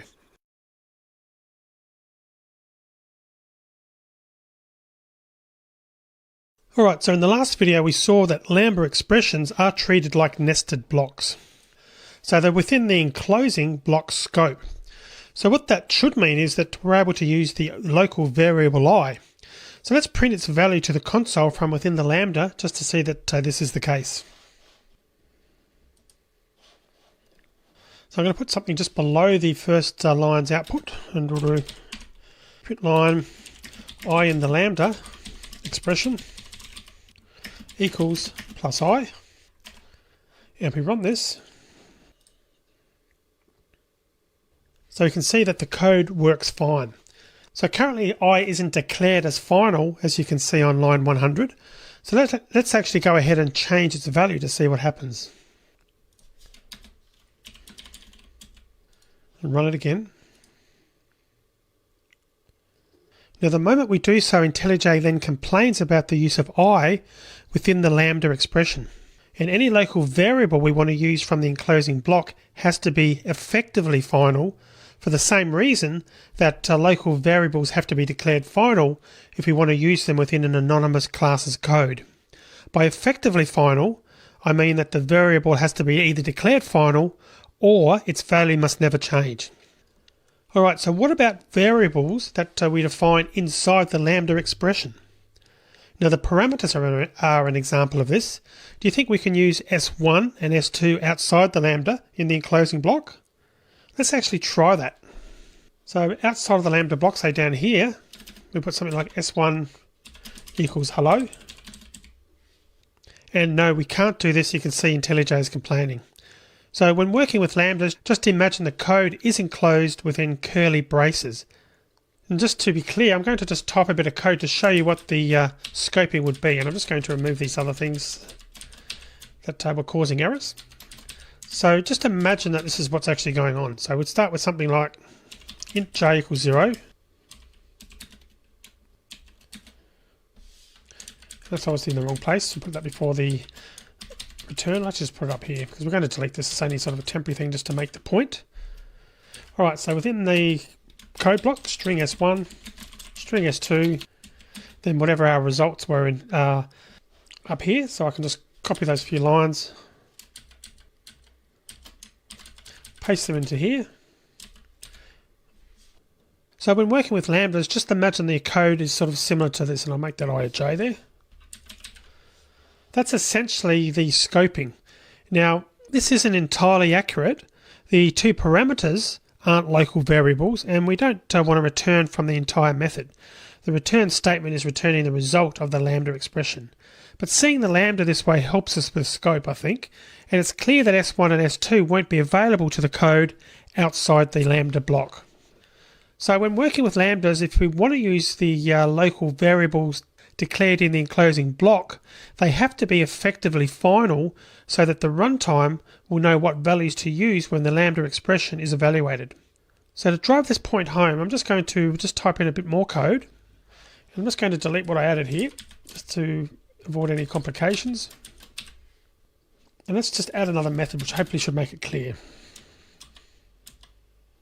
So public void print value int number equals 25. Runnable r equals 2 parentheses, because there's no parameters, the arrow token, and then a code block. Then within the code block we're going to put a try. Then we'll put a thread.sleep 5000 for 5 seconds. We'll catch interrupted exception. E.print stack trace if there is an error thrown. And then after the exception, so if there's no exception, the value is plus number. That should be runnable R, not E. And we'll put a semicolon at the end of the runnable here, at the end of the close off the code block, complete the code block. Then we'll put new thread r.start. Alright, so in this code we're using a lambda for a runnable. When the code runs, the thread will sleep for 5 seconds and then print the value of the number variable. Now when the thread is sleeping, the print value method will continue to execute and will exit. And that means that by the time the thread gets around to printing the number, the local variable will no longer exist. So what will the thread print? Well, since any variables in the lambdas are set when the lambda is processed by the runtime, and those values of those variables won't change because they're effectively final, the runtime knows it can use the value of 25, and that's because that was the value of number when it processed the lambda. So in larger applications, quite a bit of time may elapse between creating a runnable and actually using it. So hopefully now you get the point that because lambdas may not be immediately evaluated, any variables that we use within them from outside the lambda must be final. Now we can change variables declared inside the lambda because those variables are within the lambda's scope and so can't be changed outside the lambda.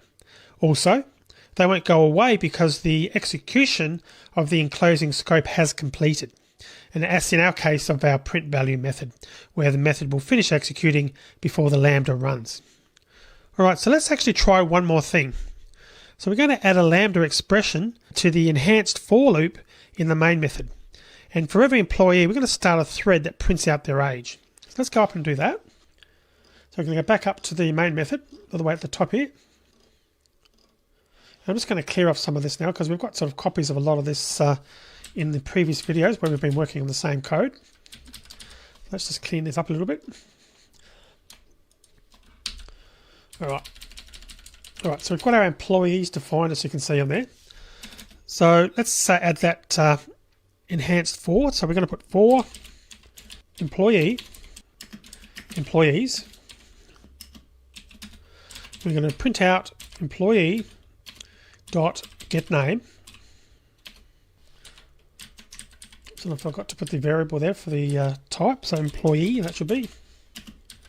It's better. Then we can do get name. So print out the employee name there, and then we're going to create this new thread using a lambda. So it's going to be new thread with no parameters, but we're going to use parentheses there, arrow token, and then print out employee dot get age dot start. Alright, so let's actually run that and see what it does. Confirm that it works. And you can see that that works. So IntelliJ doesn't complain, and we can run the code successfully, and we can see the age is printed in the console, but obviously it's sporadic times, not necessarily in the same order. So if we just run this again,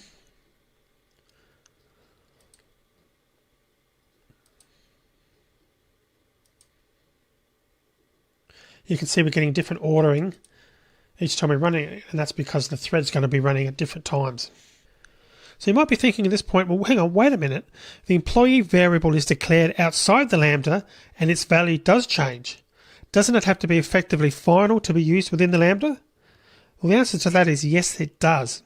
And in this case, the employee variable is effectively final. Now, when using an enhanced for loop, a new local variable is created for each iteration of the loop.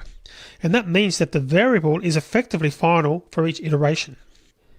And if we use instead an old style for loop, we can see this more clearly. So let's just do that.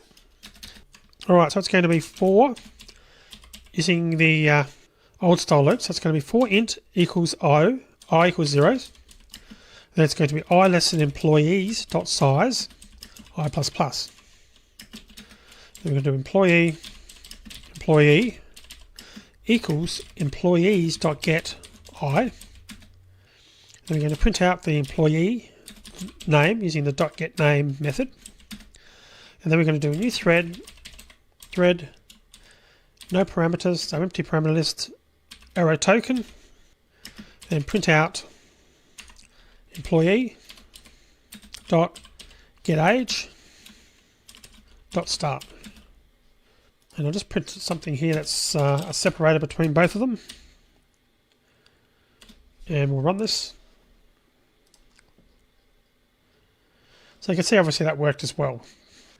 But you can now see using the old style for loop that it's clear that on each iteration a new employee variable is created, and as a result it's effectively final. So it's assigned once and then never changes. Now if we move the declaration of the employee variable outside the for loop, then it won't be effectively final, and at that point we wouldn't be able to use it. So what I mean by that is just changing this code here, putting employee, and changing this to employee. And we don't get any warnings or errors from IntelliJ, but when we go to run it, we see that we actually get an error, and we get this problem about it, the lambda expression must be final or effectively final. So I'm guessing that IntelliJ's on-the-fly parser doesn't pick up every error of this type. Sometimes we need to run it to actually get these errors to pop up.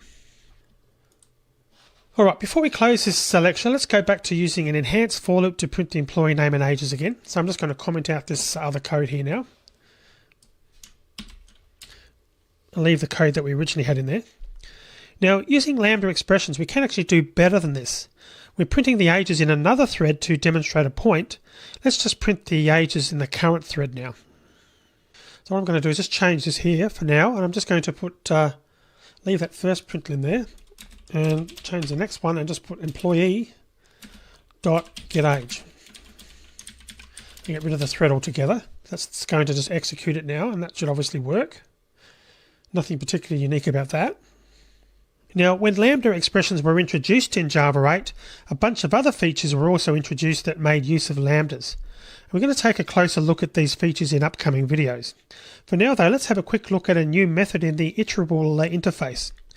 Now, when we iterate, when we're iterating over a collection, as we are here, we can use a lambda expression and the new iterable.forEach method. Now, the forEach method takes a lambda expression and evaluates it for each item in the iterable collection.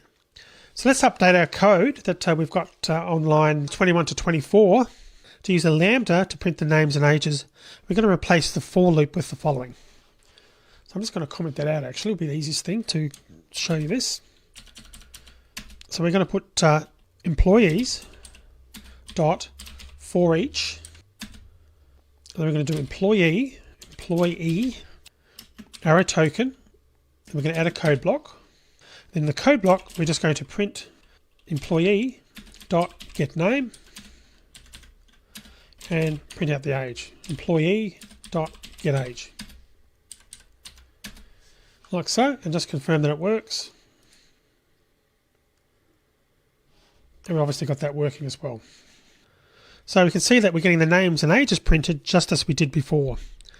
But there's a lot actually going on under the covers when this statement is executed. And we're going to take a closer look at what is going on in the next video on the java.util.function package, which was introduced in Java 8 and contains a bunch of functional interfaces meant to be used with lambda expressions.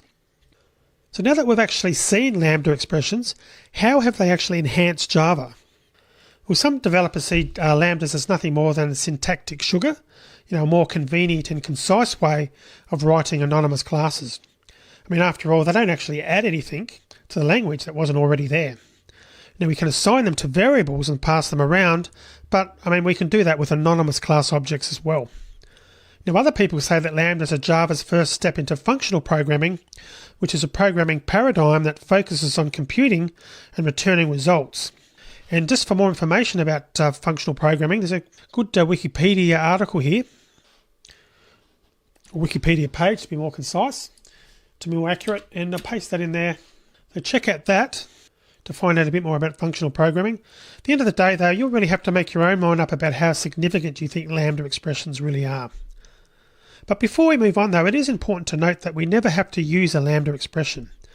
And in place for lambda expression, we can always use an anonymous class, and some developers prefer to do so. Now some lambda expressions can be difficult to read and understand, especially when you didn't write them yourself. Now even if you don't intend to use them, it is important to know about them and how they work, because you might have to work on someone else's code at some point and they may have used lambda expressions. And also it is possible that future enhancements to Java might bring features that require the use of lambda expressions. But right now, whether to use them or not is up to each developer or an employer's coding standard for that matter. Alright, so that concludes our introduction to lambda expressions. Next we're going to start taking a look at the java.util.function package. So going back to our code, keep this project open though, the lambdas project, because we're going to be copying some code from it in the next video. So we'll see you in the next video.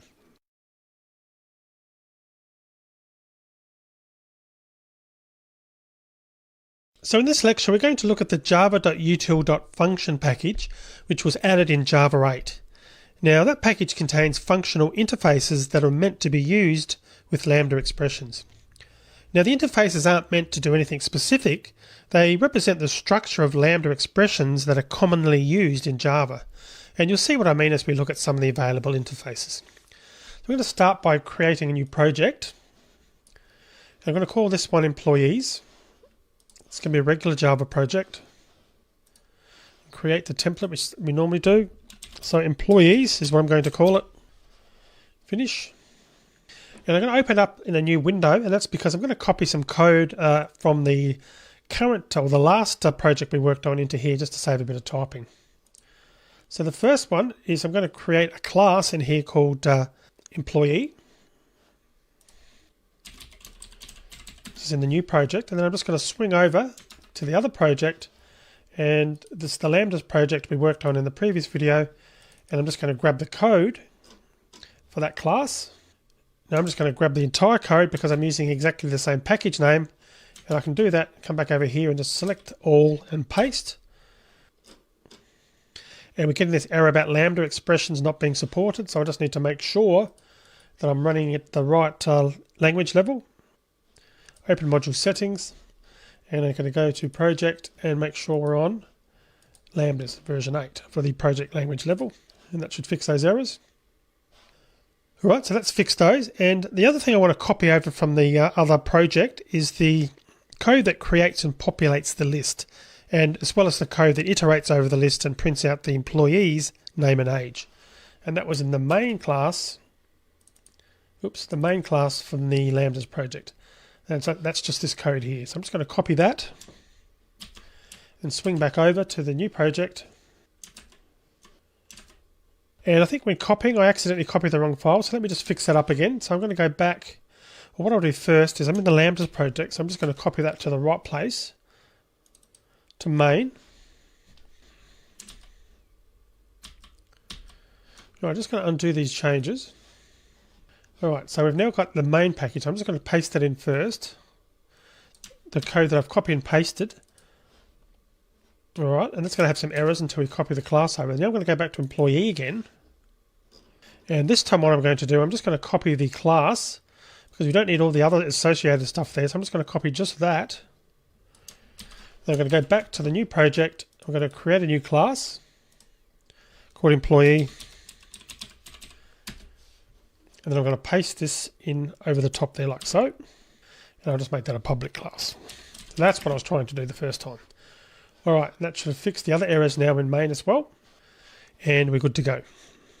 Alright, so just to confirm that it's working, let's just run this to see that it does work. And we see that we're getting the results that we talked about in the last video. And I'll just move the run window down to the bottom. so you can see it a bit easier. Alright, and the code on screen you can see we use the for each method to iterate over the employees list.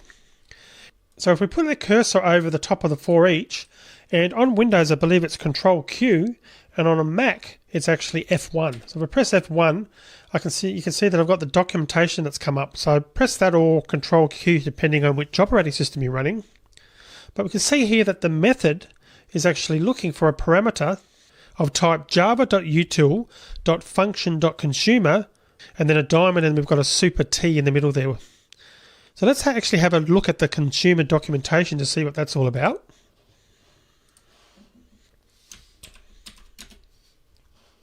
And you can see on screen it says that this is a functional interface. And if we look at the section of the document above the method summary, this part here, we see that the function method is accept down here, performs this operation on the given argument. So the interface has an additional method called and then down here, but it has a default implementation. So what that means is consumer has one method that needs to be implemented, and so it's a functional interface and lambdas can therefore map to it. Now according to the documentation, the accept method performs this operation on a given argument or on the given argument. But we're not actually calling accept though. We're calling for each. Now if we take a look at the code for each, and I'm just going to do an Alt tab here to go back to our project. But if we have a look at our code for each, and I'm pressing either Command or Control depending on your operating system to have a look at the source code, if you click on that and have a look, you can see that for each method calls accept, and that so it returns void. So what does all this actually mean? We pass for each a lambda expression that meets the requirements of the consumer interface. So a consumer accepts one argument and performs an action that doesn't return a value. Now it's called a consumer because it's object in, nothing out. Now this is perfect for when we want to do something like iterate over a list and print the contents. Now sure, we could write an old style for loop or an enhanced for loop to do the work, but doing it on one line of code is concise and clear. The lambda we're using takes an employee object, so go back to the code again. In the case of the for each, the lambda we're using takes an employee object and it doesn't return anything, so it matches what the for each method expects, a consumer. Now when we call for each, it iterates over the list. On each iteration, it calls the consumer's accept method, passing the employee object as the parameter. Now the accept method evaluates the lambda expression using the passed employee object as the argument. The employee's name and age are printed to the console and nothing is returned. The employee is consumed and the iterator moves to the next employee in the list. Now as I said in the last lecture, there's quite a bit going on under the covers when we use for each, but essentially it boils down to the iterator calling the consumer's accept method for each object in the list. The accept method evaluates the lambda expression passed to by the for each method using the passed object as the argument. Now we've just seen an example of how the consumer interface is used. The java.util.function package contains over 30 functional interfaces. And don't worry, we won't actually be looking at all of them, but we'll touch on a few representative ones though. Before we move on, making sure that you're still in main.java, let's come over here to the lambda sender in the gutter over here. Now if you actually click on that, notice that it takes us to the accept method in the consumer class, just as we expected. Ultimately, it's the consumer, which was passed as the lambda expression, that does the work. So how else are the interfaces in the java.util.function package used? Well, let's suppose we want to print all employees older than 30 to the console. So what we'll do first is we'll add a couple more employees just to make it a bit more interesting. I'll close down this consumer file. Let's just add a few more here. Employee, red equals new employee, Red Riding Hood, 35. And one more, employee, Charming,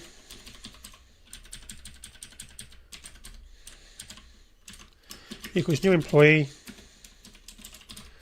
Prince Charming. Alright, and down here we're going to do employees.add snow, for red, I should say, and employees.add for charming. So we've got a couple of extra employees there now. So let's start by using an enhanced for loop. So what we'll do is we'll just delete this for loop there for now, and we'll just create a new one. And we'll print out a list of what it's about. So it's employees over 30. And let's just print out a separator as well. Just some equal signs just to separate it. Okay, like so. And we'll start with an enhanced for loop. So for employee, employee, colon, employees. Then we're going to put if employee.getAge. If that is greater than 30, the age is greater than 30, we're going to print out a message just in name. So employee.getName. So we run that, we should see, looking at the list here, we've got 1, 2, 3 employees that are 30 or above.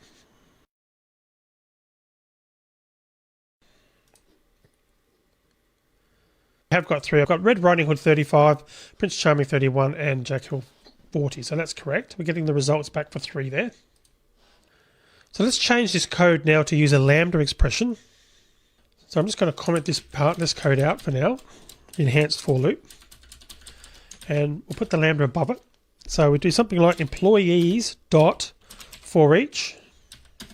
And that's going to be employee, the arrow token. Then we're going to open a code block.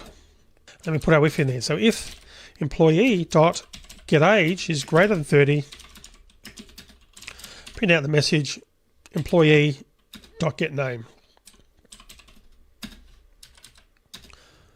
Okay, we'll just run this again to confirm that it works. And we've got the same results, 3 employees.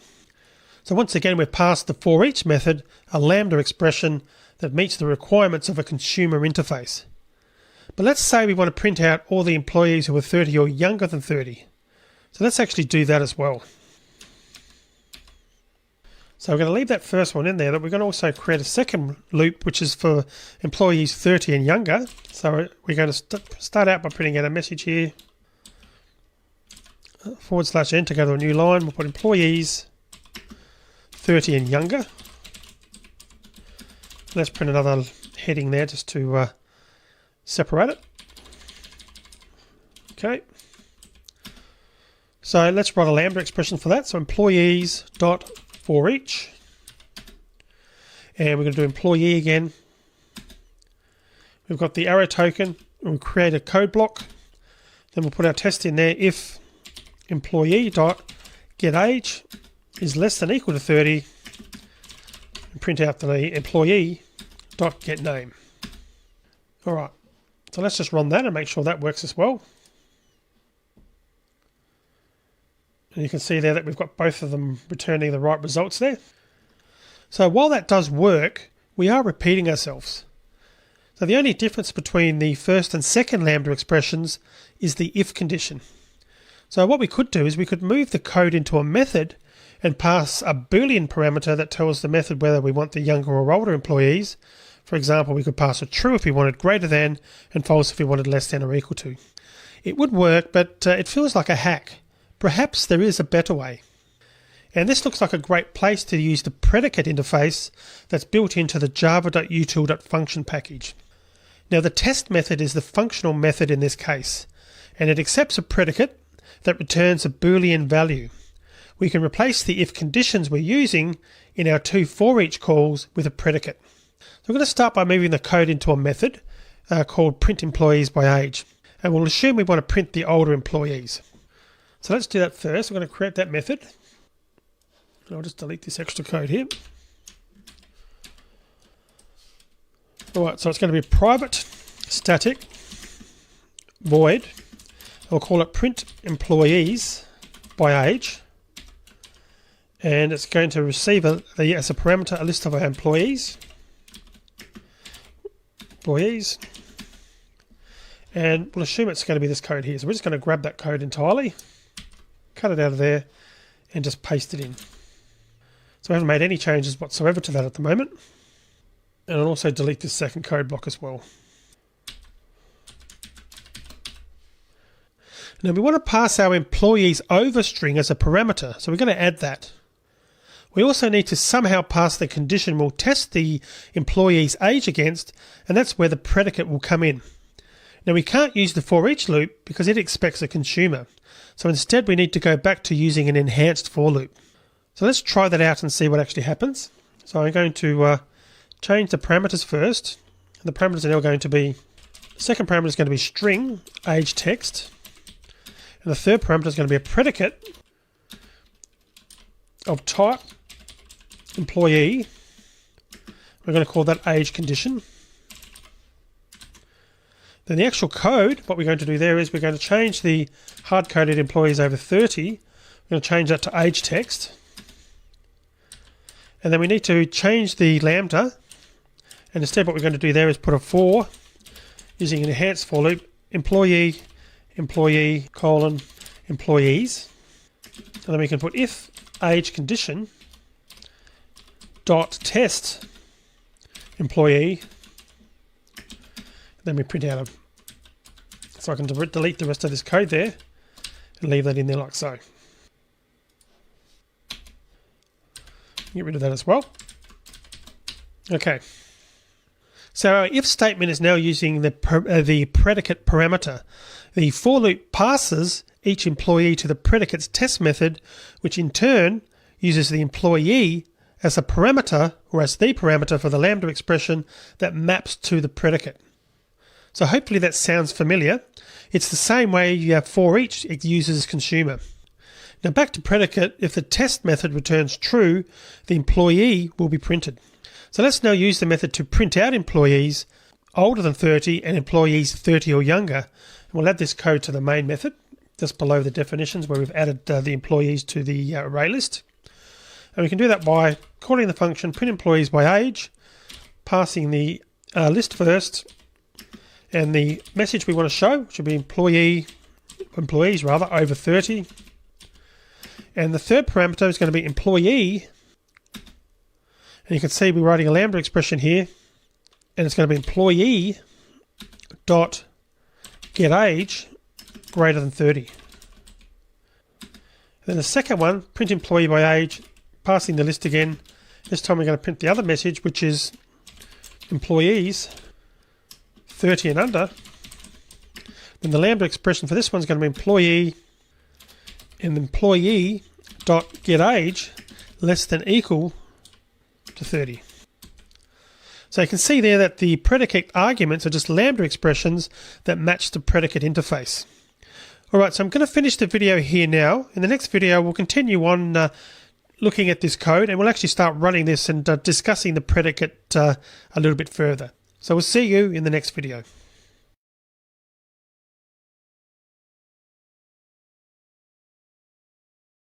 Alright, so we created the predicates to call the print employees by age method in the last video. So let's just run this to see that it does actually work. And you can see we have successfully got both methods working now, both the employees over 30 and also the ones 30 and under. So as you can see, the predicate arguments are just lambda expressions that match the predicate interface. They accept one parameter and return a Boolean value. And I would hope that at this point you're thinking that this is actually quite powerful, because we can pass all sorts of conditions to the method, and we don't have to write a different if condition to filter the employees based on different age criteria. All we need is a new lambda expression that can map to the predicate interface. Now I mentioned in a previous video in this section that we don't have to use lambda expressions. We can always use an anonymous class, and that's also true in this case. We can pass an anonymous predicate to the method. So let's do it that way to print all employees that are younger than 25. So let's add this code to the main method below the other calls that we've added to the print employees by age method. So we'll do a print employees by age, employees as was before. Then the heading is going to be employees younger than 25. Then we're going to do a new predicate. And I've got the option there by IntelliJ. If I press enter, it'll create the anonymous class for us, like so. And notice how it's already overridden the Boolean test. So all we need to do there is return an expression. And the expression obviously needs to return true for whatever condition we want. So in this case, we're going to return employee.getAge less than 25 to be able to print out all employees who are in fact younger than 25. So we do that, and now if we run this, we can see your employees younger than 25, Tim Bachalka 21, he wishes, and also Snow White who was 22. So that's obviously working as well. So yes, we can use an anonymous class here, but when working with interfaces in the java.util.function package, it is more common, and I think personally more convenient to use lambdas. But if you're reading code that someone else has written, then that's what you'll see. But if you really don't want to use lambdas, it is possible to do everything by using anonymous classes like I've shown you there. Now the consumer and predicate interfaces are general interfaces that don't care about the type of parameter being passed to the lambda expression. They're using generics to infer the type. Now there are other consumer and predicate interfaces that expect a specific type of parameter. For example, the double consumer expects a lambda expression that has a double argument. Now there's also an int consumer and a long consumer. In addition to predicate, there's also double predicate, int predicate, and long predicate. Where possible, you probably should use the more specific type of lambda to improve readability. So just in line with that, let's add an int predicate to the main method that actually tests whether an integer is greater than 15. So we can do that by typing int predicate intp equals I lambda arrow token I greater than 15. So right now the int predicate doesn't do anything. Just like an anonymous class instance that we assign to a variable, we have to actually use it somewhere. So let's print out the value of the predicate for the value 10. Now remember that we have to call the method that the lambda maps to, which is test in this case. The value we're going to pass is 10. So let's just try that. So we'll do print out system.out.println, and we'll do intp.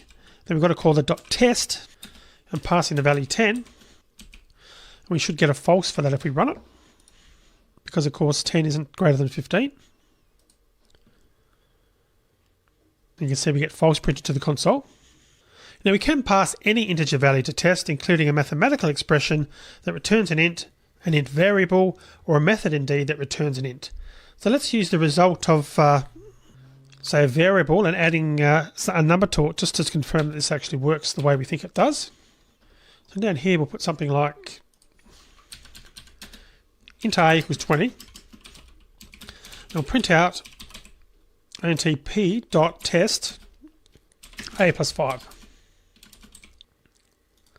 And we should obviously see true in that scenario if it's working as we think it will. And you can see true is printed out to the console. So this shows us that we can reuse predicates in this way. And now another cool thing about predicates is that we can chain them together. For example, let's just say we wanted to test whether a number is greater than 15 and less than 100. Now we could update our existing predicate to include the second part of the condition, but let's just say we don't want to do that because we want to use our existing predicate perhaps elsewhere. What we'd do in that scenario is create a second predicate and chain it to the first one. So first we'll change the name of imp into something more descriptive, and let's use some refactoring to rename that. So I'm just going to right click here and do a refactor, rename, and we'll call it something more descriptive. Let's just call it greater than 15. Greater than 15, which is what it is. Press enter there. Now let's then create a second int predicate, and that's going to test whether an integer is less than 100. So I'm going to type int predicate, and we'll call this one less than 100, equals I, lambda expression, I less than 100. And now what we'll do is we'll print out the results, but we'll use the dot and to chain the two predicates together to print the result out.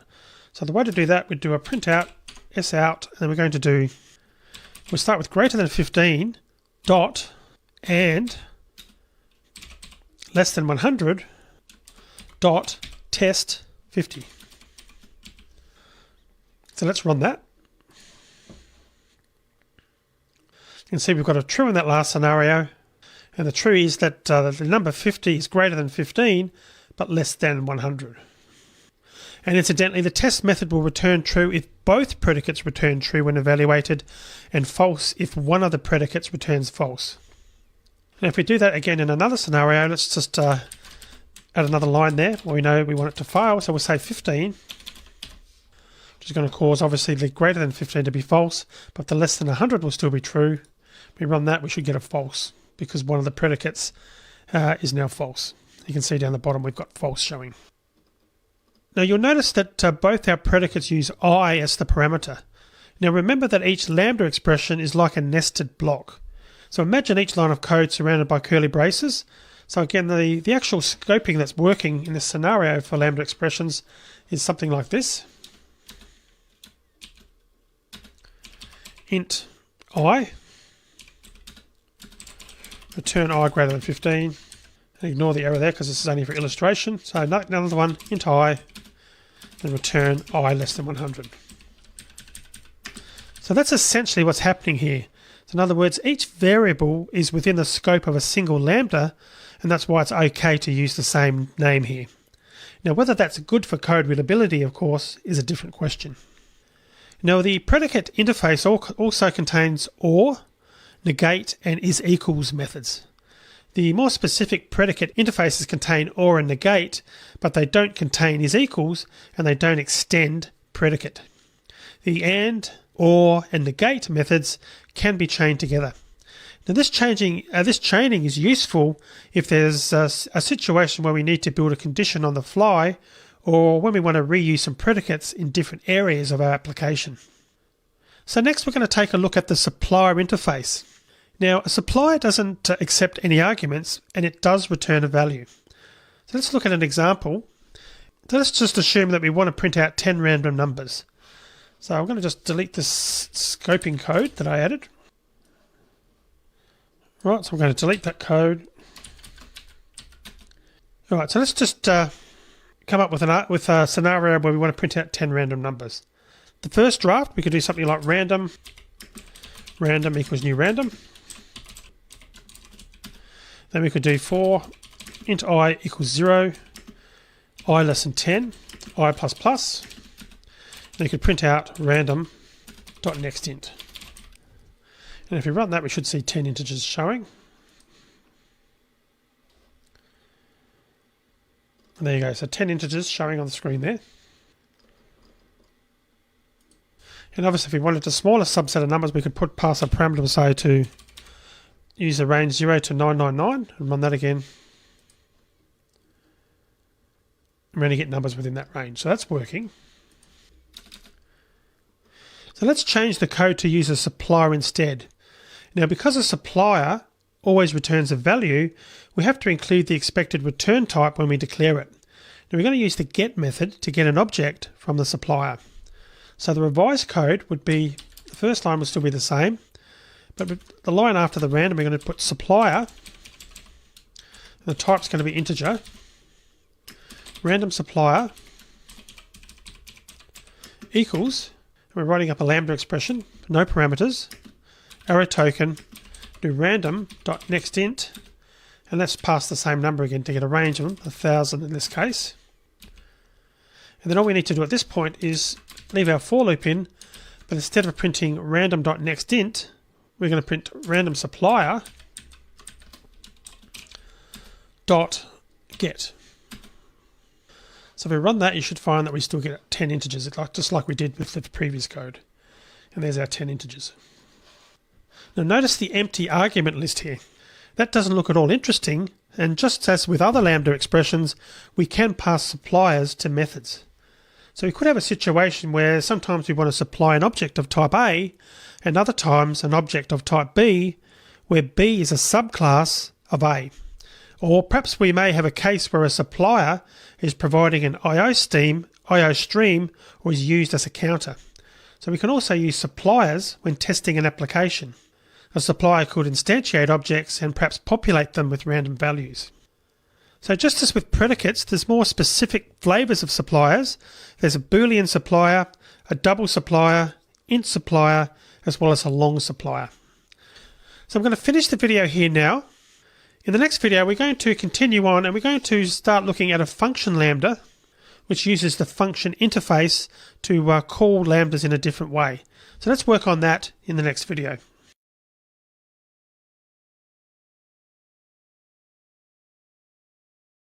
So in the last video, I finished off saying just as with predicates, there are more specific flavors of suppliers. Now there's Boolean supplier, double supplier, int supplier, and also long supplier. So let's actually look at an example. And let's just say that we want to print out the last name of all the employees in the list.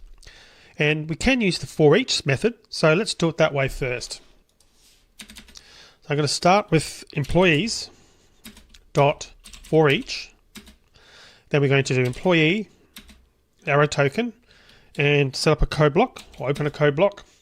And we'll do string last name is equal to employee dot get name dot substring, and it's going to be employee dot get name dot index of, and a single quote a space +1. Then we're going to do a printout of the last name that we've extracted with a label before it that says last name is plus last name. So here we're actually finding the first space in the name and then using the substring method to assign everything after it to last name. And we then print out the last name. So we just try running that to confirm it works first.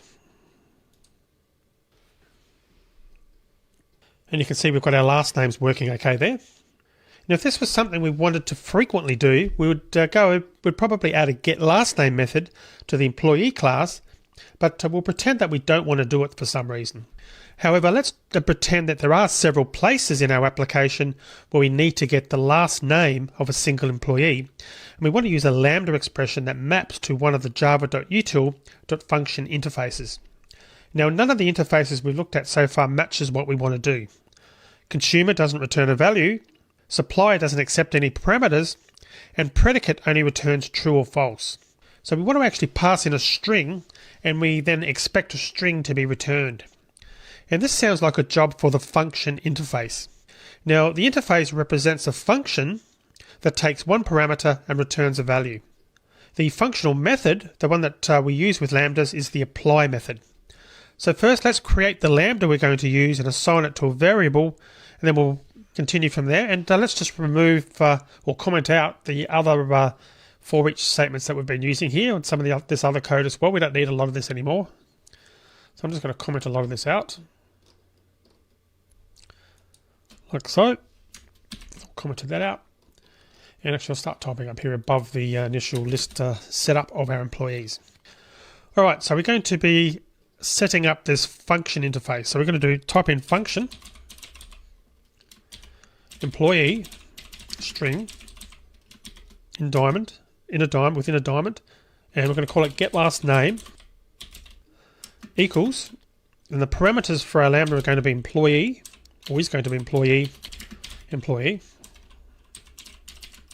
error token, and code block, and we're going to return employee dot get name dot substrings, just what we typed above it basically, and it's going to be employee dot get name dot index of, and the space between single quotes +1, and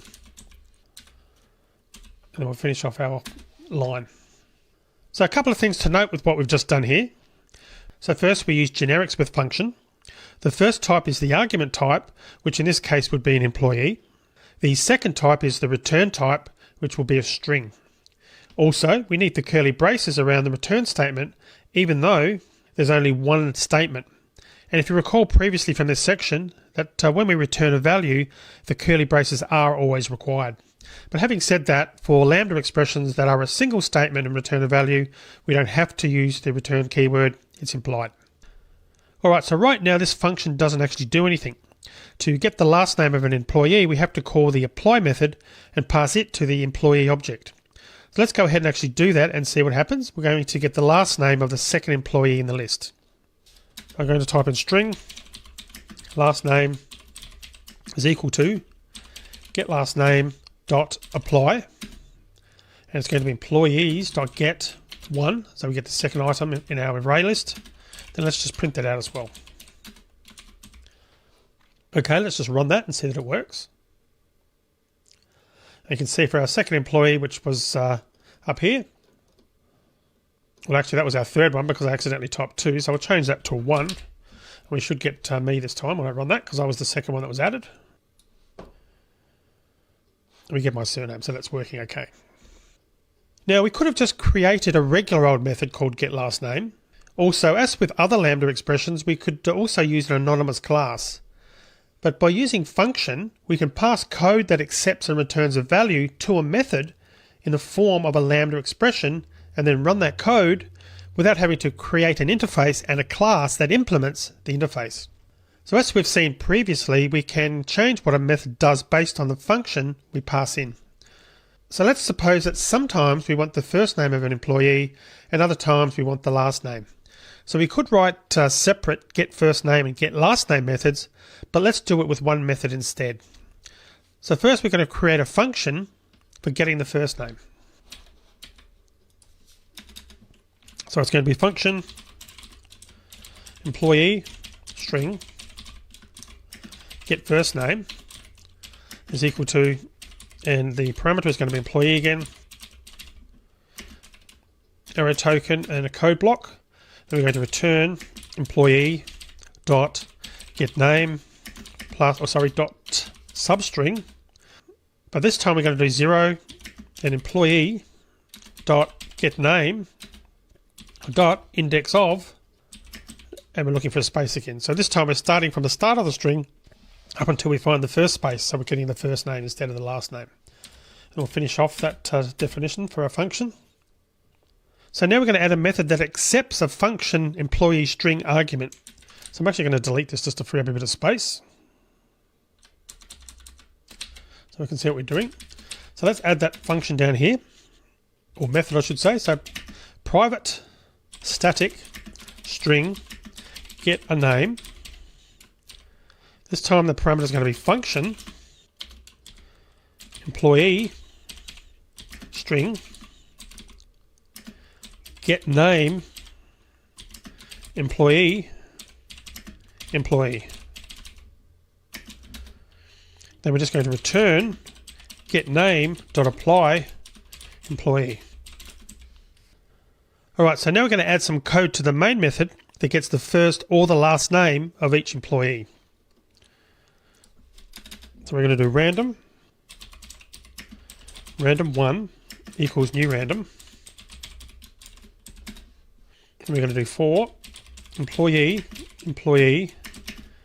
using for each employees.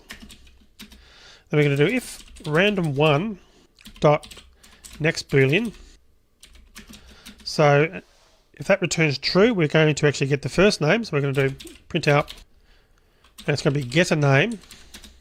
Then the parameter will be get first name, and the second parameter is going to be employee, the one that we're currently processing. Then put an else in here, else if the random1.next boolean returned false, we're going to do get a name again.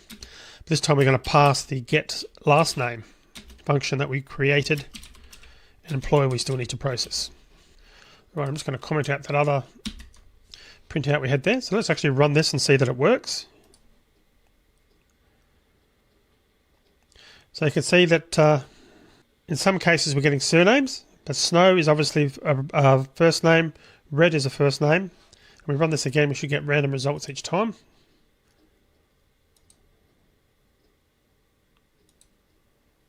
You can see we're clearly getting different results each time. Now, in a more complex application, there may well be cases where we want to run similar code for a set of situations. We may have, say, 30 lines of code we want to run, and only 2 lines of code will vary depending on the situation. Now, rather than using interfaces with methods that are called at the appropriate points, or writing different methods for every situation, we can actually pass in functions for the parts that vary. That way the code will be more concise and easier to follow. Another situation in which functions are useful is when we want to use callbacks.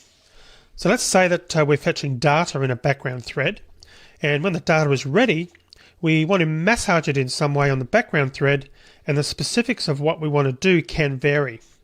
So we want to be able to specify the what code to run when the data has been fetched. Now there are a number of ways that we could do this.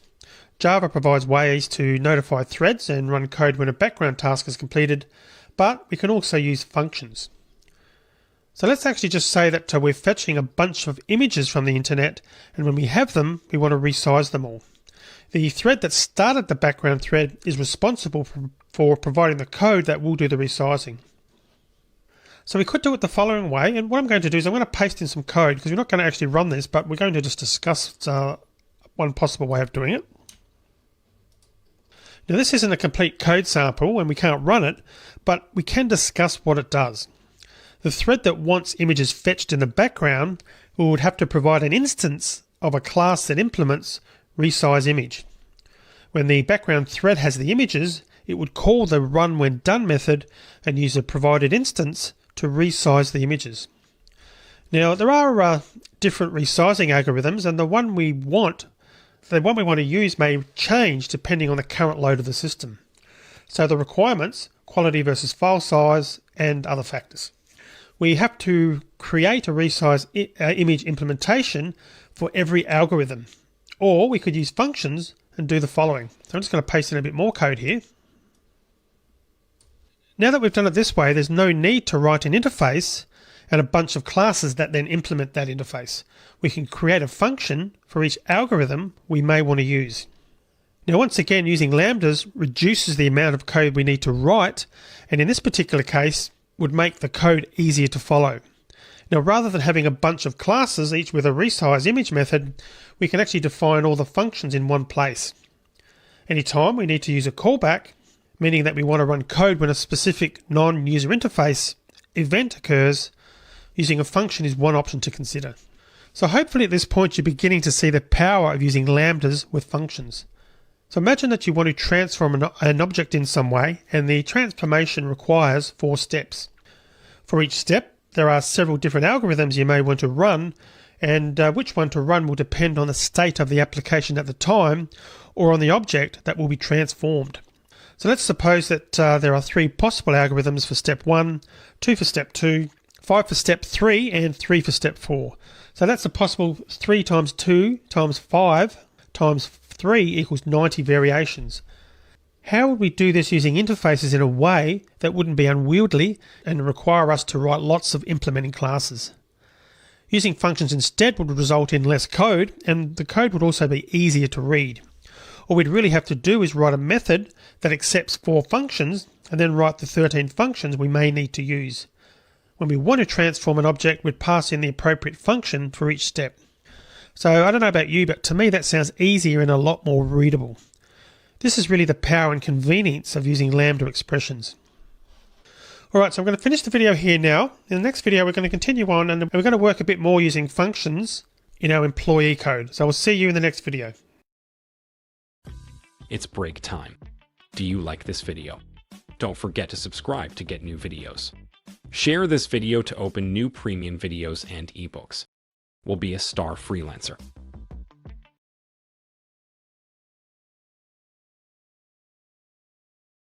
So continuing on with functions, just as with consumer, supplier and predicate, there are more specific function interfaces that include the types of the argument and return value. For example, long to int function accepts a long argument and returns an int value. Int to double function accepts an int argument and returns a double value. Now we can also chain functions together just as we could with predicates. Now to chain functions we use the and then method in the function interface. That method takes a function as a parameter. So let's actually look at an example. Now remember that we had a lambda in a previous video that uppercased the first and last names and then concatenated them together. So let's actually do something similar by chaining functions. We're going to uppercase the employee name in one function, and then we'll get the uppercased first name in another function. So first, let's go ahead and actually add the function that uppercases the name. So function employee string,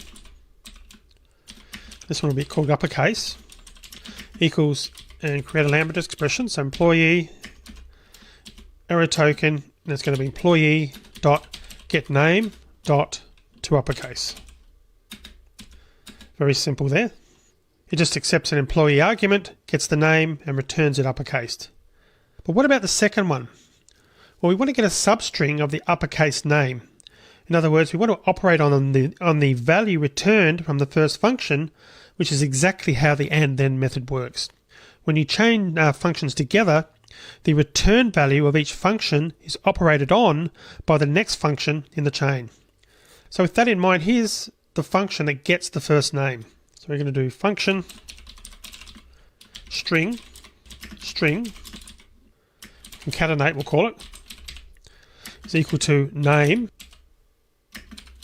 arrow token name.substring 0 name.index of a space in single quotes. So that's our concatenate function. So let's now chain them together and print out the result. So we'll do another function. So function chain function equals uppercase dot and then get upper first name.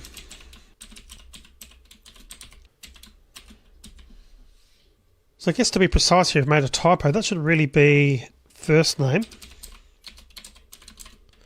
because that's what that function is doing, is getting just the first name. And then here we're going to be calling that method first name. So basically the uppercase function is getting the entire employee name, converting it to uppercase. The first name function is accepting that as a parameter, or will be passing it as a parameter, and that's returning just the first name. And as you can see, chaining functions together requires two steps. First, we have to create what's called a composed function. The function that calls the and then method will run first, and then the function passed as the argument to and then will operate on its result. So we can actually chain as many functions together as we want. Each function in the chain will operate on the last produced result.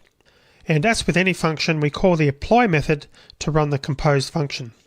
So when we do that, we'll run it and we'll see what happens.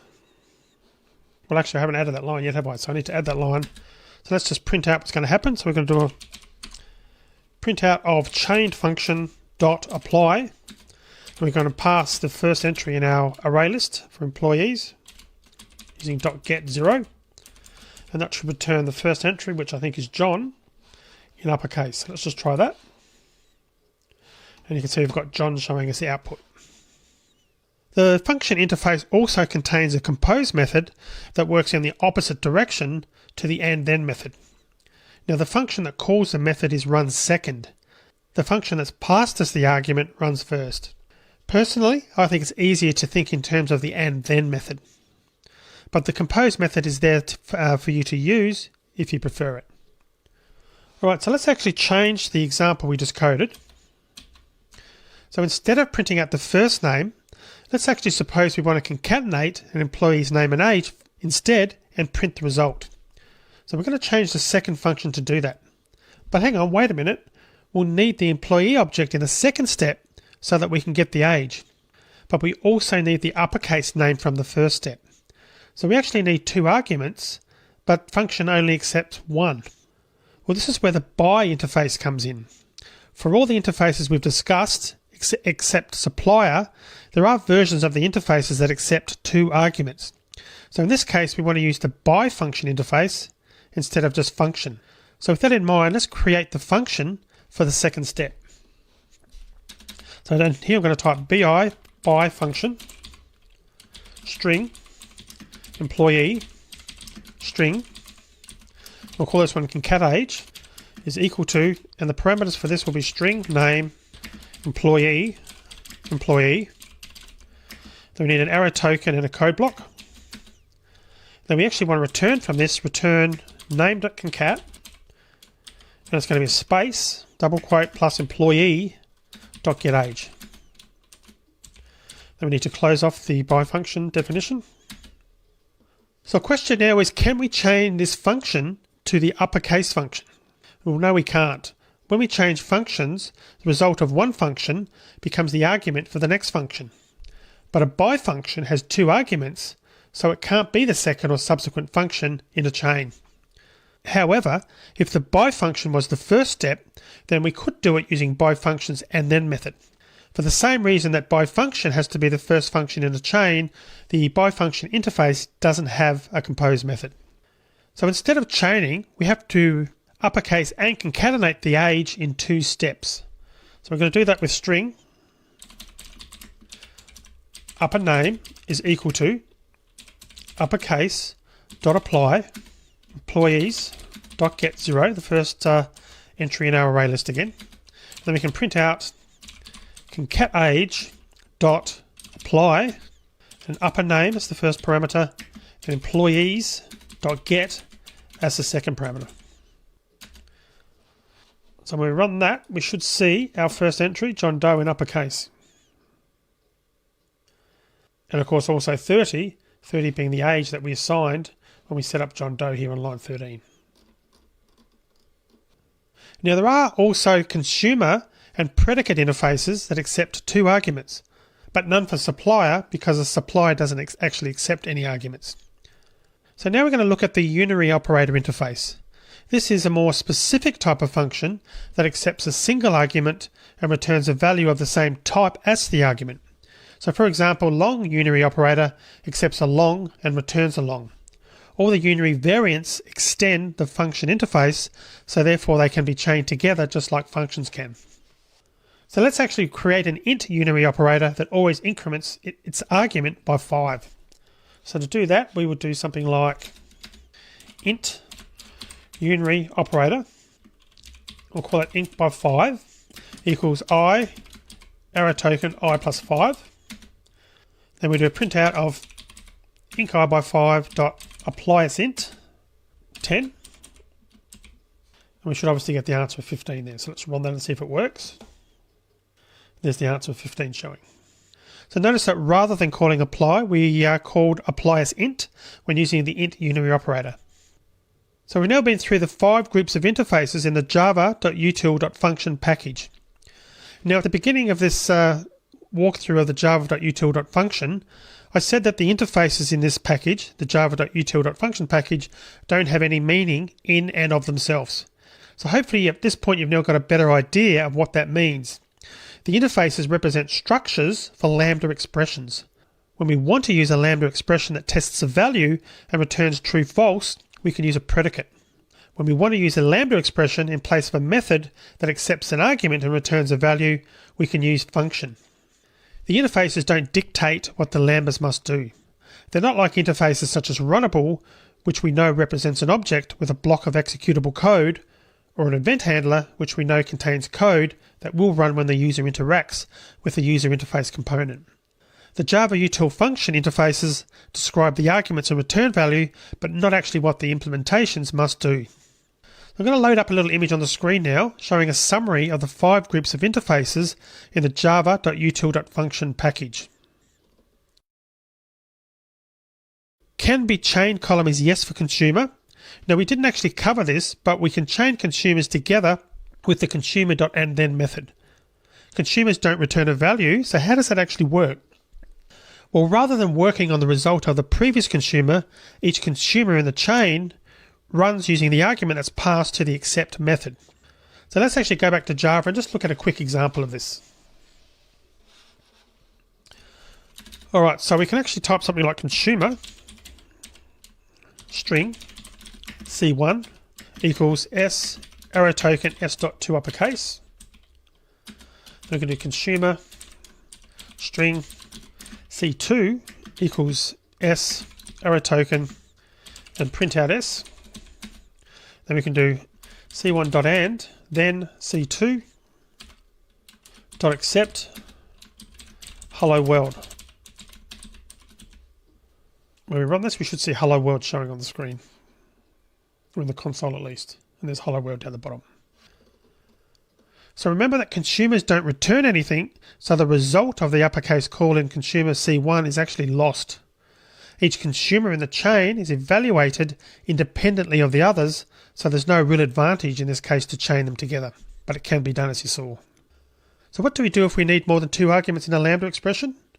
Well, we can write lambda expressions that take as many arguments as you like, but you can't then use those that take more than 2 with any of the interfaces in the java.util.function package.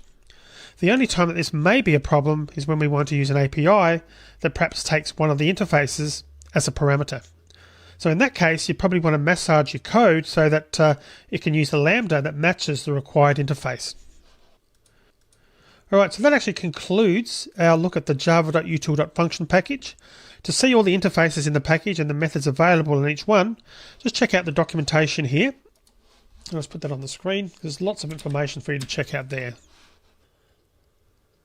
Alright, so that's the end of the video. In the next video, we're going to take a look at streams. So I'll see you in the next video.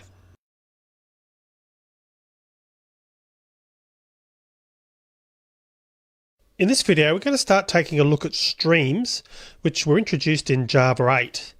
Now, when you think of a stream, you might be thinking of I/O streams like input stream and output stream, but those aren't the type of streams that we're going to be covering here. So streams in this context are completely unrelated to input-output. So in this video, when we refer to a stream, we mean a sequence of computations. So another way of putting it is a set of computational steps that are chained together. Now we saw chaining in the last few videos, and we can chain predicates, functions, and consumers. We do something similar when working with streams. So let's start out by creating a new console project called Streams.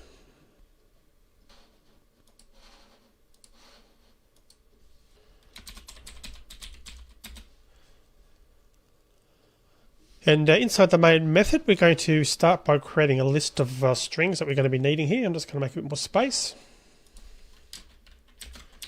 So I'm going to create a list of strings. List string. We're going to call this one some bingo numbers. Bingo numbers. We're going to set that equal to arrays.asList. So we're converting it to an array, or more specifically to a list of string objects. And we're going to be putting in some numbers here. So N40, N36, then B12, B6. Oops, B6 that should have been. And we're going to do a G53, G49, G60, G50, I26, I17, I29, then the last one O, as in the letter O, 71. Alright, so there's our list. And I just used the arrays.asList method to create and populate the list as you saw. Now looking at this list, let's say that we'd like to print out the bingo numbers that are in column G. Now we could use a for loop to iterate through the list and print those strings that begin with G, but now that we know that we can use the for each method in a consumer, let's have a go at doing that. So to print the numbers in the G row, like the row on line 12, we could start with something like some bingo numbers dot for each. Then we could start with the parameter number, arrow token, code block, and we could do something like if number dot starts with G, then we can just print out the number like so. All right, and I'll just check my code level to make sure that's set to 8. Project for lambdas. That should fix that up. Okay. Now that's obviously all pretty straightforward. We're using the starts with method to find all strings in the list that begin with G. And if we run this, we should see that the 4 numbers that are in column G, or the columns that have got G in them, should actually appear. So let's just try running that. And you can see we've got our 4G numbers, so that's working well. Let's move this down to the bottom. Alright, so let's now add another number, but we're going to add it to the same column, but we're going to use a lowercase g just to see what happens. So I'm going to do G64. And if we run this, So we find that we've still got the same results as we got last time. So in other words, the G64 with a lowercase g wasn't picked up. And that's of course because our test at the moment is using starts with a capital G. So we can then change this and put number 2 uppercase dot starts with G. And that should allow us to see the 5th number that we added. G64 is now showing as well. But let's now sort the strings before we print them, because we'd expect G49 to be printed before G53. So we're going to add each item that passes the starts with condition into a new list, and once we've checked all the strings, we can then sort the new list. But wait, we've got an issue here. We're using for each, which operates on one element at a time. Can we declare the list before the for each call and use it with the for each lambda expression argument? So let's try it, and we'll keep the print statement in there for now while we're doing this. So we could do something like outside of the for each statement, we could do a list string. We'll call it G numbers equals new array list. We'll just create an empty one for now.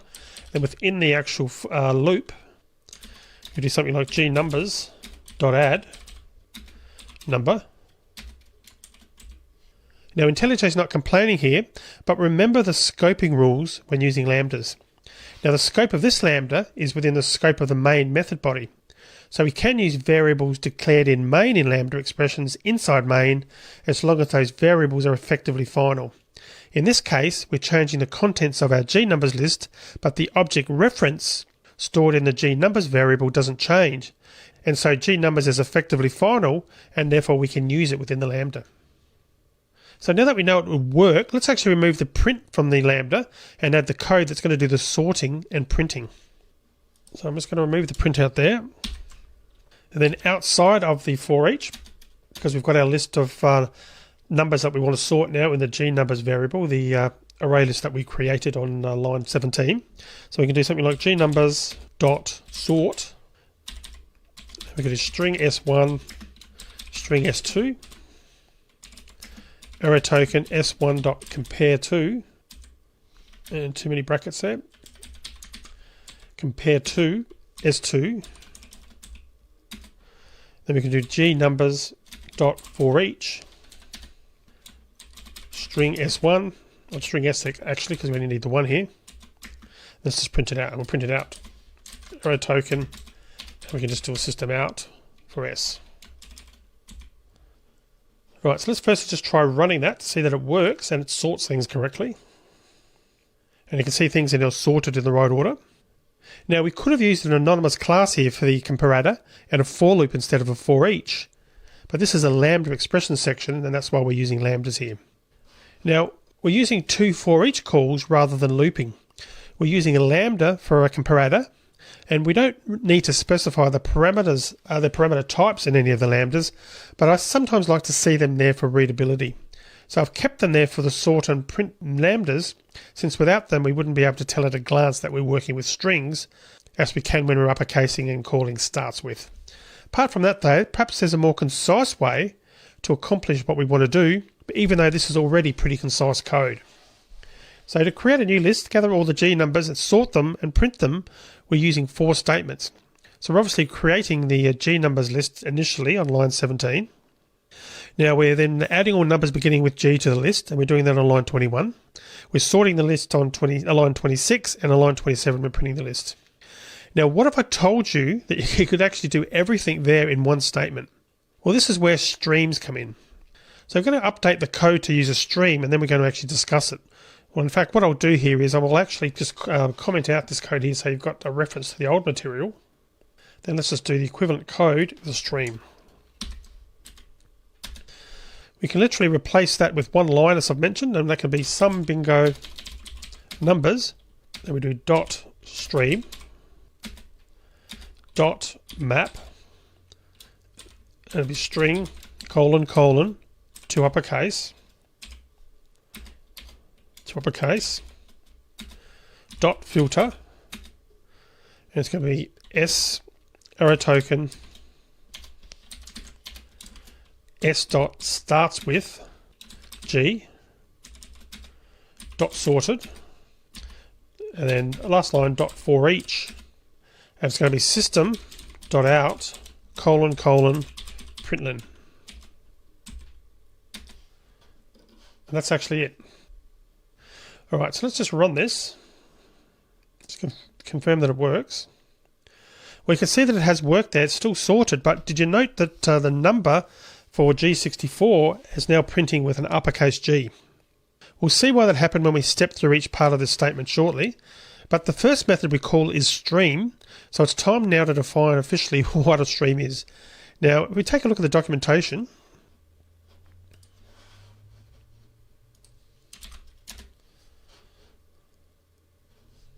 you can see that Oracle defines it as a sequence of elements supporting sequential and parallel aggregate operations.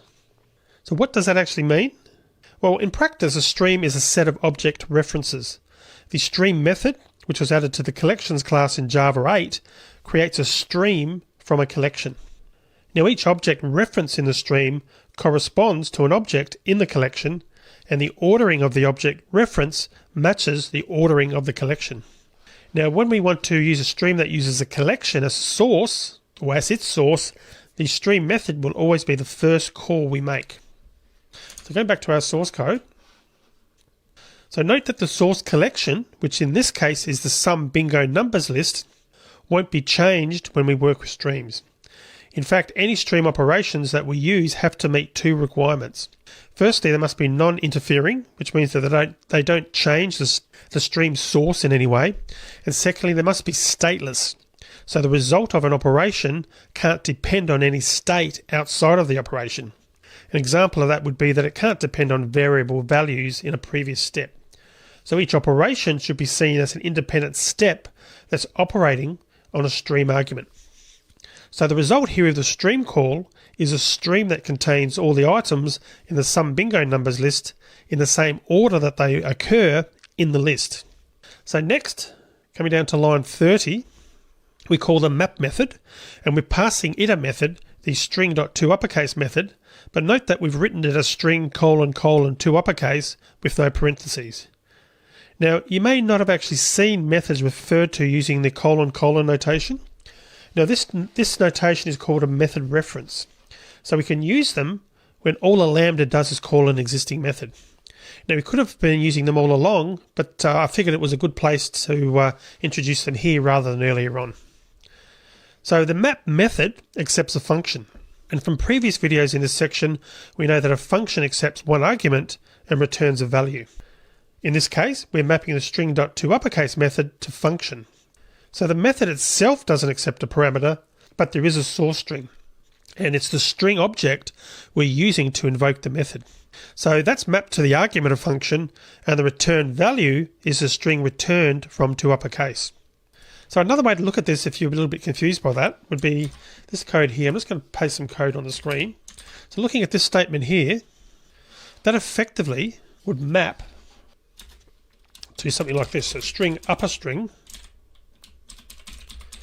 equals toUppercase my string. So it's just really another way of sort of showing it on the screen there. And because the string.toUppercase method can be mapped to function in this way, we can then pass it to the map method as a method reference. Now there's nothing stopping us there. I'll just delete this extra code here now. We could have actually come back here to the map, and we could have actually written it the old way. So we could have done something like S for the parameter, arrow token s.toUppercase, and that would be valid as well. But here we're now looking at this new format with a double colon, so I put that back in as it was before. So to use a method reference for a method that takes parameters, the compiler has to be able to infer what the arguments are. Now we can't use a method reference for the starts with method on line 31 because there's no way for the compiler to know that the argument should be G. And for more information about method references before we finish the video, check out this link. Useful for you to spend a bit of time looking at that and just going through that information there. Alright, so let's continue on this in the next video.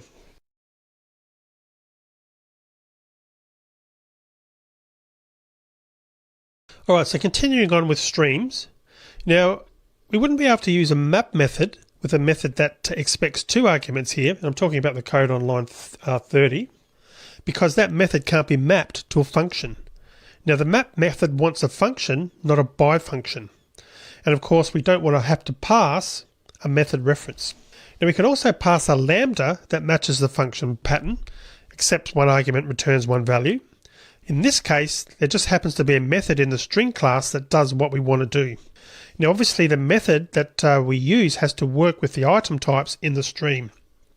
Now we couldn't use a string method if the items in the stream weren't strings, for example. So the map method ultimately returns a stream. The stream will contain all the uppercased bingo numbers. In other words, it will contain all the results of calling the toUpperCase method on the input stream. Now it's called map, by the way, because it's essentially mapping each item in the input stream to the result returned by the function argument. Now the resulting stream will have the same number of items as the source stream. In this case, the source stream is the result of the SumBingoNumber.stream call. Now remember when we chain together functions and a function in the chain would operate on the result from the last function in the chain? Well, essentially this is what's happening here. Each stream operation operates on the stream result from the last step. Now so far we've created a stream from our collection and passed it to the next operation in the chain, the map in this case, and now we have a stream containing uppercased bingo numbers. Next though, we want to filter the stream so that we end up with a stream that contains only those numbers that start with G. So we're going to use the filter method, that's the code on line 31, to accomplish this. Now the filter method wants a predicate, not a function, so in this case we're passing a lambda expression that takes one parameter and returns a true-false value. The resulting stream will then contain only those items for which the predicate returned true. So at the end of this operation, we'll have a stream that contains ultimately the 5 G numbers. Alright, so moving on, in the next step, we sort the items by calling the sorted method. So this method sorts based on the natural ordering of the items in the stream. Now there is also a version of the sorted method that accepts a comparator parameter, but we don't need to provide one in this case. The natural ordering will suffice, but again the option's there if you chose to do that. Then finally, on line 33, we're printing out the results using the for-each method. But, important note here, this for-each method isn't the same one that we've previously used with the iterable interface. In this case, we're using the for-each method from the stream class. And in fact, all the steps have used methods from the stream class, which if you think about it, should make sense, and that's because the object type returned from the stream method is a stream, and therefore from that point forward, every method we call operates on a stream, namely the stream returned from the previous step. So the stream for each method does what the iterator one does. Essentially, it accepts a consumer as a parameter and evaluates the consumer for each item in the stream. Now, since the system.out.println method accepts an argument and doesn't return a value, we can map that to a consumer. And that's what we're doing on line 33. We can then pass it to the for-each method, and we've done so using a method reference, as you can see. So in previous videos in this section, we saw that the iterator.forEach method takes a consumer argument. So you might be wondering, could we have passed it a method reference, something like this, a code like this that we've worked on previously, so list.forEach. So my question is, could we have done this? System.out, a method reference, println. Could we have done something like that? Absolutely, we could have. But we needed to learn how Lambda expressions map to the interfaces in the java.util.function package before we started to use shortcuts, which is why we did sort of something along these lines.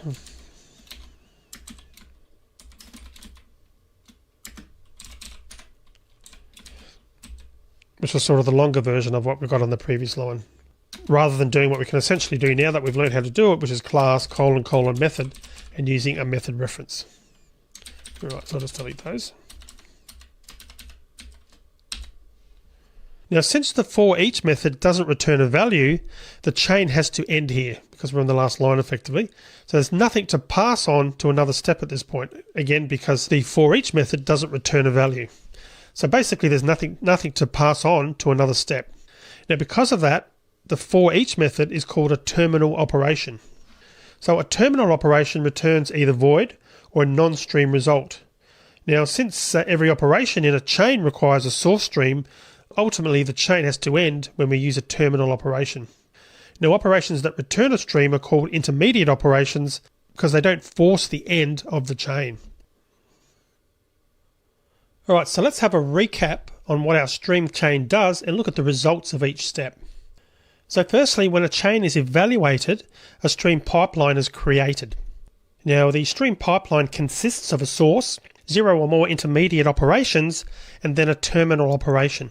Now, in our example, we used a collection as the source, but we could also have been, or it could have been an array or an input-output channel, and we can build streams from scratch. The items in the source enter the pipeline, and the chain result emerges as the other end or at the other end of the pipe.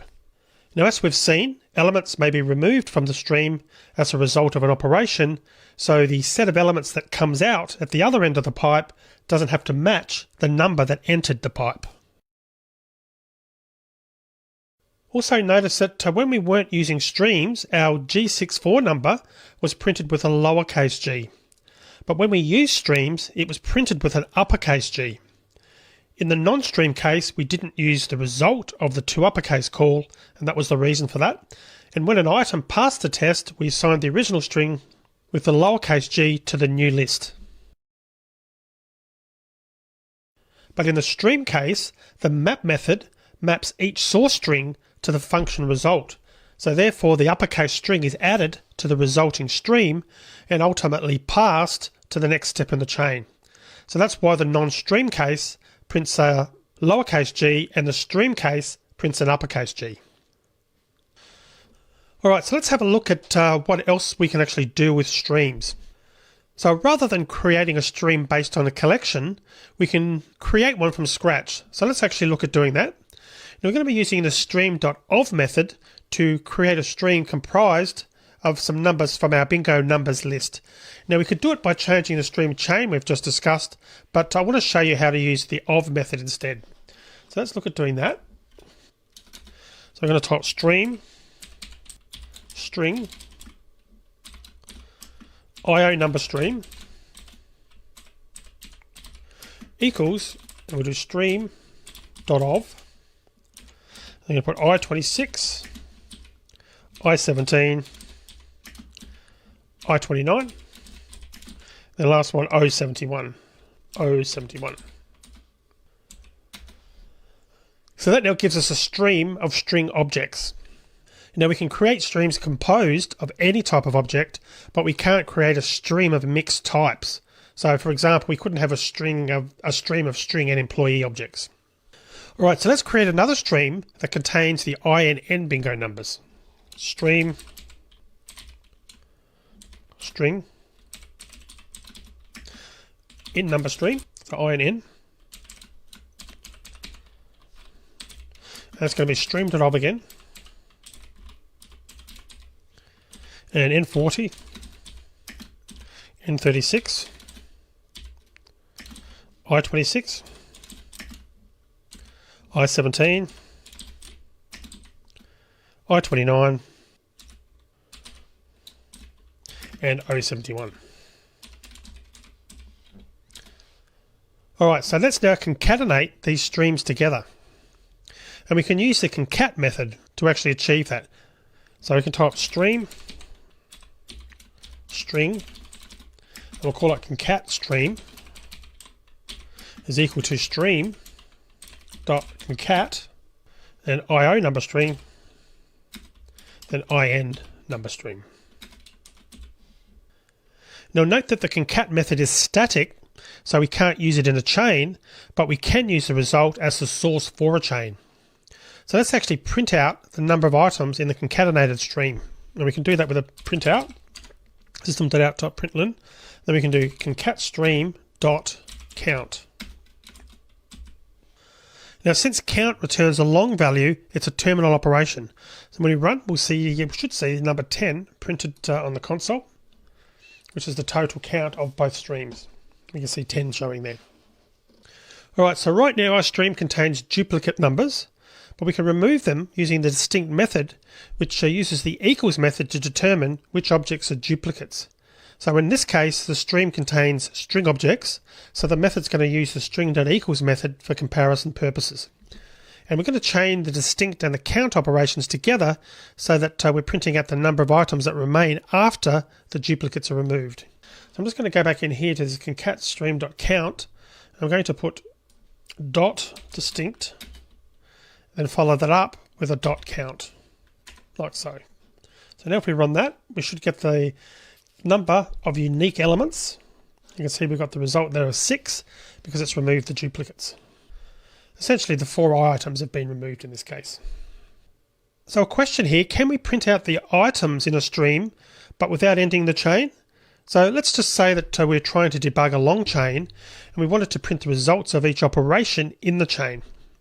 Now we know that we can use the for each method, but that's actually a terminal operation.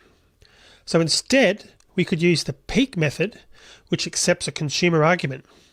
Now it evaluates the consumer for each item in the source stream and then adds the item to a new stream, which it then returns. Now since it returns a stream value, it's an intermediate operation. In other words, the chain doesn't have to end. So let's try it. So right now we're printing out the number of distinct items. So let's actually print the items out before we call count so that we can verify that the items in the stream are actually distinct. We can also print out a dividing line so that we can separate what's being printed from this chain from any other output. So let's try that. So here I'm going to just put out just some minus signs there just so we can really see that the difference here. We're going to change this concat line now. We've got concat stream.distinct.count. We're going to leave the dot distinct in, then add one line here after the distinct to put dot peak. We're going to do system.out : println, and finish with a dot count. And what we might do, just to make this a little bit more readable, let's actually put these on separate lines.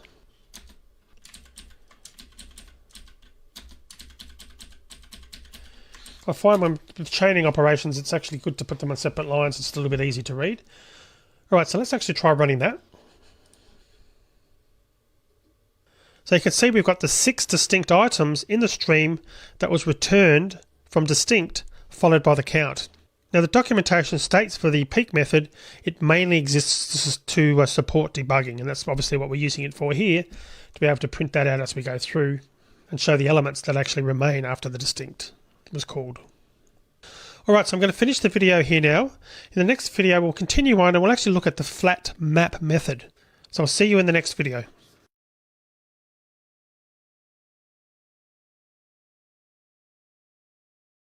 Alright, so let's now look at the flat map method. Now we've already seen map, which can transform one object.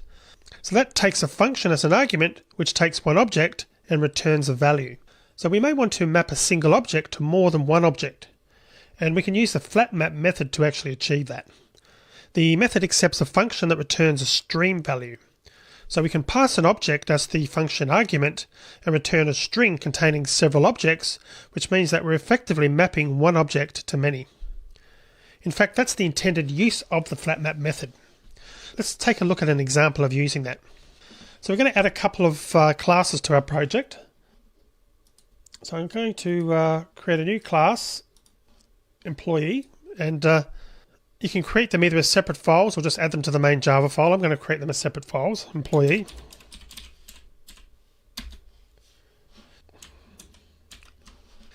And this employee is obviously the one that we've used in the past, so I'm just going to copy and paste the code so you can refer to that previous definition for employee. We just had the string name and an int age. But what we are going to do is we're going to add a toString method there just to be able to print out the name. So we're going to just override that. toString. We're going to return our name. So that's the only change we're making there. All right, the other thing we're going to do is add another class. We're going to call this one department. So this is a new class, so we're going to create a string first, private string name to be the name of the department. Then we're going to have a private list employees, so obviously the employees attached to a department. We need a constructor, which accepts the name of the department as a parameter and will initialize the list as an array list.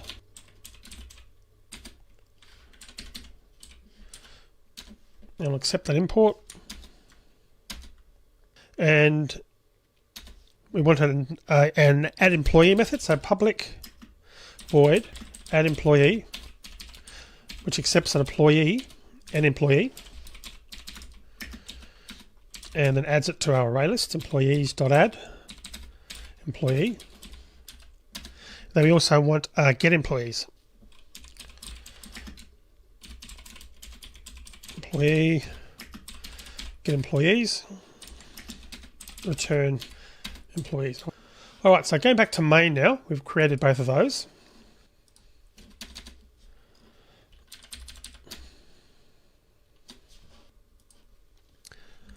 So let's create a few employees and add them to a couple of departments. So employee John equals new employee John Doe 30.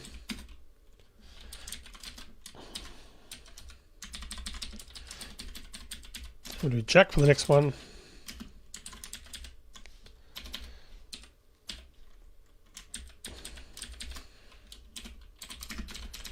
Actually, like the next one, Jane. We'll make the one after that Jack. And Jack will set to be 40. And Jack Hill. Last 22. Snow White.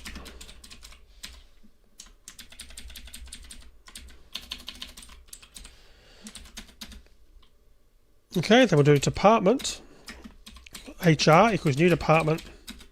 We'll call that one human resources. Then let's do a HR.add employee. We'll add Jane first to HR.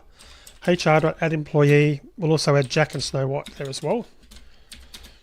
HR.add employee Snow White or Snow, and create another department. So department accounting equals new department accounting, and HR.add, sorry, accounting.add employee John. Okay. So now that we've done that, let's suppose that we want to print all the employees that work for the company. So we're going to start by creating a list called departments and add both our departments to it. So list of department objects, department, we'll call it departments equals new array list. Then we'll do departments.add HR, departments.add accounting. All right, so that's all our departments. And of course, we could add a get employees or print employees method to the department class and then iterate over this list and print the employees. But because we're working on streams, let's use streams and have a look at how the flat map method might help us do that instead. We can do that with departments.stream.flatmap. We're going to do department, and notice I got the option here, department. I can press enter for that first declaration like so, and then for the expression I'm going to put department.getEmployees.stream, and then use a dot for each. So for each, and the system.out ::println. And that's how concise it can be. So let's actually run this to see that it works. And there's our 4 employees. So you can see that the flat map method wants a function that returns a stream. Now each department in the source stream becomes the argument to the function. For each department, we call the getEmployees method, which returns a list, and then we call the stream method on that list to return a stream of employees. Now the items in this stream are added to the stream that will be returned from the flat map method. Now in the case of the HR department, we've gone from 1 department object to 3 employee objects. The method is called flatMap because it's often used to flatten nested lists. Now in this case, there are lists of employees nested within the department list. So the flat map method is the one to use when we want to perform operations on a list, but the list isn't the source. So an object containing the list is the source in this scenario. And we use the method to create a stream of all the objects in those lists. Now another handy method is the collect method. Now this is a terminal operation. So it collects the elements in a stream into a different type of result. For example, we can add all the items in the stream to a list or set. After all, unless the purpose of the chain is to produce a list of items to print, we'll usually want to save the result somewhere. Now you might be using streams to selectively reduce and sort a large list, because you may want to use the reduced list in subsequent code. So we'd use the collect method to create the reduced list. So let's say that we wanted to save the result of our first example where we uppercased, filtered and sorted bingo numbers. Now instead of printing the list, we could call collect, the collect method, and store the contents of the stream at the end of the chain into a list. And then we'll print the items in the list. So let's actually rewrite that code to do that. Do list string sorted G numbers equals, and it's going to be some bingo numbers, dot, start off with dot stream, then we want to do a dot map, string colon to uppercase, because we're converting the results to uppercase. Then we want to do a filter, and remembering we use a predicate here to get all the ones that start with G, so it's going to be S as the parameter, arrow token, S dot starts with G in uppercase. We want to do a sort, so dot sorted, and here's the extra bit, so it's dot collect, and notice when I did that it automatically added the collectors.toList for us automatically. And once we've done that, on the next line we can then put something like for string S colon sorted G numbers and print out the value. And just before we do that, let's actually put something here just as a separator. Alright, so let's actually try running that. And there's our G numbers. And this is just telling us, by the way, that it could be replaced with a for each, which we've discussed previously. Alright, so we got the same result as last time, but the difference here is using the dot collect is that we have a list that we can continue to work with if we wanted to. Now there are two versions of the collect method. One accepts a collector, which is an interface to the java.util.stream package. Now underneath the covers, this version of the method maps the collector to the arguments required by the second version of the method, which accepts, or expects rather, three arguments: a supplier, a by consumer accumulator, and a by consumer combiner. So these arguments let us be specific about how we want the items to be added to the result of collect, the collect method. For example, let's say we wanted to end up with an array list rather than a list. We can use the more specific collect version of the method to actually do this. So let's just take a copy of this, and I'm going to just comment that out, so we've still got the code there, and I'll paste that back in, and let's actually make a change to that. So the stream, the map, and the filter, and the sorted is all the same. The dot collect is what we can change, and we can do that here. By changing this out, I'm going to delete that.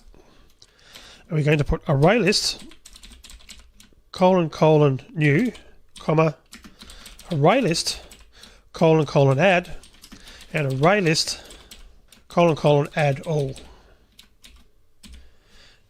So on that line 79, the first argument to collect is the supplier.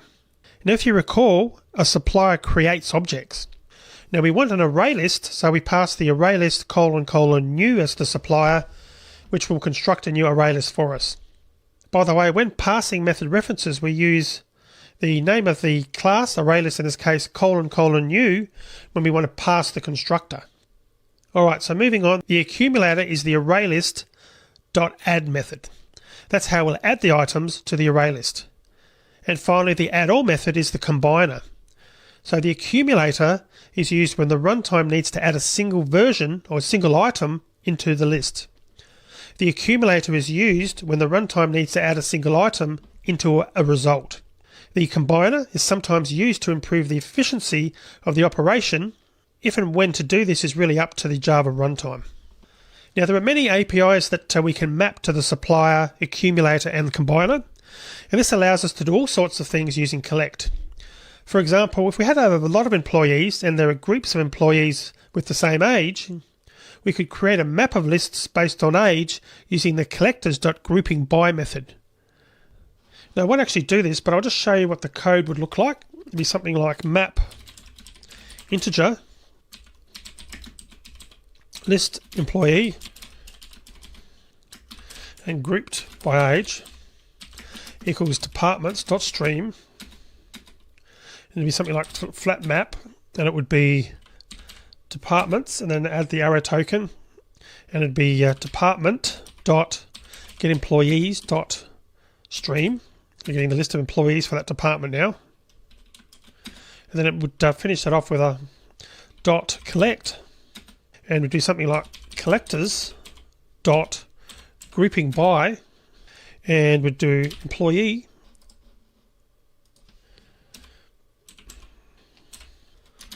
accept that import, employee arrow token employee dot get age. So that would allow us to do that. Alright, so the last method that we're going to look at now is the reduce method, and that combines all the items in a stream into a single result. Now there are actually 3 versions of this object. We're going to take a look at the simplest one, which reduces a stream to one of the elements in the stream. For example, if we wanted to use a stream to find the youngest employee in the company, we do something like follows here. So it'd be departments.stream and .flatMap, then department as the parameter, and then arrow token department.getEmployee, or employees I should say, .stream. Then we use .reduce, and the .reduce would be would need 2 parameters here, E1 and E2 for the employees. Arrow token E1.getAge less than E2.getAge, using a ternary operator here, so, and then with question mark E1 if the value is true, and then E2 if the value is false. And then dot if present, and we're going to do system.out ::println. So here we're using the version of reduce that accepts a by function, which, if you recall, expects 2 arguments and returns a result. Now this function compares the ages of 2 employees and returns the younger employee. So the result of the reduce method will be the youngest employee in the stream. Now we use the if present method on line 93 to print the result, because this form of the reduce method has an optional result. The reduce method is a terminal operation. So the call to if present isn't part of the stream operation chain as such. Here we're just chaining a non-stream method called onto the stream chain result. So if we run that, you can see we've got the answer Snow White, and if we have a look at our numbers again, we can see Snow White in this case was the youngest employee. Alright, so a few notes about streams. Firstly, we can't reuse them. Once we've called a terminal operation on a stream, we'll receive the illegal state exception if we try to operate on that stream again. Operations in streams are lazily evaluated. So what that means is that intermediate operations are not performed until there's a terminal operation. And I'll look at an example of that shortly. Also, we can use more specific stream interfaces when we're working with lists of numbers. So int stream, long stream, and double stream, for example. Now these interfaces have additional methods like sum, min, max, and a few others that are useful when working with numbers. Now there's also parallel streams, which we use when we want to increase performance by executing streams in parallel. Now whether you needed to do that would be really dependent on your application. Parallel streams are really outside the scope of this section though. I just really want to point out that we can get a parallel stream from a collection though by using the parallel stream method. Alright, so I mentioned that operations in streams are lazily evaluated. Let's look at that in a bit more detail. And I'm going to create here a list of create a stream of strings and filter them. So I'm going to do stream.of ABC, stream, not steam. So ABC, AC, BAA, CCCC, XY, ST. Then we're going to do dot filter So S is the parameter, and then arrow token, code block. We're going to print out S, and we're going to return S dot length is equal to 3. If you recall, the filter method accepts a predicate which takes one argument and returns true or false. So there's nothing stopping us from doing other things inside the predicate. Now in this case we're printing the argument that's passed to the predicate, but when we run, you can see we've got nothing printed. The last thing printed was the Snow White code from line 93. Why didn't we get anything printed here? Well, it's because stream operations are lazily evaluated. In other words, nothing happens until there's a terminal operation. Now, there isn't a terminal operation in this chain, and that's why it was not being evaluated. And when you think about this, hopefully it makes sense though. If we have a long chain of intermediate operations but no terminal operation, then there's nothing coming out the bottom of the pipe, so it would be a waste of time to execute all the intermediate operations. So let's actually add a terminal operation to the chain. I'm going to come back here and put a dot count, count like so. So now if we run that, we get our answers. And we're actually seeing the argument to the predicate printed out on the console. Okay, so before I close off the discussions on Lambda expressions, I want to talk a little bit about best practices. Now throughout this section, I've intentionally written Lambda expressions in different ways. Now here are the variations that I've used. First one was specify the types of parameters versus letting the compiler infer them. The second one was using a return statement with curly braces for one statement Lambda expressions versus not using return because it's implied and hence not requiring curly braces. 3, using Lambda expressions that contain one statement versus Lambda expressions that have more than one statement. And 4, using parentheses with a Lambda expression only has one argument versus not using parentheses since they're optional when there's only one argument.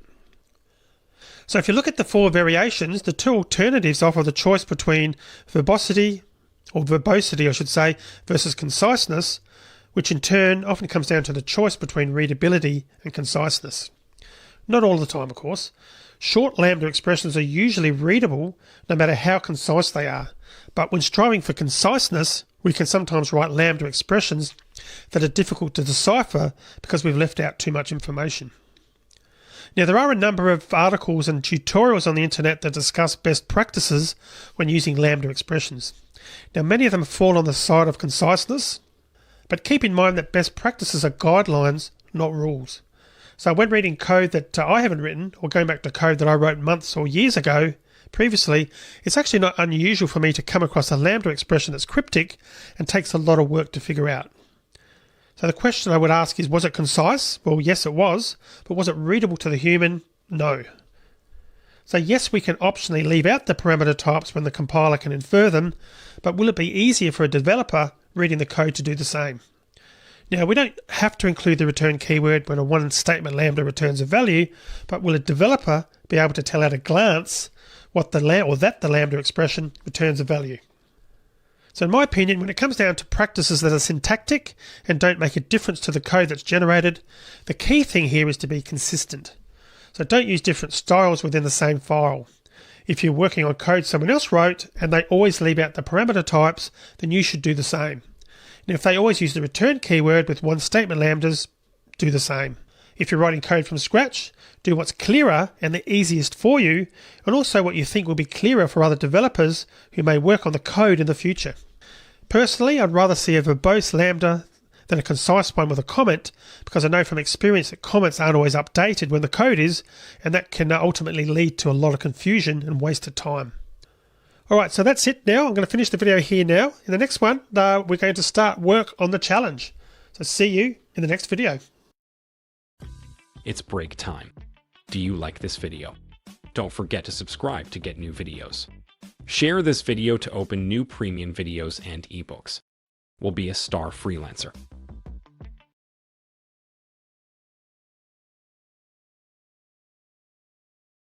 Alright, so it's time for a Lambda challenge. or rather in this case, challenges. Because what I've done is I've set up a series of smaller Lambda challenges to help you really understand what the Lambda expressions are, and hopefully you can get through all these challenges. So let's start off with the first challenge. So challenge number 1 is to write the following anonymous class that you can see on screen as the Lambda expression. So in other words, convert that so it's a Lambda expression. So pause the video now and try that out, and I'll see you when you get back. Alright, so let's solve that. So firstly, the runnable class. So this was the class. I'm just going to paste that into the source code now. So that's what we're trying to convert. So how do we convert that to a Lambda expression? Okay, so let's convert that to a Lambda expression. So it's going to be runnable. We'll call this one runnable1 equals parentheses arrow token code block. Then we need to put a semicolon on the end of the runnable line. And then we just take the code that we want executed, which will be exactly the same in this case. We want to paste that directly into the code block. And there's our runnable. And just in case you're wondering, we don't have any arguments, so we have to use empty parentheses. That's why I've used the parentheses there on line 17. The body of the Lambda is the same body of the anonymous class's run method. And since there was more than one statement in the body, we had to use curly braces around it. So does this Lambda map to any of the interfaces in the java.util.function package? Well, actually, no, it doesn't. It doesn't take any arguments and it doesn't return a value. All the interfaces in the java.util.function package either take an argument or arguments or return a value or do both. All right, so let's move on to the next challenge. All right, so challenge number 2. So we're going to write the following method as a Lambda expression. Now don't worry about assigning it to anything at this stage. So pause the video and I'll see you when you come back. Alright, so how do we go about doing that? So we start off with the parameter, so it's S in this case we're going to call it, and it's arrow token and a code block, and then we just put our code in. So I'm just going to paste the code that was actually there because the idea here is just in creating the expression, not in the actual code itself. So I'm going to put the code in there, and then we finish off with a semicolon. And alternatively, we could have actually been a little bit more verbose, and we could have indicated the type here. So in parentheses string S, and done it like that. So we have got an error here about the Lambda expression not expected here, but that's okay. And we'll be looking at that in the next challenge. The main thing was that you figured out how to write that method as a Lambda expression. So here the parameter becomes the Lambda's argument, and the body of the every second char method became the Lambda's body. And this code prints out every second character in the string, in case you're wondering.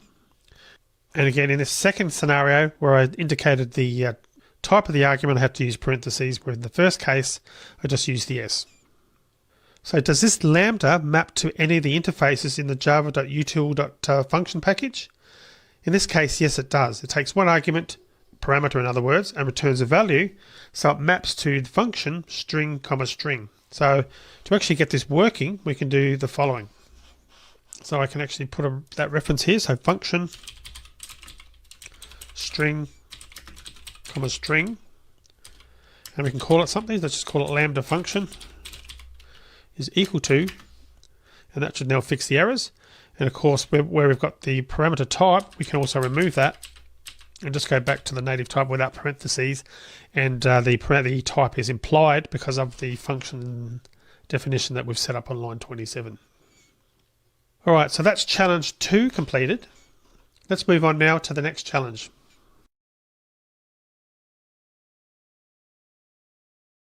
All right, challenge number 3. So right now the function that we've just created doesn't do anything. So I'm going to write the code that will execute the function with an argument, as you can see on screen, of 1, 2, 3, 4, 5, 6, 7, 8, 9, 0. So okay, go ahead and do that. Pause the video now and I'll see you when you get back. All right, so how do we do that? How do we actually execute the function that we've created on line 27? Well, to do that, make a bit of space first so we can see this. We just do lambda function dot apply and whatever string we want. In this case, 1, 2, 3, 4, 5, 6, 7, 8, 9, 0. And if we run that, we should find nothing happens. because we haven't indicated there's going to be any output. And if we wanted to actually output that on the screen, we could do a sout like so and run that, and we should now see the output. In this case, 24680. Alright, so let's move on to the next challenge. Alrighty, challenge number 4. So instead of executing this function directly, the one that we've just created, suppose that we want to pass it to a method. So your task is to write a method called everySecondCharacter that accepts the function as a parameter and executes it with the argument 12345678990. Now it should return the result of the function. For bonus points, don't hardcode the argument string within the method. Alright, so that's challenge number 4. Go ahead and try that out. Pause the video now and I'll see you when you get back. Alright, so let's go ahead now and write that function. So what we need to do, or write that method, I should say. So we want to write this method called everySecondCharacter. So it's going to be public, and we'll make it a static because we're executing it in our main.java file. And we're going to be calling it from our main static method. So we need to make it a static so we can do that.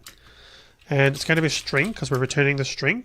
It's going to be everySecondCharacter. And the parameter, function, string, comma string, and we'll call that func, abbreviation for function. And then how do we actually return the result? Well, we do return func dot, and it's going to be apply, and then 1, 2, 3, 4, 5, 6, 7, 8, 9, 0. So that's it. So you can see we just needed to pass the function to the method. Inside the method, we actually call the apply method with what we want to process. In this case, 1, 2, 3, 4, 5, 6, 7, 8, 9, 0. So that's the first one. The bonus points one, where we wanted to actually pass the argument as a parameter. It's just a matter of passing it as a second parameter. So we'd pass it as a string, source, and instead of hard coding it, we'll then change that to source. So you can see there, if I can type, source. Alright, so that's challenge 4 completed. Let's move now on to challenge 5.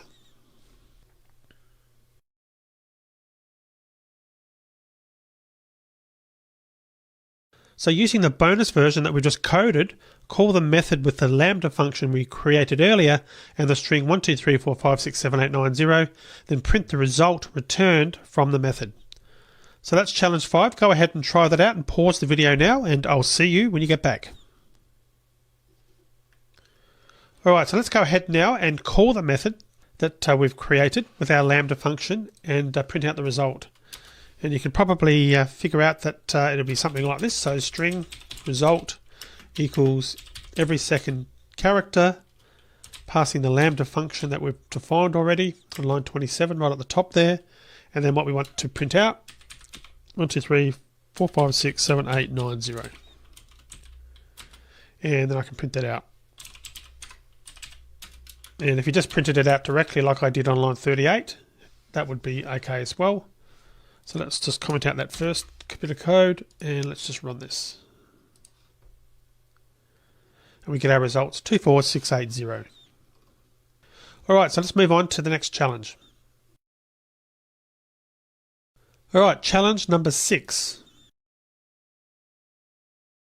So now write a lambda expression that maps to the java.util.supplier interface. Now this lambda should return the string I love Java and assign it to a variable called I love Java. So go ahead and try out that challenge number 6. Pause the video now and I'll see you when you get back. Okay, so let's go and try this out to write a lambda expression that maps to the java.util.supplier interface. So we're going to do supplier and string. And it's going to be I love Java, being the variable name obviously, equals no parameters, so empty parentheses, array token, and I love Java, in double quotes because it's a string. So that's it. So recall that a supplier produces objects. It doesn't actually accept any arguments, and since the lambda body here is a single statement, we don't have to include the return keyword because it's implied. But if we wanted to include it for clarity, we could change this slightly to do that And let's just take a copy of this line first. Copy of that, and I'm going to comment that out so it's still there in the source code, which you should be able to download. So changing this now to actually include the return statement. We need to add a code block to do that. We're doing it all on one line. If we want, we can do return, noting that we need a semicolon there as well, then another closing off the code block, and then a semicolon to finish off the line. And again, when we're using a return statement, we have to use curly braces to open a code block. Then we also have to include the semicolon at the end of the body statement, as well as at the end of the code block to complete the line. All right, so let's now move on to the next challenge, the last one for this video. All right, next challenge, challenge number 7. Now, as with function, the supplier won't do anything until we use it. So use this supplier to assign the string I love Java to a variable called supplier result, and then print that variable to the console. So that's your challenge. Pause the video now, and I'll see you when you get back. All right, so as you saw, the supplier won't do anything until we use it. So let's use this supplier to assign the string I love Java to a variable called supplier result. So we're going to do that. So it's going to be string supplier result is equal to ilovejava.get. That's how we retrieve the value. And to print out supplier result. And just run that to make sure it works.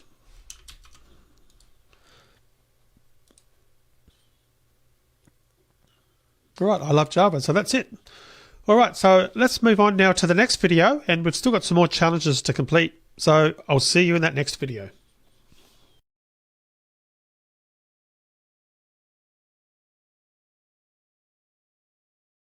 All right, so moving on to our second video with challenges, challenge number 8. So challenge number 8. So there's many interfaces in the Java software development kit, and sometimes we can use a Lambda expression instead of creating an instance that implements the interface that we want to use. So given a specific interface, how can we tell whether we can map a Lambda expression to it? In other words, what's the criteria that has to be met? So pause the video, have a think about that, and see if you can figure out what that is, and I'll see you when you get back. All right, so let's have a look at that. The answer?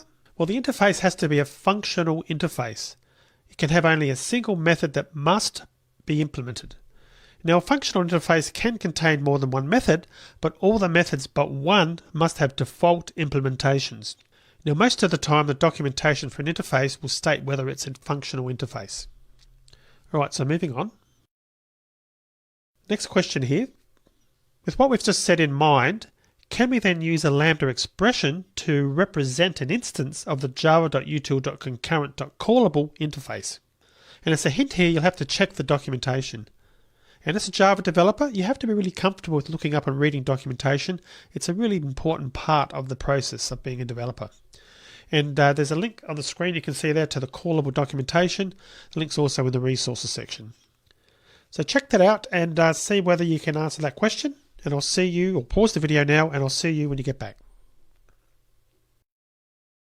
All right, the answer? The callable interface is only one method that has to be implemented, the call method. So in other words, we can use a Lambda for it. And if you went to the documentation and had a look, you could see that, you would see that the documentation states that it's a functional interface. All right, moving on. Next question, is the java.util.comparator, or comparator I should say, interface a functional interface? So see if you can figure that out, and pause the video now, and I'll see you when you get back with the answer. The answer to that is yes, it is. So despite containing over 10 methods, only one method has to be implemented, and that's the compare method. Because of that, it's a functional interface. And there's a link on the screen to the documentation, which you may have already found anyway and done a bit of research on. The link's also in the resources section. All right, so that's challenge 8 completed. Let's move on now to the next one, challenge 9, and we're going to get back into a bit of coding. Alrighty, challenge 9.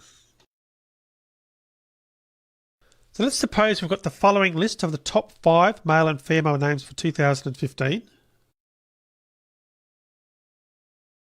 So with that list, you need to write some code to print the items in the list in sorted order and with the first letter in each name uppercased. So the name Harry in lowercase should be printed as Harry with a capital H and should be printed after Emily and before Isla. Now you want to use lambda expressions, obviously, wherever possible, because this is a lambda challenge.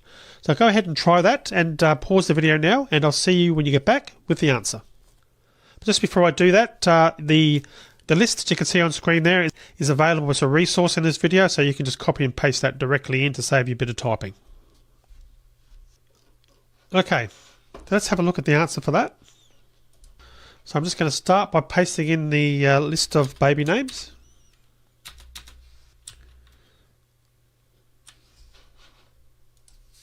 Okay, so we're going to write the code to print the items in the list in sorted order. So how do we do that?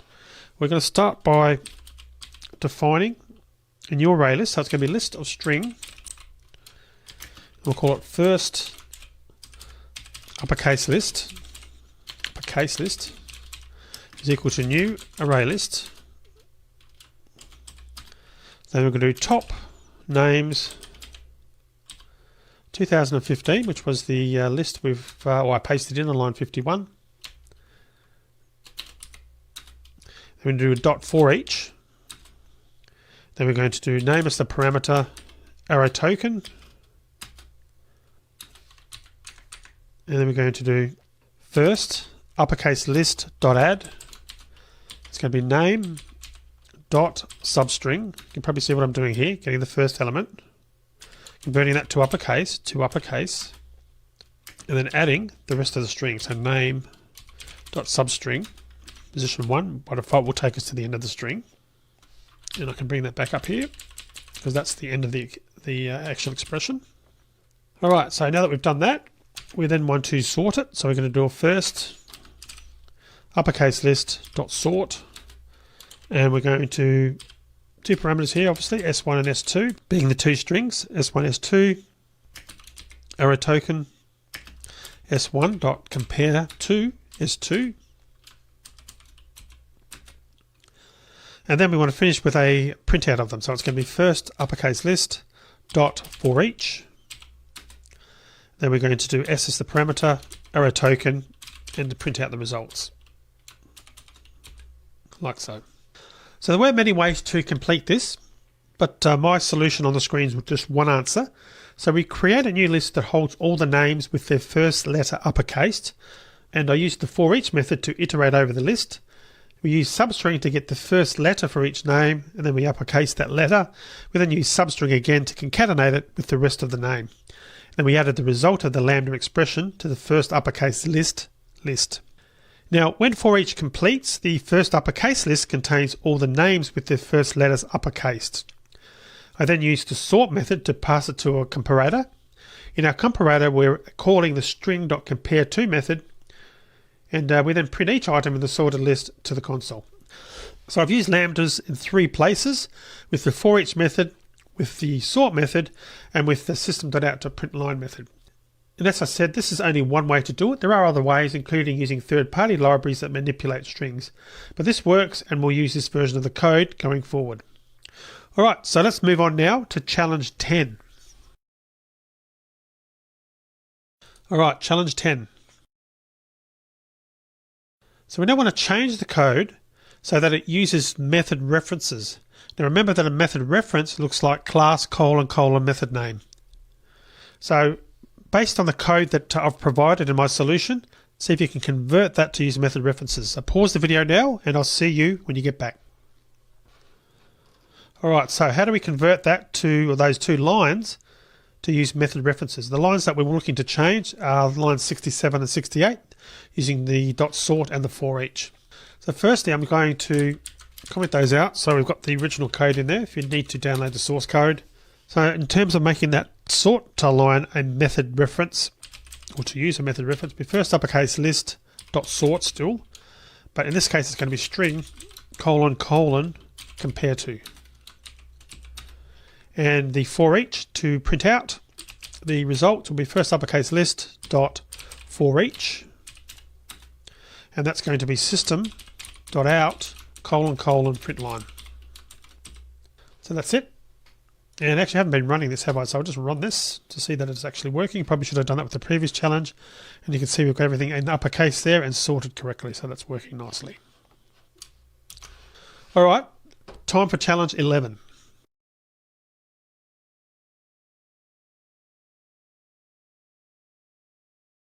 All right, so now we want to do the same thing, uppercasing the first letter and sorting and printing the list using a stream and a chain of stream operations. So pause the video now and go away and do that, and I'll see you when you get back. All right, so how would we go about that? Converting this or using a stream to sort the baby names. What I'm going to do is I'm just going to comment that out, and I'm going to come down here and I'm going to type it in. And actually what we can do is we'll comment those out as well, because the stream is going to handle the sorting and stuff as well. So we're going to do top names 2015. We'll start with the dot stream. Then we want to do a dot map name arrow token name dot substring. It's going to be 0, 1, 2 uppercase again, plus name dot substring 1, converting it to uppercase like we did before.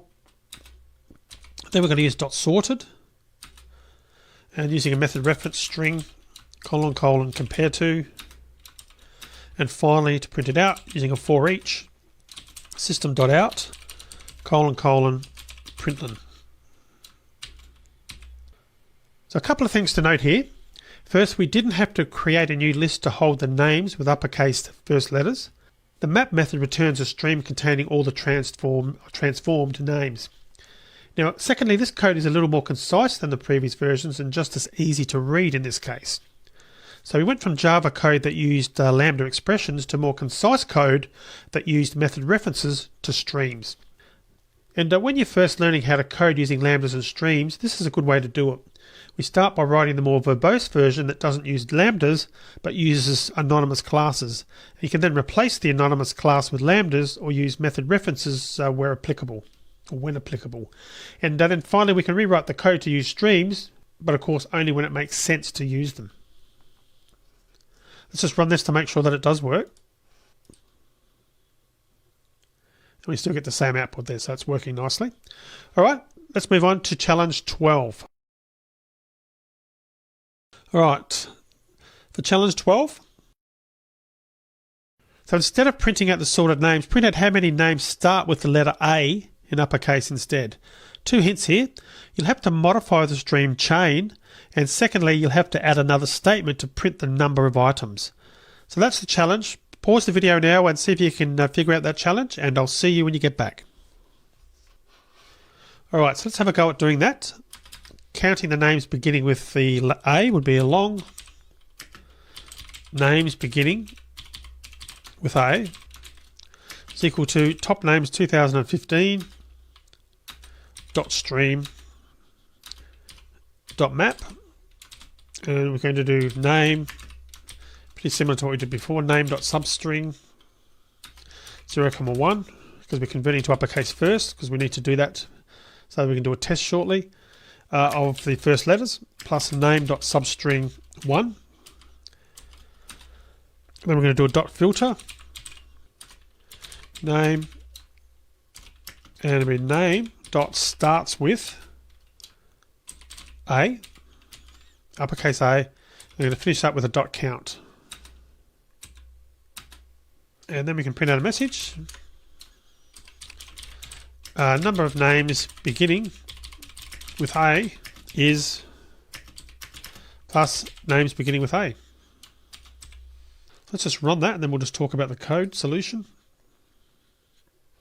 You can see we've got names beginning with A is 2, and we've got Amelia and Ava there, so that's correct.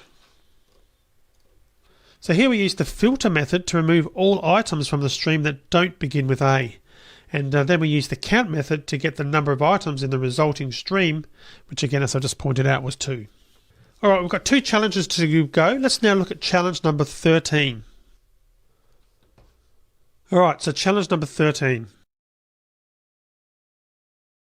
So let's go back to the previous version of the code when we're printing out the sorted names. Let's suppose that we want to debug what's going on when the chain's executed. Instead of printing out the names at the end of the chain, maybe we're not sure the code that uppercases the first letter is working correctly. So let's use peek to print out the names after the map method's executed. So what will the following code on the next screen print to the console? So there's the code on the screen. So what will be the result of that code when we execute it? So in other words, what's going to be printed out on the console? So pause the video now and see if you can figure out the answer, and I'll see you when you get back. So the answer, bit of a trick question, I'm afraid. The answer is nothing. The chain doesn't contain a terminal operation, so nothing's printed out. Remember that stream chains are evaluated lazily. So in other words, nothing happens until a terminal operation is added to the chain. At that point, the entire chain is then executed.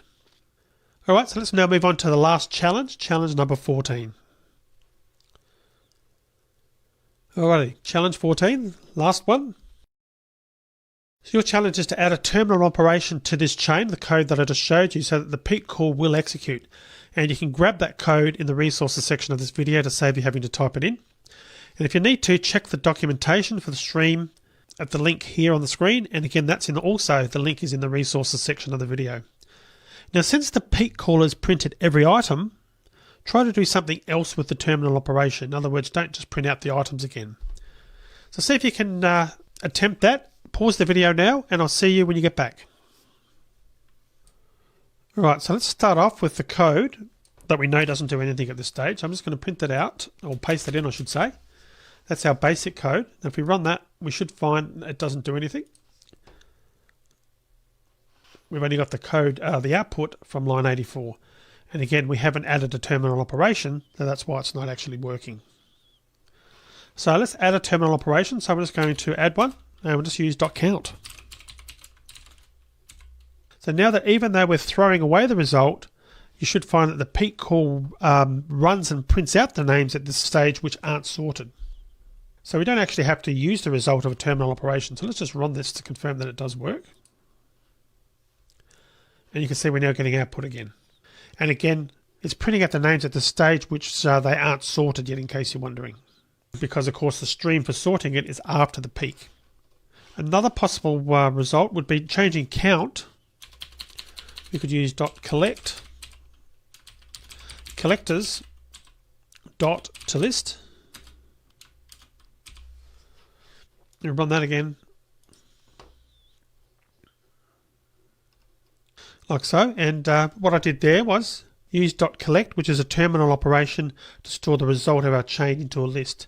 We may want to pass the results to a method or do something else with the list at that point. Alright, so that's it for the Lambda expressions challenge and actually for this entire section. My advice is to get used to working with lambdas and streams by practicing using them. At some point you'll think of a lambda expression first rather than using an anonymous class. So I hope you've enjoyed this section of code. Lambdas are really quite interesting and useful. I'll see you in the next section of the course.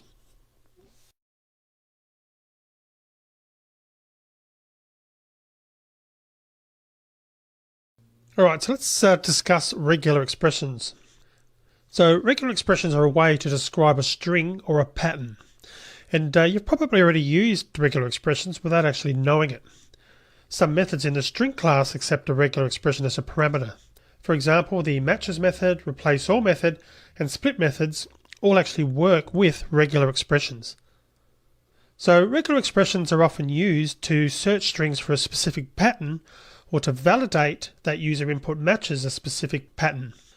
For example, we may want to verify that the user's provided an email address by checking the input against a regular expression that describes how an email address string should look. The best way to learn about regular expressions is by example.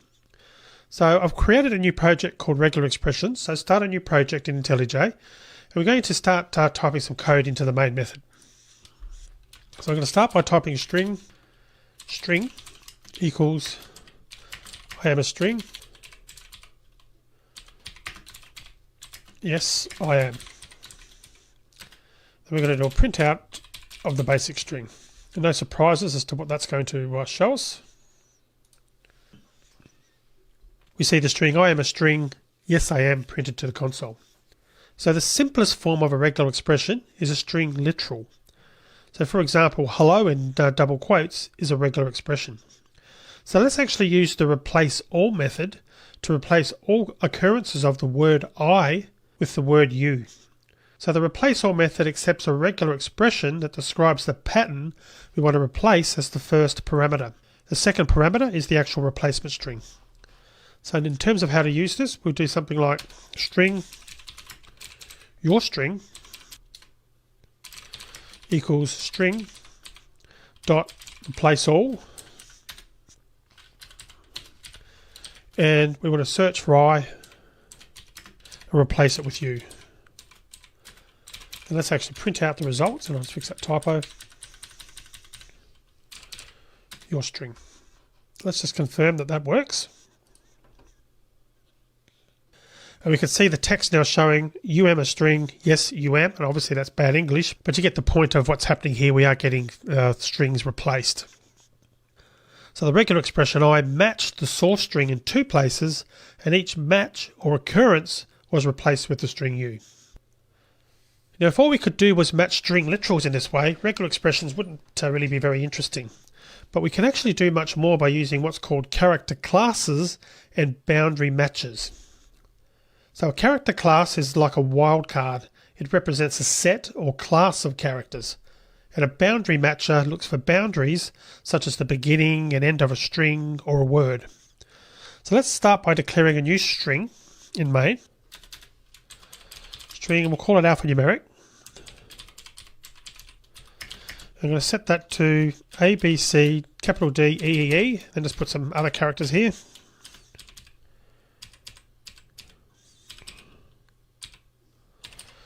Okay.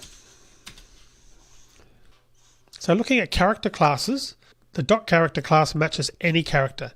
So let's try it out by using the replace all method. So we're going to do some output.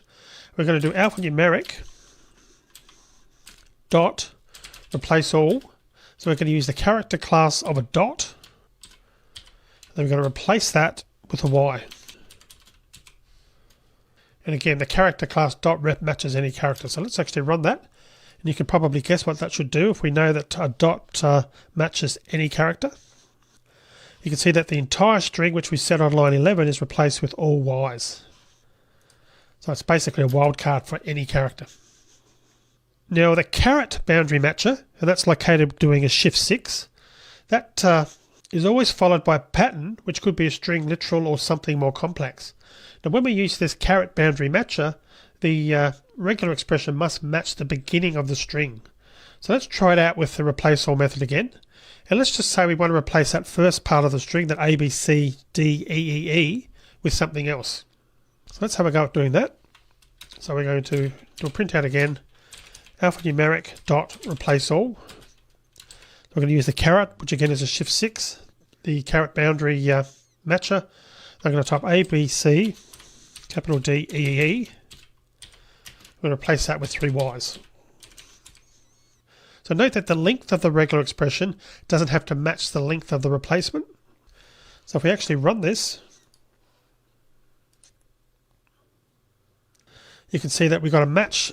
We got A, B, C, D, E, E was found at the start of the string, and just the first 3 letters were replaced because we told it to replace what it found with just those first 3 characters, the 3 Ys that we put in there as the replacement string. So basically the regular expression matched those characters that occurred at the beginning of the string, and again because we've specified the caret boundary matcher, that's why it's only looking for the start of the string and replaced it. Now just to show that this is only going to just show it, only replace it at the start of the string, let's add another occurrence of A, B, C, D, E, E later in the string. Now since it doesn't occur at the beginning, it shouldn't match the regular expression, so the second occurrence shouldn't be replaced. Let's just create a new string to do this, to keep it easy, or to make it easy. So I'm just going to take a copy of the alphanumeric one. We'll call this one second string. And we'll put it somewhere here. A, B, C, capital D, E, E, E. So we've got 2 versions of that showing now. And if we just print out second string dot replace all, and we're going to do the same thing. Our caret boundary matcher ABC capital D E E E, Y again. And if we run the second occurrence, we can see in this case the ABCDEEE, the second occurrence hasn't been replaced, again because we specified the boundary matcher, the caret, which indicates to only match at the start of the string. So now is probably a good time to point out what I think is a really nifty feature of IntelliJ. So when we place the cursor inside a regular expression, like here, notice we've got a pop-up on the left-hand side there in the gutter, or near the gutter. So if we actually click on that, we can click on check regexp, which is of course abbreviation for check regular expression. So if I click on that, we get this little pop-up. Now we can type different strings into the field and IntelliJ will actually tell us whether the string matches the regular expression. Now the default entry would normally pop up to be sample text, but because I've actually used this before, I've got a different sample. But we can actually change that. So if we made that like sample text, notice how it's in red and it's actually showing that there's no match. So it's basically saying the regular expression we've typed in here and what the result of that is against this. In this case, there's no match, so it's actually in red. But if I go back and then type in ABCDEEE again, we actually get a match, as you can see, and it actually converts it to green. So this is a really handy way to test out a regular expression without actually having to run your application all the time. But however, it requires that the string as a whole must match the expression. So it doesn't actually match parts of a string. So for example, if we put our second string value into the sample text field, it will tell us that it doesn't match the caret ABCDEEE, but the replace all method actually disagrees. But still, depending on the regular expression, it's a quick way to check whether the expression will match what we expect it to match. Alright, so I'm going to close that down just by pressing escape. Now, before we actually look at other character classes and boundary matches, let's actually try out the string.matches method. Now, this method accepts a regular expression as a parameter and returns true if the string matches and false otherwise. So let's use the example alphanumeric string and pass the regular expression caret hello. Now, since the alphanumeric string doesn't start with hello, we'll expect this to be return false. So we do a sout. It'll be alphanumeric.matches, and we're going to use again the caret boundary matcher and hello. So clearly hello is not in there if we look at our alphanumeric on our string on line 11. So that should return false for us. No surprises there, it does actually return false. But now let's pass the ABCDEEE to the regular expression. So I'm going to just copy that line again. This time I'm going to change it to make it the caret boundary matcher, then ABC capital D E again. So the string begins with ABCDEE, and we've already used the regular expression to successfully replace the characters with 3 Ys. So you would expect here the matches method to return true. So let's actually run this. But as you can see, when I ran that, we're not getting the results that perhaps you expect. The value false is printed here. The question now is, what's going on? Well, it turns out that when using the string matches method, the string as a whole has to match the regular expression in order for true to be returned. So it's not good enough for only part of the string to match. This is the same behavior that I mentioned with the IntelliJ quick check. In fact, I wouldn't be surprised if IntelliJ internally is calling this matches method under the covers. So when using matches with the begins with boundary matcher, the caret in other words, the entire string has to match the regular expression. And to see what I mean, the following will actually return true. So if we come back here and do another printout, alphanumeric.matches, and if we actually get the contents of alphanumeric by copying that and pasting that, we should find that that will actually return true. And we can put our boundary match there, our caret to match the start of the string, and run that. We also get a true in that scenario because now the entire string has matched. So either way, that will return true. It's a little bit surprising, but just something to keep in mind. I just wanted to show you that though, because the documentation for the matches method doesn't really make it clear that the whole string must match for true to be returned. And this actually makes sense though, needing the full string to match in the context of verifying user input, where we want the entire string or input to match a given pattern. So just something to keep in mind anyway. Alright, so let's move on to more character classes and boundary matches. So the $boundary matcher, $, is always preceded by a pattern, and it will actually match strings that end with the pattern. So in other words, it's the opposite of the caret boundary matcher. So let's see an example of that working. So I can do sys out and do alphanumeric dot, replace all again. And I'm going to do I. Well, actually what I'll do is I'll just get the last few characters of the alphanumeric string. So whatever you've typed in there, copy that, paste that in here, but then put a $sign on the end. The $sign is the boundary matcher for the end. And we'll just put the end. We're going to replace that with the end. So basically IJKL99Z in my case is what I've typed in there for alphanumeric. We're going to replace that because we've used the boundary matcher. We're telling it to only replace it if that's at the end. So if we run that, we can see we've got the end replacing the characters that I actually put in there in our pattern. In case you're wondering, I use replace all rather than matches because of the matches requirement that the entire string matches the expression rather than just part of it. Now, when we want to match a specific letter or set of letters, we can actually put those letters within square brackets. So let's actually find and replace all occurrences of A, E, and I with X in our alphanumeric string. So to do that, we can do this out again, and alphanumeric dot replace all. And put square brackets AEI, square bracket, and put a double quote in there because it's a string. And if you want to replace that with a capital X, so that should replace all occurrences of A, E, and I in our alphanumeric string with the letter X. Let's run that.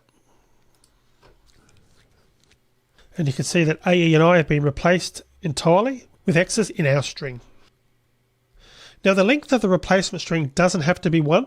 So let's use the replacement string.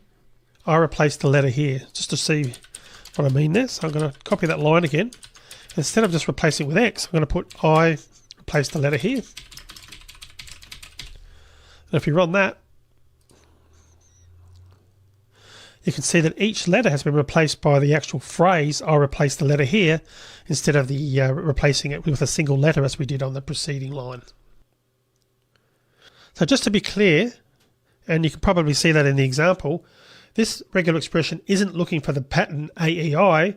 Instead, each individual character is examined, and if it's an A, an E, or an I, then it matches this expression and then the replacement actually happens. So let's say we want to do the same again, but we only want to replace the letters A, E, and I if they're followed by an F or a J. So we can do something like this to achieve that.